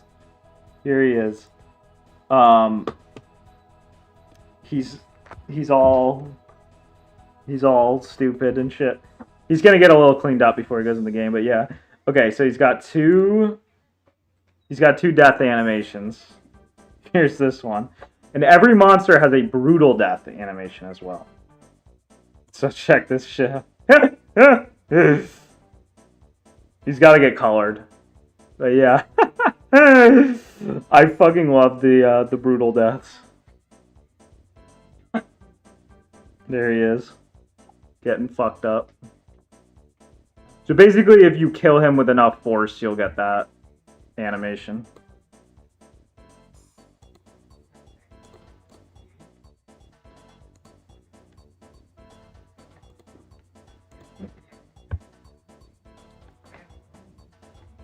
Yeah, like okay, Nova, that's a really good example. Like, oh yeah.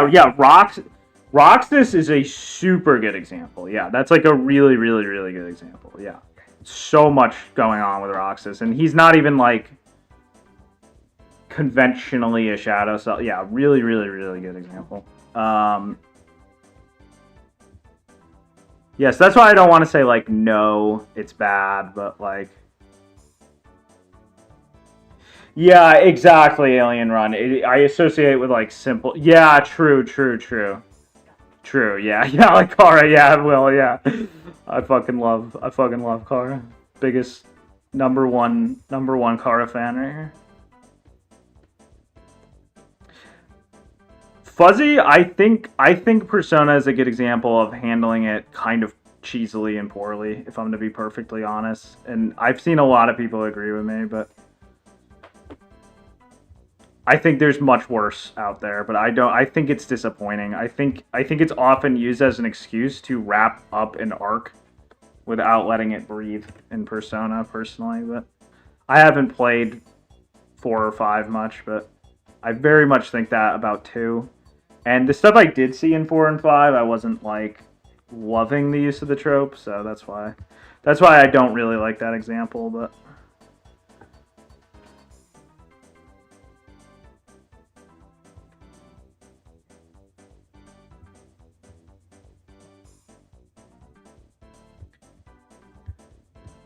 Celeste took a Ray Earth thing. MK Ray Earth.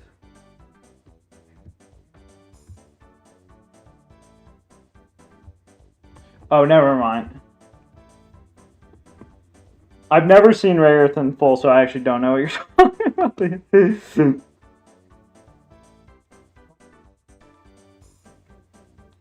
That makes sense. That makes sense, Fuzzy.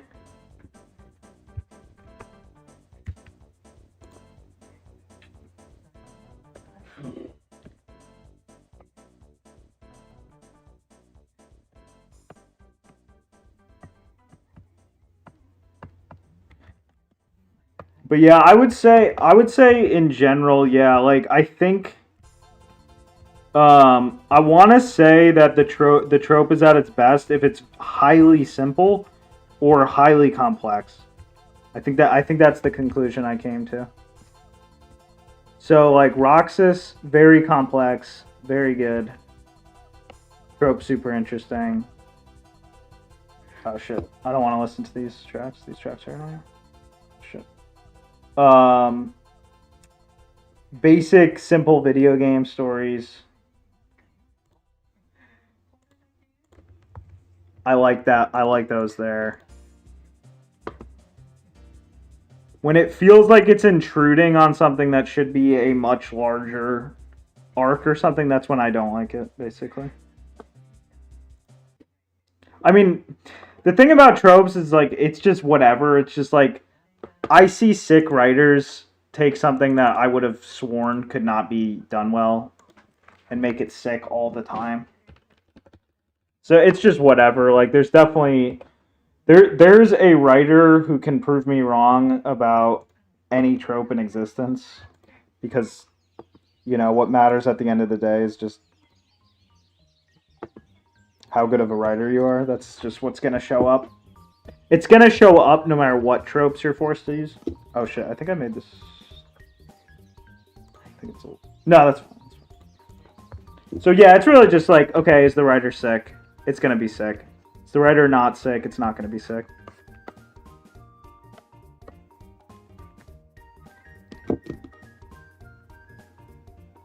Yeah, that's what I don't like about it, Fuzzy. That's exactly what I don't like about it. Like, so much of Persona's plots are just like, they're not like actually plots. They're just like symbols, basically. And a lot of the time, it's just like you do an RPG cliche to solve a conflict, which like a lot of time just amounts to like beating something up. You know, beat this battle and then the conflict goes away type shit. And then it just like ends. So a lot of it is more about like being emotionally on page with the symbol that something happened than like the fact that something actually happened. And this is coming from someone who likes Persona 2 and 3 quite a bit. Persona 2 is actually one of my favorites ever. There's actually quite a bit of influence in like everything I do from it, but I just never liked the actual, like, I always found their plots like very disappointing. Like, I just don't... I think they have latently... I think Persona 2 and 3, I get the feeling they hired a really sick writer to give them ideas.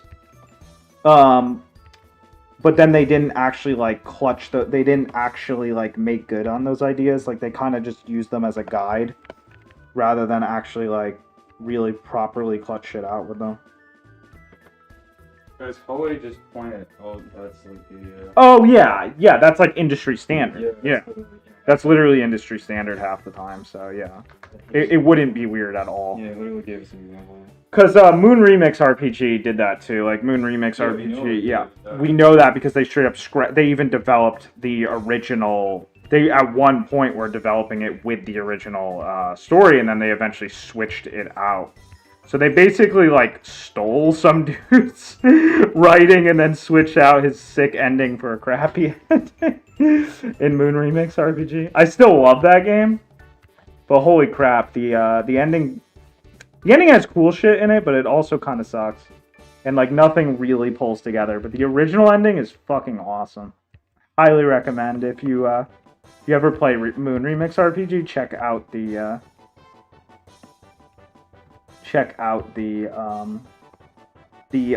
cut ending. It's so good.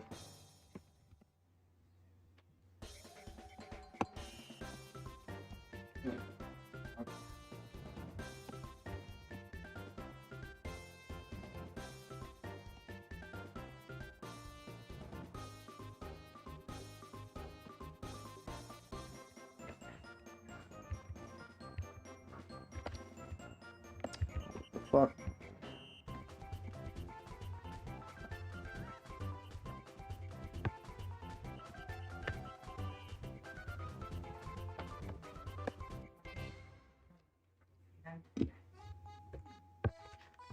Yeah, that's the feeling I got, Nova. That's why I had no motivation to play 4 or 5. Because I was not impressed with... I have never seen a Persona 4 or 5 scene I was impressed with the writing of. Like, I think the games look, like, comfy and cool. But I've never seen, like, a good scene from them. Whereas at least, like, Persona 2 had a different character writer. Like, the guy actually writing the dialogue. And he was a more skilled writer than the guy that they switched out for, starting with 3. So 2 is enjoyable if nothing else, just for having like better character writing. And then 3 is full of tons of really cool really cool concepts. And it has some scenes that are just pretty much, you know, you could say like good scenes, I guess. I'm being a little bit generous. If I'm to be full snob, I'm being a little bit generous by saying it has like good scenes, but you know, you can feel the presence of really good ideas and stuff, and there are some scenes that definitely like read well for sure. Even if the character writer is worse than 2's. But yeah, I've just never seen anything from 4 or 5 that made me go, I gotta play that, or like that feels particularly good in any real shape or form. Again, like 4 RPGs, like totally. It's kind of like what I was saying about rants. It's like, yeah, for RPGs, this is gonna be, you know, this is gonna do the trick. But these days, I'm always focused on like, what are the best guys doing? What are the VN guys doing? Like, what's the real competitive meta?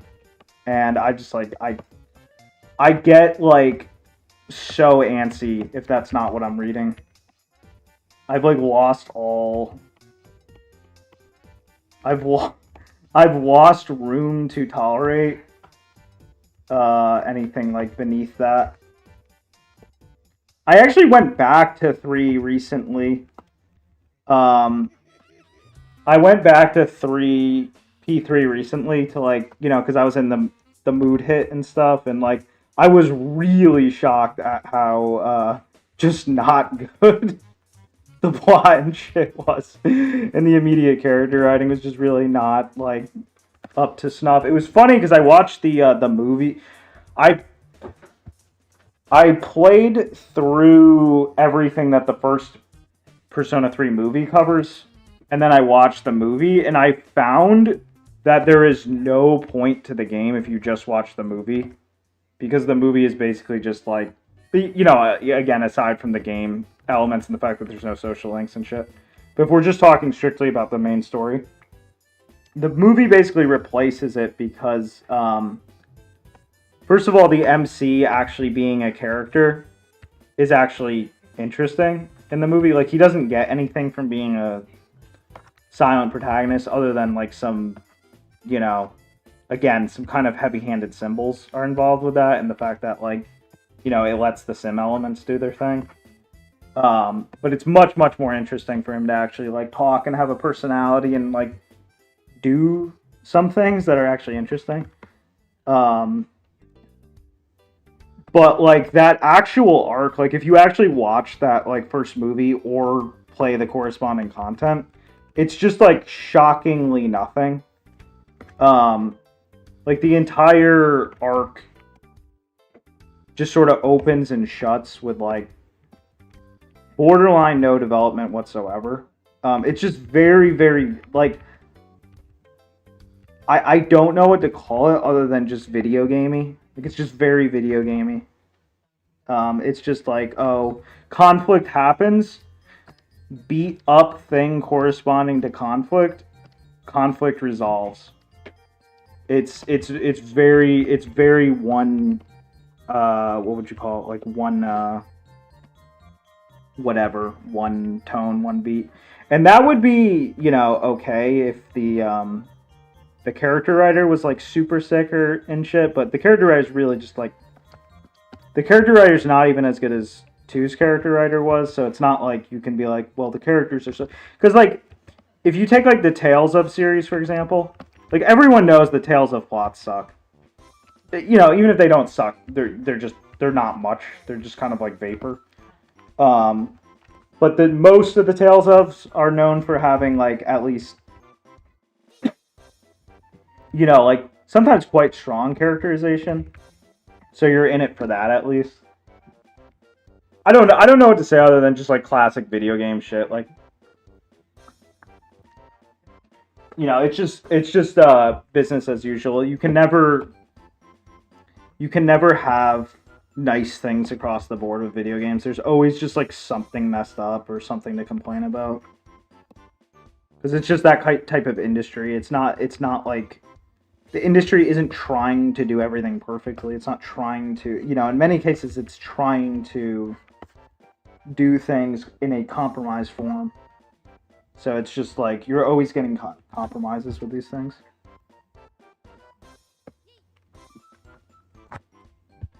Yeah, no, go ahead. Definitely go ahead. Fuzzy, for sure. Because I'm interested. I'm interested in hearing. Yeah, Sardo, it's funny because a lot of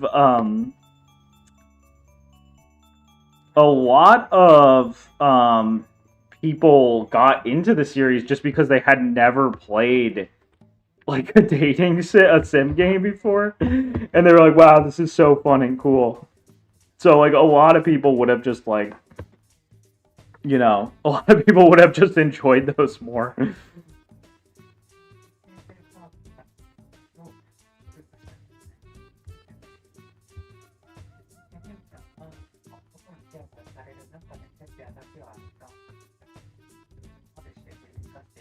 Oh, interesting, Nova.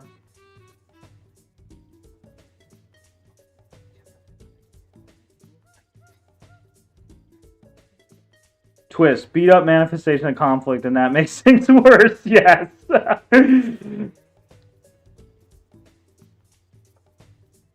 Oh yeah, Alien. Yeah, no, I mean the absolute state of AAA is cooked. The absolute state of AAA is very, very cooked.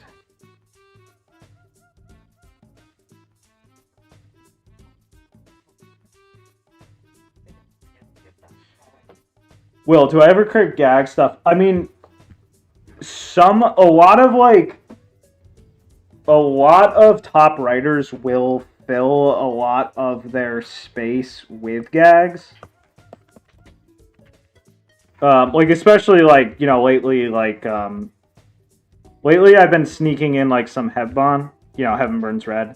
And, like, that's, like, literally funnier than any comedy work ever. And a lot of it is comedy. So it's, like, sometimes that will just literally scratch the itch. I usually don't go for something where, like, the point is just that it has gags. Because I find that, like, I find that they usually don't really make me laugh in the first place. Like Gintama, for example, like sometimes the seiyus will just be insanely funny. And if like they get on a roll, sometimes like they can make something even stupid, like insanely funny. But most of the time, like if I'm like watching Gintama or something, I'm not laughing. And then there's nothing else about it to enjoy. So I'd rather just, you know, read something that's really good and makes me laugh. Which, you know, there's not like exactly a shortage of, so that's pretty much my thought. Like if like Index is funny, it's usually funnier than gag stuff. And a lot of it is like, you know, not to sound like a total douchebag, but a lot of it is a more intellectual form of humor. That I find very enjoyable. So yeah, that's like kind of my thought, I guess, is that like I feel like just normal writers provide enough of that I don't like feel the need to seek it.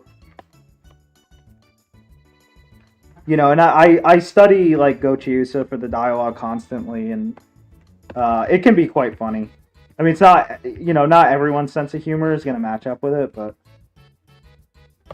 it can be quite funny. That's kind of my thought on it.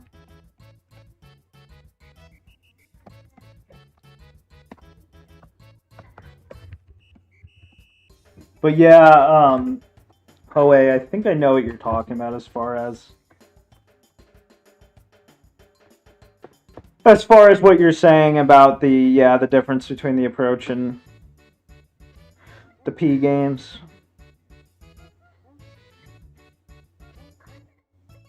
I prefer when the protagonist talks like the yokai watches. Yeah, yokai goat.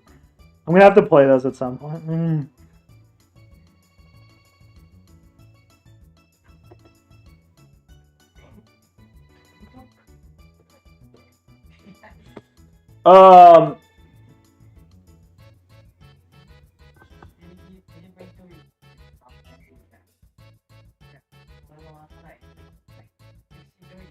Yes, everything in writing should reflect bias versus bias conflicts. Yes, absolutely.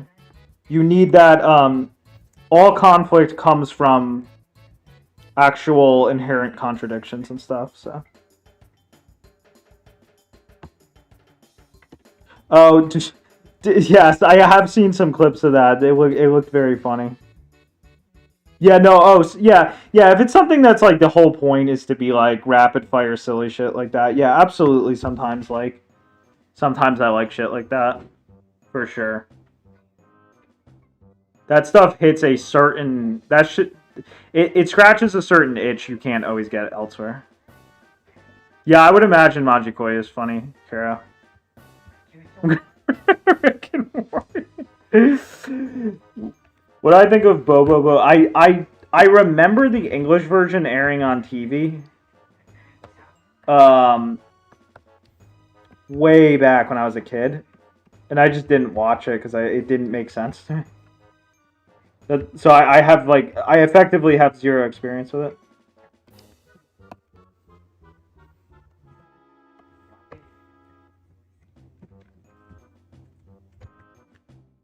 That is true, Justin. The lack of constant humor can sometimes be nice. Dumb humor is easy to come by. Yeah, smart humor.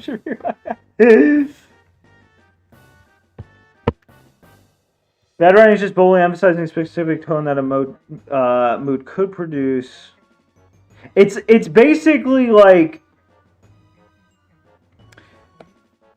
how do I put it? Like, basically what happens is a tone isn't produced at all when the writing isn't developed, because it's like a tone produces an inherent when something is inherently shown to you, which is of course developed through like conflict and shit. So it's always when conflict fails to establish or fails to develop, and even that's why I say, like, you know, criticizing something for not doing the right thing is never particularly impressive, because even the layman can articulate sometimes shockingly well what a mistake looks like, what a literary mistake looks like, but it takes someone who's, you know, an actual expert to explain what something did well. And yeah, a lot of the time, like, okay, so if you take the tonal miss thing, that's an obvious. That's just like something was set up and then it was sabotaged, you know, to put it as simply as possible. A lot of those are sometimes so easy to a lot of the time those are so easy to grasp that most people don't have to think that hard about it. Like, for example, obviously, like, one of the most famous ones ever is, like, people will talk about these with most people tend to notice them with, like, Dragon Ball Z, for example. Like, the most famous one being, like, Goku turned Super Saiyan because Krillin got killed, and then he got really mad. But there's no point in the story in which Krillin getting killed mattered, especially because he comes back anyway. And then there's no point in which Goku getting really mad does anything. And then you can obviously contrast that with, like, you know, think about when Gon at the end of Hunter x Hunter does his whole thing at the end of the Chimera Ant arc.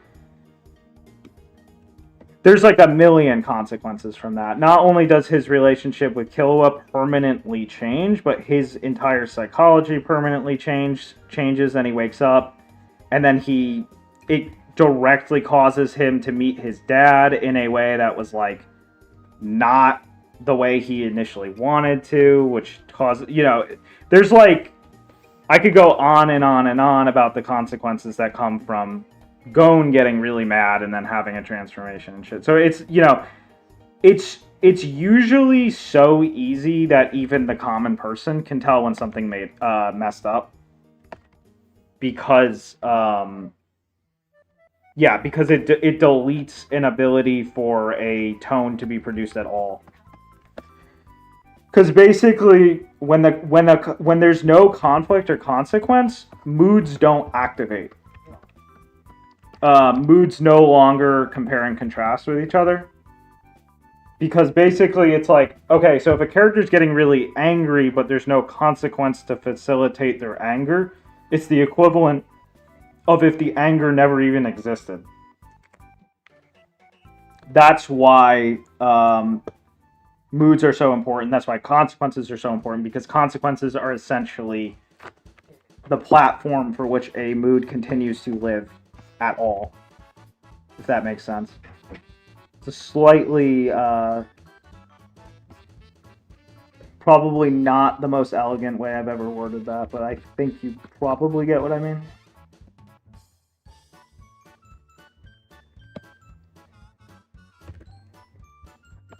I've got like a 2.1.25. Yeah, no, yeah. I mean, Junmai is just, he's so funny. So let's keep this stream on. Wait, you what? Say I got like a 1.25. Performance buff right now. Oh, okay. All right. Yes, tone is theme. Yes, Fuzzy, absolutely. Yep. How long did you plan on? How long did you plan on going? I should plan on getting off kind of soon, No, but did you? we can keep going. No. Oh, Will, I just call that a tonal miss. I just call that a tonal miss, Will.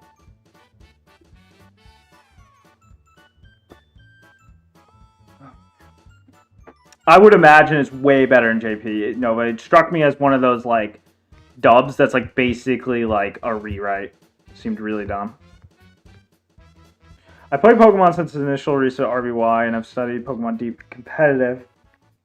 Yes, Doctor. Doctor's always pilling me on Yokai, and I gotta play it at some point. How do you be humorous in Japanese writing? Okay. I'm trying to think of a simple way to answer that, Flatface. The Japanese is very good at manzai, obviously. That's why it's like one of their main things. If you can do manzai really well, like, obviously Japanese is great for it. But I think Japanese's ability to do deadpan is underrated. I think Japanese can do deadpan extremely well and funny. A lot of index is deadpan, and it's really funny for it. I'm trying to think of what Japanese specific tools are really good for humor. I have my own kind of personal sense of humor. You'll see when you play Castle, when the story demo comes out, what types of humor I like. But what Japanese is really good with is like, stuff like snappy phrases that convey a lot in one go and shit. They can also convey a lot of, intent with few words because of, shit like Gobi and stuff.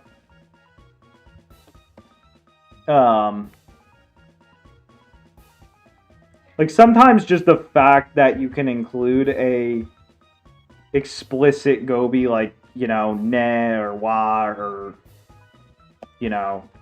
no or whatever, can sometimes make all the difference in getting the tone of voice to be humorous. So I would say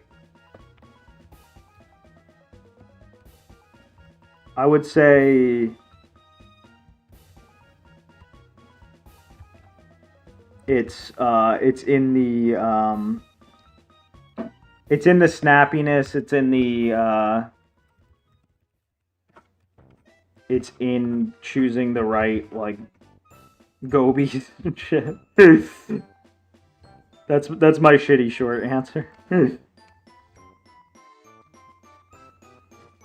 I don't know how many people will find my gags and shit funny in Castle, but I've tested them on people, and what I found is that universally people agreed that they're cute and entertaining, at least.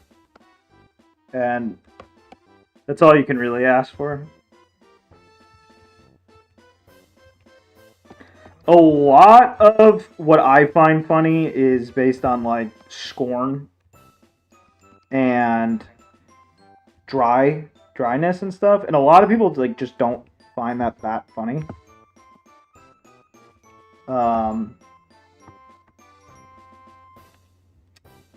Like, some of the funniest shit to me is just something that's really dry. Like, one of my favorite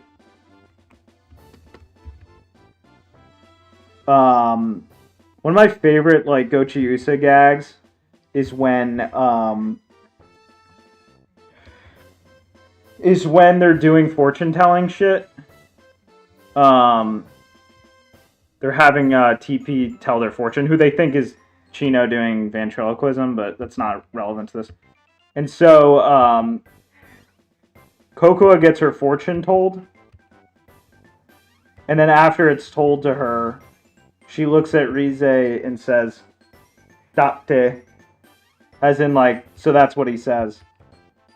And then Rize just says, "Ya, omae no unse dado." Like, it was, it was your, like, why are you looking at me about this?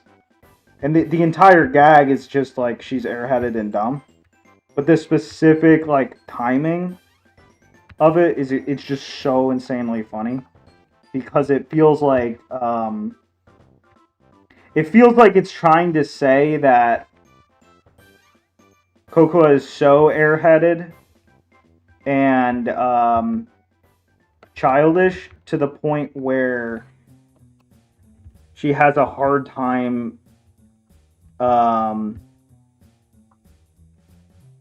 processing which events concern her and which don't, which is such like an exaggerated form of like feminine stupidity that it's just insanely funny. It feels like it's making a very, very scornful remark about female psychology in general. That I just think is insanely funny. Not everyone finds that funny, but I find that extremely funny. So there's a lot of that type of thing in Castle.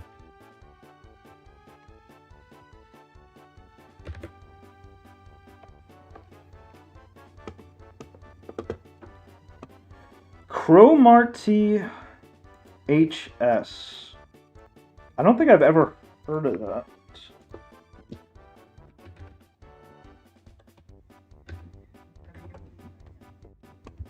Oh, no. I did watch this. I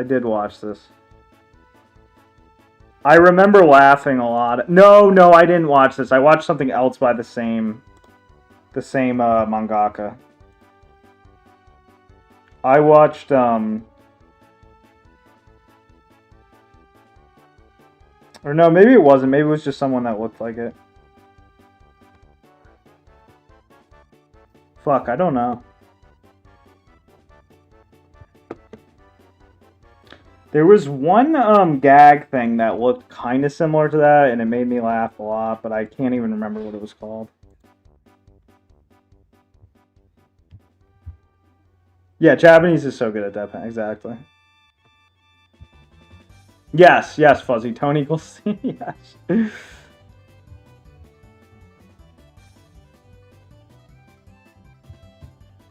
Yeah, that's basically what Mantai is, Doctor. Japan has like a more kind of specific way of doing it, but that is effectively it.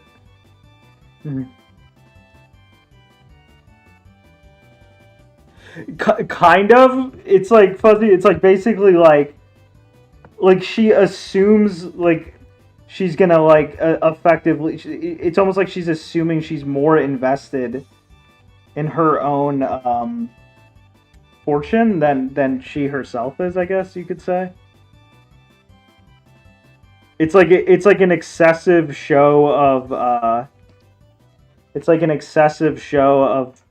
childish lack of like proactive agency towards your interest toward your own toward your own circumstances.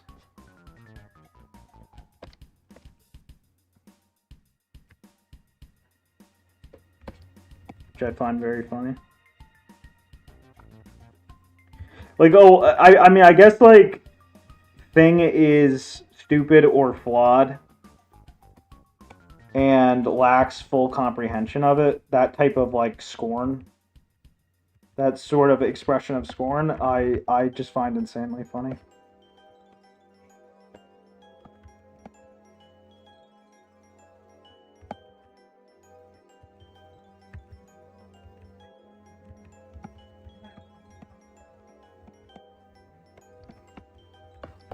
Okay, I'm probably gonna get off once the hood is done.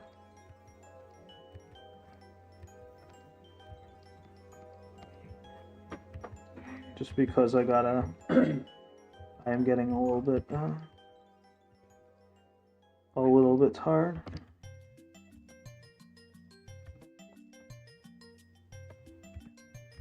Because inking still takes a good amount. Oh, okay, the eyes didn't get sized properly. Let's do that.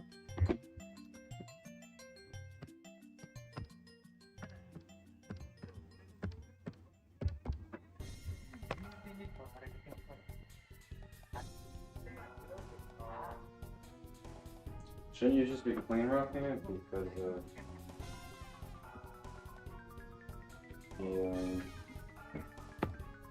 trying to think. I was gonna go over a good amount of it. Yeah, no, well, it still makes the most sense to just, because I'm not stressing it. I'm just doing it. I'm making all the decisions I know I want to make.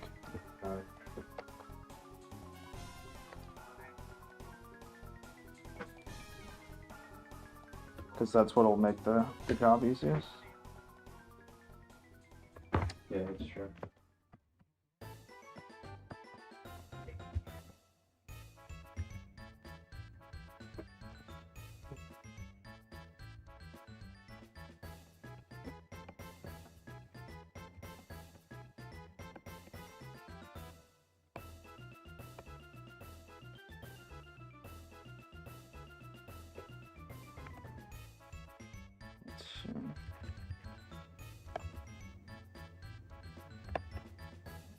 Looks lovely. That's better, right?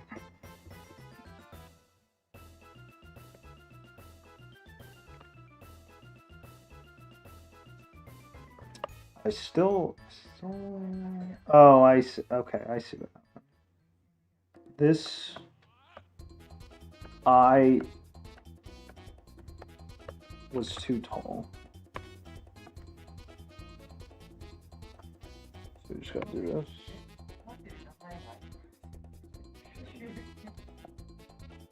Nice, nice, nice.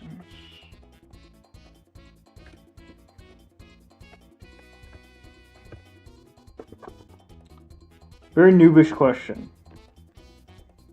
Yeah, Clana is not a bad start because it's not super hard to understand.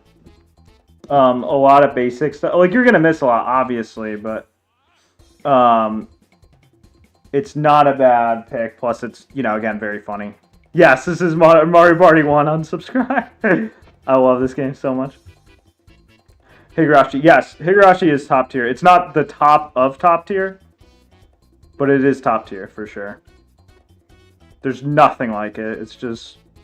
Ryu is a god. He's...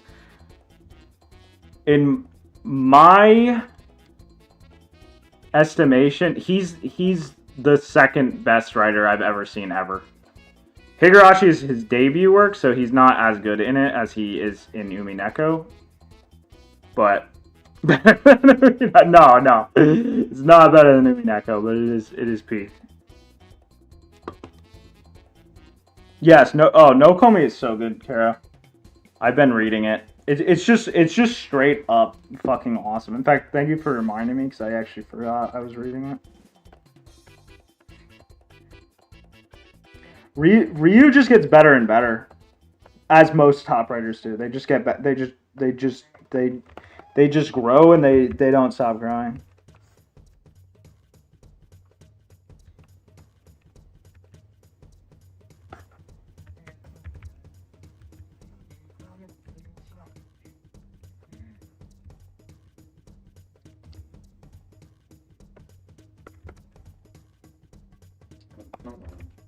Which is why Heaven Burns Red is so, like, fucked up insanely good.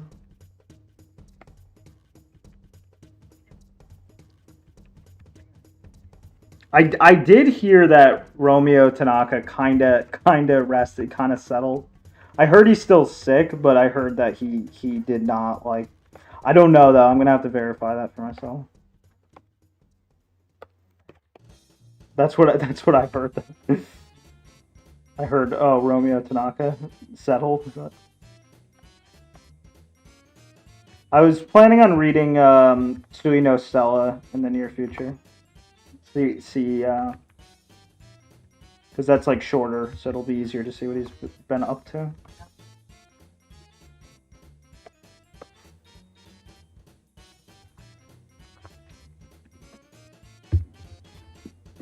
Yeah, no, do not watch the Higurashi anime. Read the VN. The Higurashi anime is not. It has nothing to do with the VN.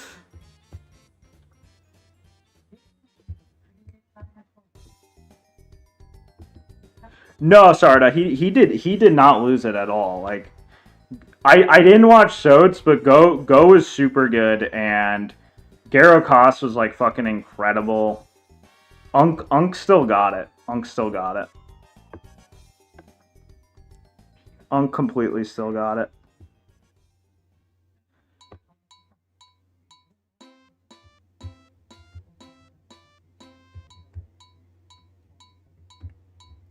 Yes, those are all top tier Alien Run for sure.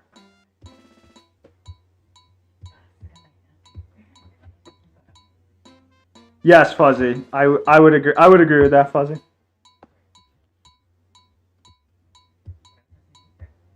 Yeah, Chris, they're really oh, sick music, yeah.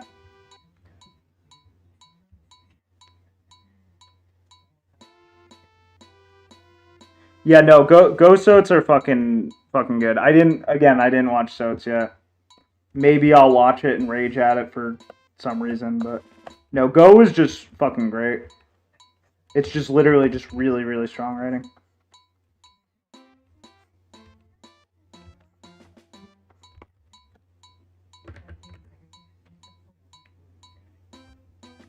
I don't know if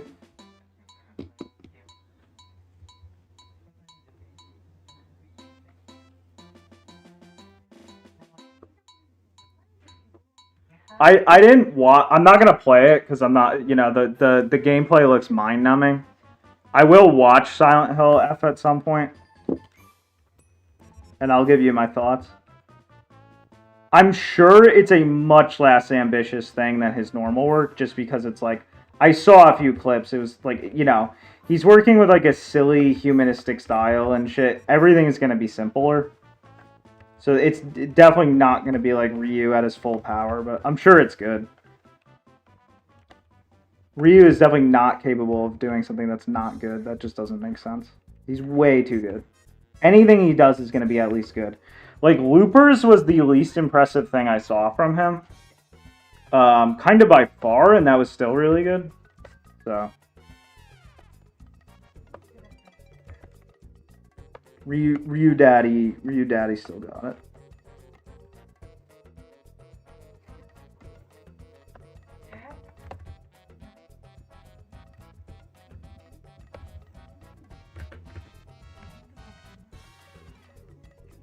Is the Discord invite meant to 404? No, that's weird. Let me replace it with a new one. Discord does not like my fucking invites for some reason. I don't know why. I don't know what its problem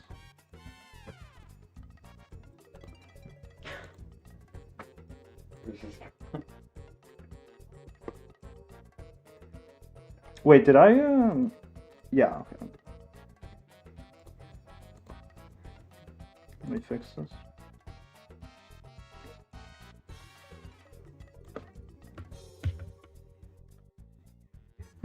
I don't know, it's giving me the same link. I don't know why it's not working.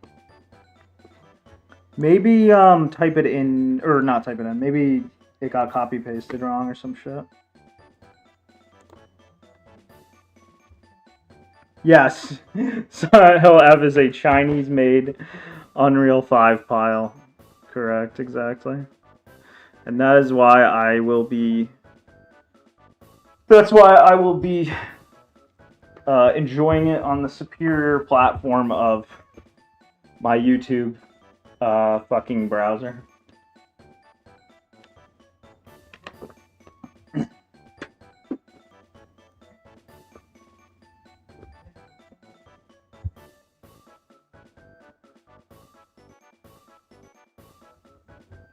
You did put quite a bit of effort in though.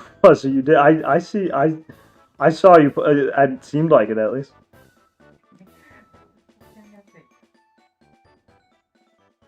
Anything I need to know to get the best translations for VNs? All translations suck for VNs. Alien Run, unfortunately. They're just all bad. There's no good ones.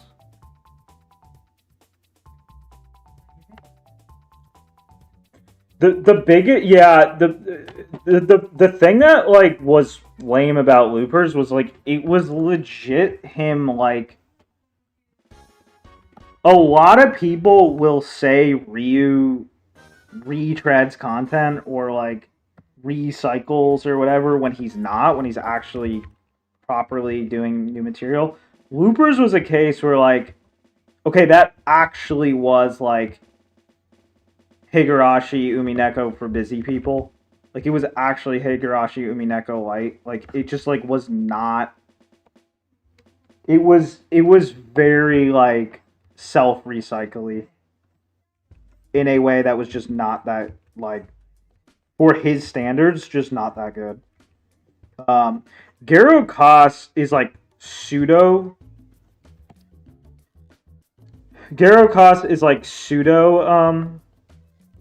self-recycling. Like, he references superficial things that he's already done. You know, in this case, like, girls being nuts and shit. But it's so fresh and new and different. It's just so fucking good. So good. Oh, in fact, the Garo Koss 2 is coming out very soon, I think. Or just came out or something. And that one looks like it's superficially referencing Umineko more. But yeah, I'm very excited to see.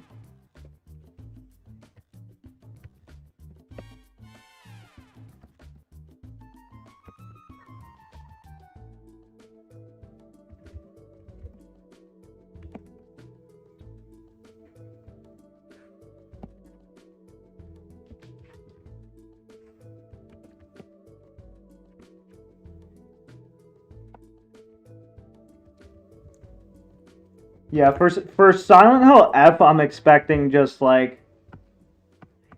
I'm expecting like Looper's quality, basically. Like, alright, that was fine. It was clearly Ryu, but like, you know... That wasn't like much, you know. That's basically what I'm expecting from Silent Hill F. Which, for video game standards, is like... Your head explodes tier fucking amazing. Because most video games just don't have writers at all, let alone a good one.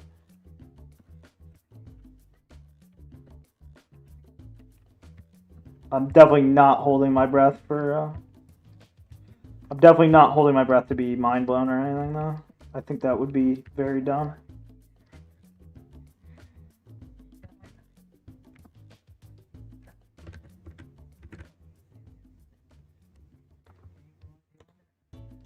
Yeah, that's the I haven't read Rose Gun's Days either, but it's so dumb how it's just a hodgepodge of different artists. I don't know what he was thinking.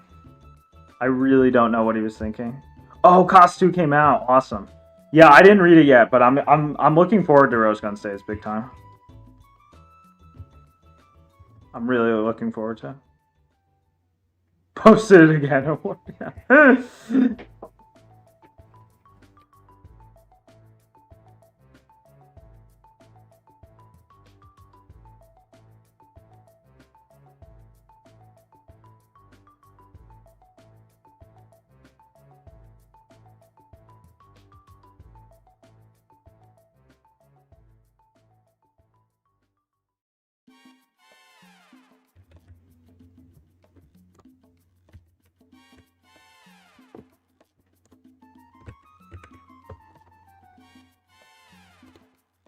Where are we at?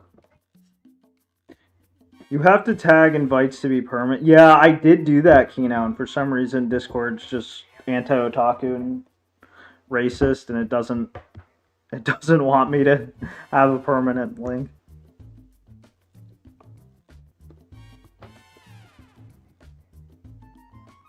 Badass though, that Cost is out. Cost 2 though. I'm gonna have to check that out very soon.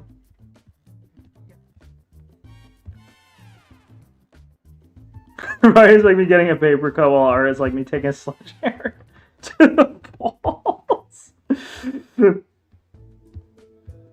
At one point you said AI translations is yes. I kind of stand by that.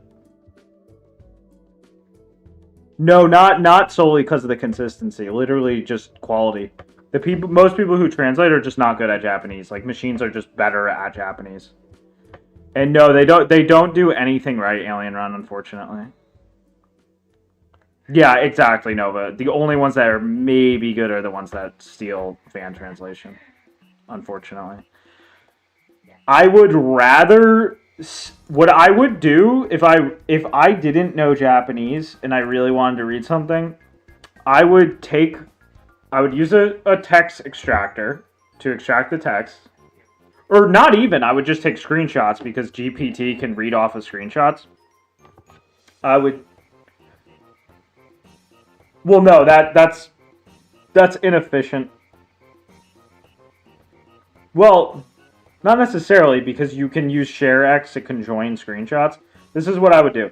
I would take a screenshot of the word bubble. I would do that until I have like 10 word bubbles screenshotted. I would conjoin them into one image using ShareX, which you can do that really quickly. I would pop it into GPT, and I would say, GPT, give me a highly faithful, fairly literal translation of this text. And I guarantee it's gonna mog any official translation. Like, I pretty much guarantee it. It's not gonna be great. It's gonna be far from perfect, but it's gonna mog any official translation.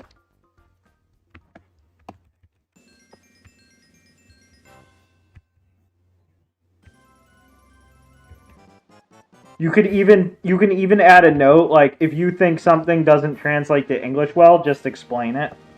You could even say that to it. That's what I would be doing if I didn't know Japanese.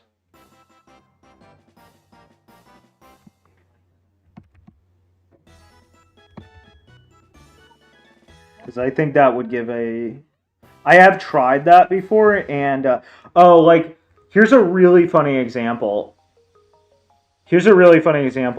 One time I was watching the K-On! Movie, and Reeds makes this pun. Like azukaru, like to hold on to, or receive or whatever. She makes a pun about, because they're calling Azusa, they're calling her Azunyan, but they're calling her Azukat because they're in Britain, so it's like English Azukat. So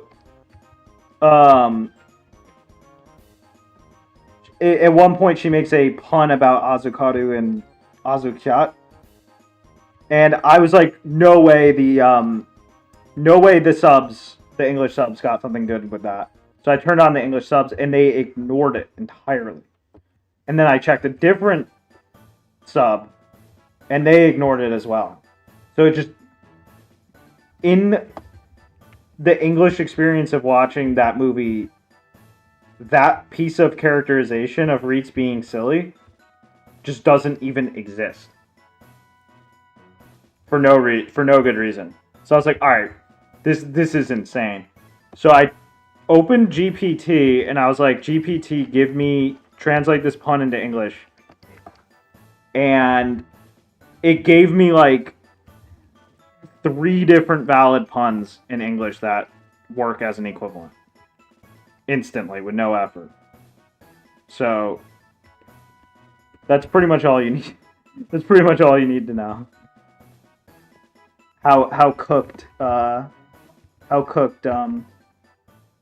human translation shit is. Like, these people are just not good. Like, I've seen a lot of them, they can't even pass like N1. I think I saw one of them bragging about getting an N2 one time. It's just like, it's nuts. They don't know. They make mistakes constantly. It's not good. They're also itching to rewrite stuff because a lot of them were aspiring writers that failed. So now they just want to like ruin other people's shit. It's terrible. It's just terrible stuff. So yeah, they are all bad. They are all bad, unfortunately.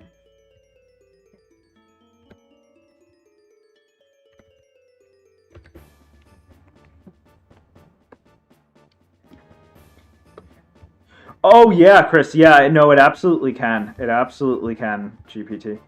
Exactly, flat face. Why wait for translations? You can learn Japanese. That's the best. The best translation is the one when you yourself know Japanese.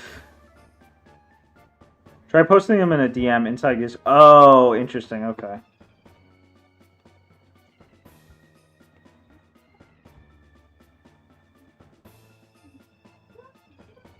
Yeah, no problem, Helena. As a cat. Yes, exactly, Caro. They are propaganda tools to degrade Japan through country girl zombies. 100%.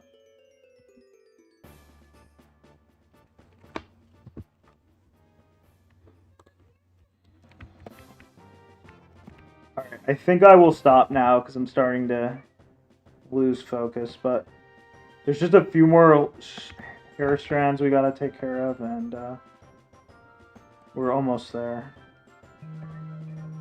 Oh, sure enough, my mom's calling me right now.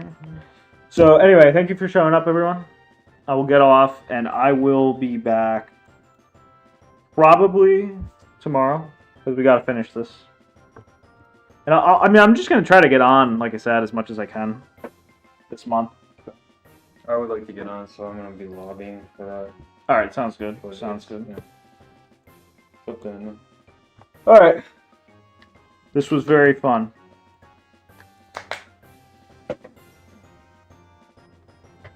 People get furious. Oh well, that makes sense. Well, because a lot of people on Sad Panda are people trying to get their name out as translators. It's crazy. So. Yeah, I'll post it once it exists.